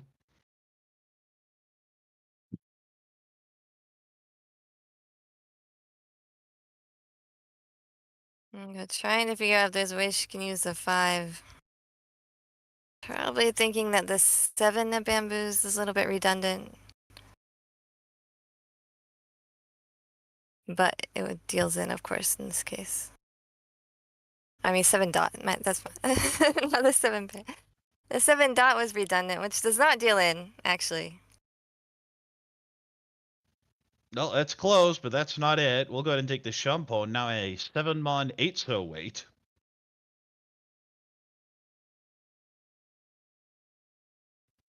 Now the Onko. Interestingly, if the Chun gets called, the 7-mon probably comes out and deals in.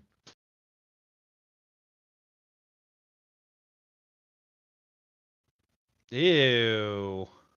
I think 3 so is the normal cut here, but you're really sad of almost anything. Unless you draw specifically the 6 so or the 8 so. There's our It's a really terrible Tempai. Will shape to just be deal with. Riichi Nomi does not take the Shumpo, and as a result does not deal in.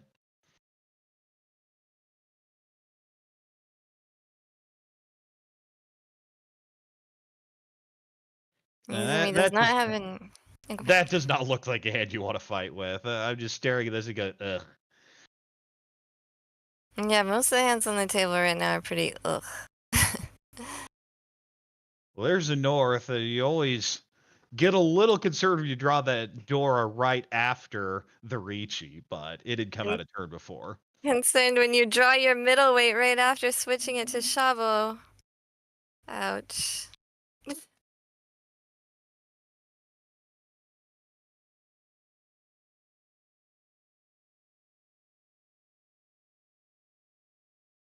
I think Izumi does not have any more turns at dealer. I think she's looking to stack up some Uradora. And just holding out. Says, I don't want to throw the 9 so into this.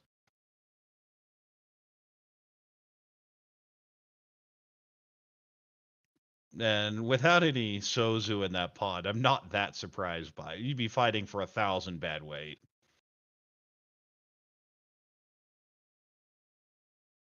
She was not happy with that. Just a little tiny slam in the side of the hand.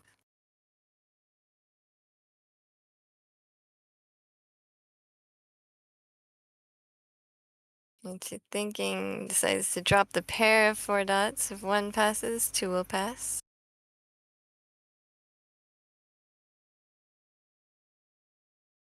I was kind of incentive to try to get back in. The problem is the 8-mon's not a great tile, so just going to throw the safe 4 and continue along this path. And of course, you need all the 4-pin come out at once, so now everyone has a pretty good idea what's going on.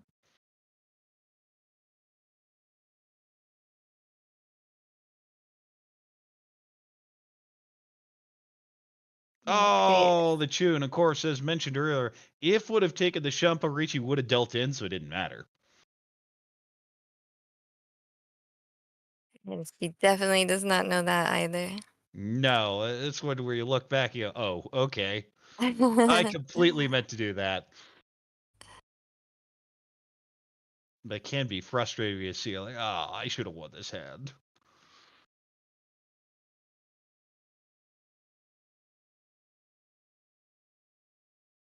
We'll probably end up taking this to a draw. It is Upper Monzu, but it's not the right one.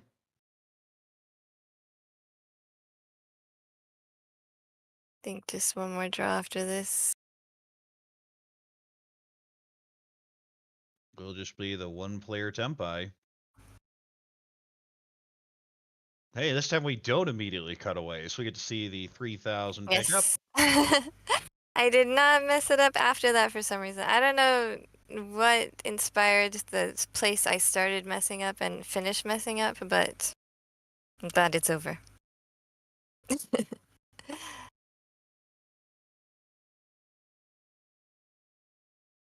And I will definitely be double checking the hands for tomorrow. I see a nice little 3, 4, 4, 5 here. The rest of the shapes aren't great. Oh, 2 helps that immensely. Now all of a sudden looks like a good hand. Needs a 3-mon though.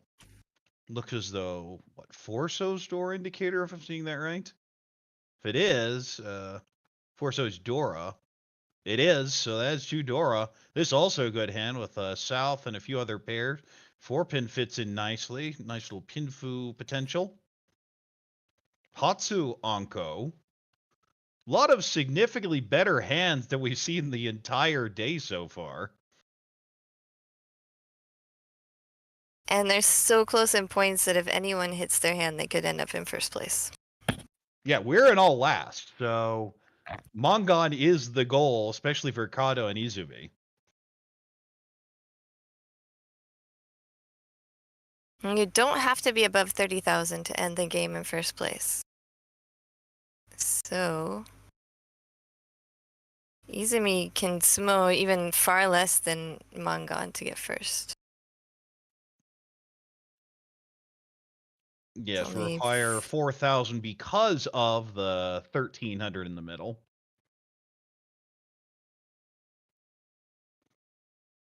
like 51 behind, so 39 at 38. Right. Which usually figure it's just going to be 3 on. Yeah, you can get 3,900, or if you draw, you only need to get, I think, less than 1,000, 2,000. 2-pin fits in nicely. The problem is the shapes are awful. The Riichi +1 is good enough. I just cut the 3-pin, but instead got to cut away from the 7-5 block once the blocks over the immediate shunten.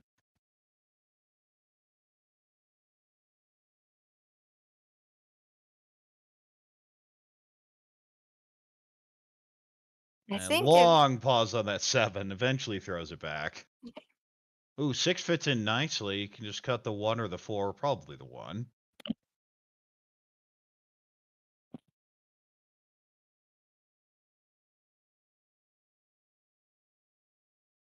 Yeah, having cut the 7 the previous turn, you figured the 5 was coming out, and out it goes. Another 4-pin does not help that hand. They're really hoping to draw a 7, so. it's so Well, frustrating we're because gonna it see a looks like Chi. it could help. It really looks like it should fit in there somewhere, and it just doesn't. And we see the Dorapone. So all of a sudden we get some very expensive hands. Oh, and now we have an Anko here. And says, you know what? Maybe that Dora Kanchan not that great when someone pawns Dora.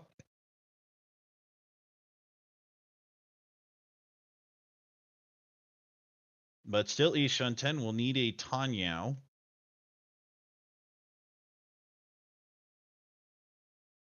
And Bungo is the dealer, of course. She's going to be as aggressive as possible. In last place, not in second place, Technically and in the last second, you dealer. figure anyone sumoing is probably going to knock you under. And maybe even if it's Kado, knock you down to 4th. Yeah, Plus, when your perfect team's at storm. minus 190, you need to be fighting. Absolutely. It does not like this 3 one bit. But at the same time, I think you just have to suck it up and shove it. Doesn't do it, though.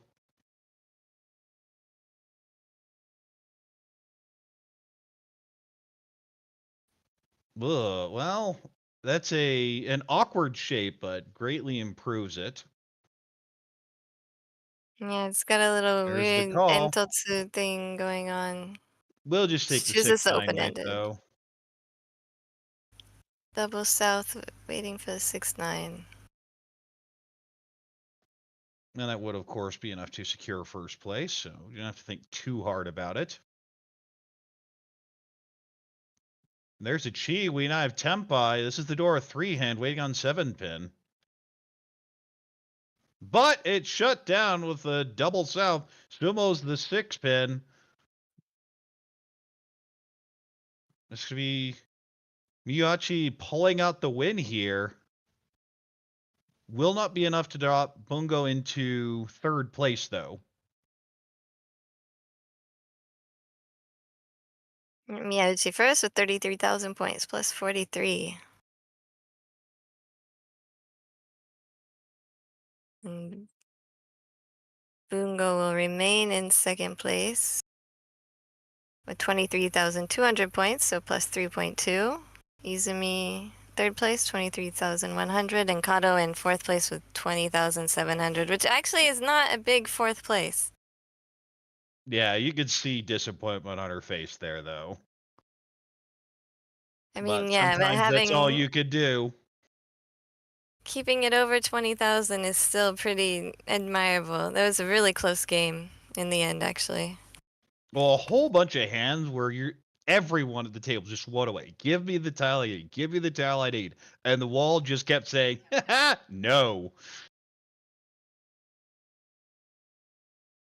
A lot All of long, right. drawn-out hands, eventual shutdowns with one Han. Plenty of action here, and boy, the stress of that last hand. Yeah, the stress. It was a very stressful hand for a very stressful game for all involved, I think. But I think it's really interesting to see the different speed that these players play at, the like really veteran players. Kozue and Yukiko have been in JPML longer than I have. And you can just see the complete difference of the people who are used to playing on broadcast tables and the people who aren't. All right, well, I think we have an interview. Yes, we did. I talked to Kozue after the game, and she told us a little bit about their team. They have a new team this year as well.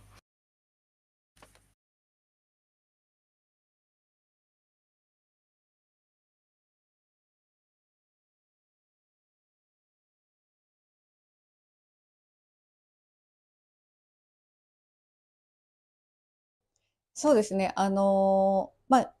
新しいチームといっても、2人は同じなんですけど、変わったトミちゃんが、なんか相当夕刊富士杯強くて、今季もめちゃくちゃ活躍してくれてるんで、楽しみです。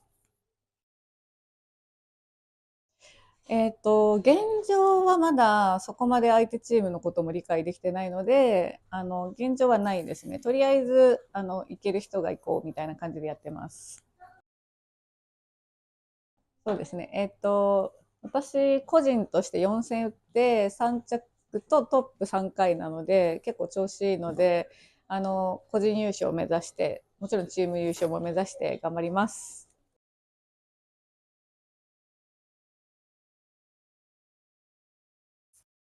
That we just saw. So here is the totals for the games that we watched today. Ampai got plus 85.3, so they will take a massive lead over the other teams. And PSJ is in last place, right? But they didn't actually get that huge of a negative today. They just stayed very negative. Now that's a problem, and a lot of the time you're just having to fight from that position. It means you're going to have to fight. You can't end up digging that hole, but just a whole bunch of middling results here, which again, with a first place bonus, you really need to win games to make up those points. So there's a spelling error. It's Hirooka, actually, Hirooka from Marsta. Did start the team off with the first place, but they just could not get any momentum in the second two games and ended up with third place and a last place. Interesting that third place and last place are about the same score because Kado is above 20,000, which hurts so bad, and to be in fourth place at that score. And you haven't really dealt in a lot, and you haven't really lost a lot of points, but you still have to take that fourth place penalty.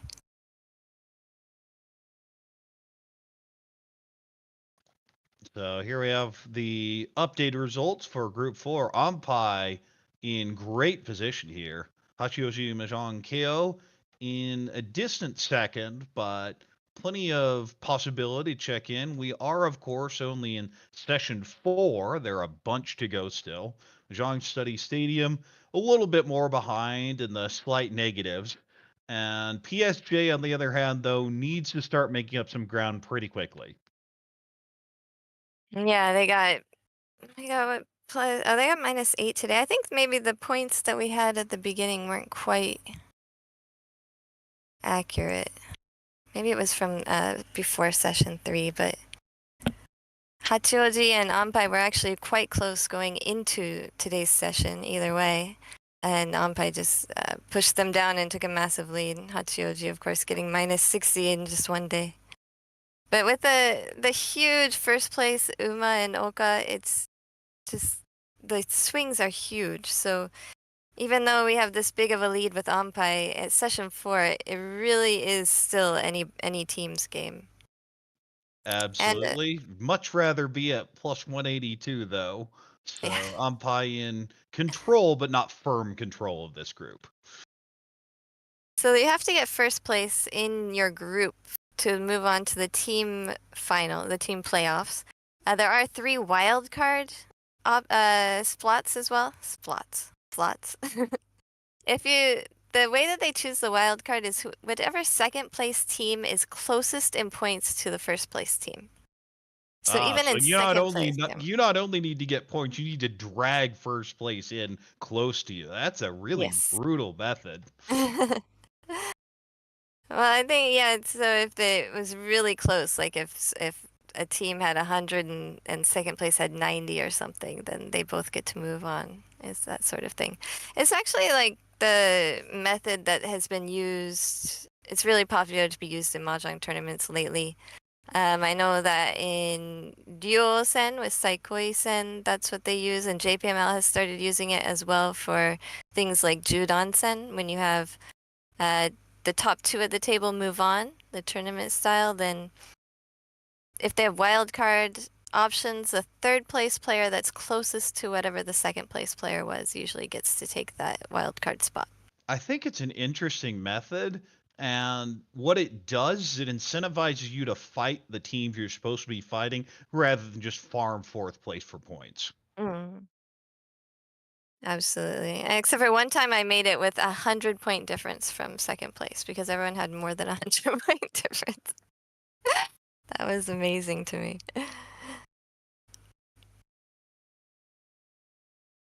All right, and don't forget that Garth and I will be in New York next month on October 15th. Please come to Sparrow's Nest and celebrate the launch of the second edition of my book.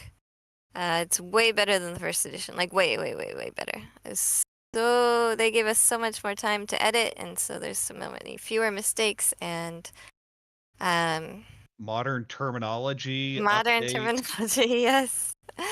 Terminology, 10 new essays, 100 new pages for strategy, basic strategy. If you already, know all the basic strategy, it might not be very interesting, but it might be good to recommend to friends who are just learning how to play the game. And the essays are, I guess I talk about that stuff on stream all the time, but it's all written down and consolidated into 10 essays about being a pro in Japan. We also have lots of swag. We're gonna have a mini tournament. All these Mahjong little gacha things that I buy in the gumball machines, I'm bringing them with a gacha machine. And so you guys can play gacha for these little Mahjong trinkets, the keychains and things like that. Also, follow the WRC channel. We haven't been doing the weekly update show because we have the Yukan Fuji streams. They're a little bit more frequent now. But we will stream on there occasionally when we have time. We have something to talk about. So also, of course, watch the past Yukan Fuji broadcasts as well. Yes, subscribe, the whole deal here. We promise we'll have it clipped a little bit better tomorrow. Yes. It was only the last game. The first 2 were perfect. But regardless, we will be back here tomorrow at 4 Eastern, I believe 5 UK time. And for tips, Chiral, Jenn, this is Corak. for the Yukan Fuji Cup broadcast team. Hoping to see you tomorrow. Thank you, everybody.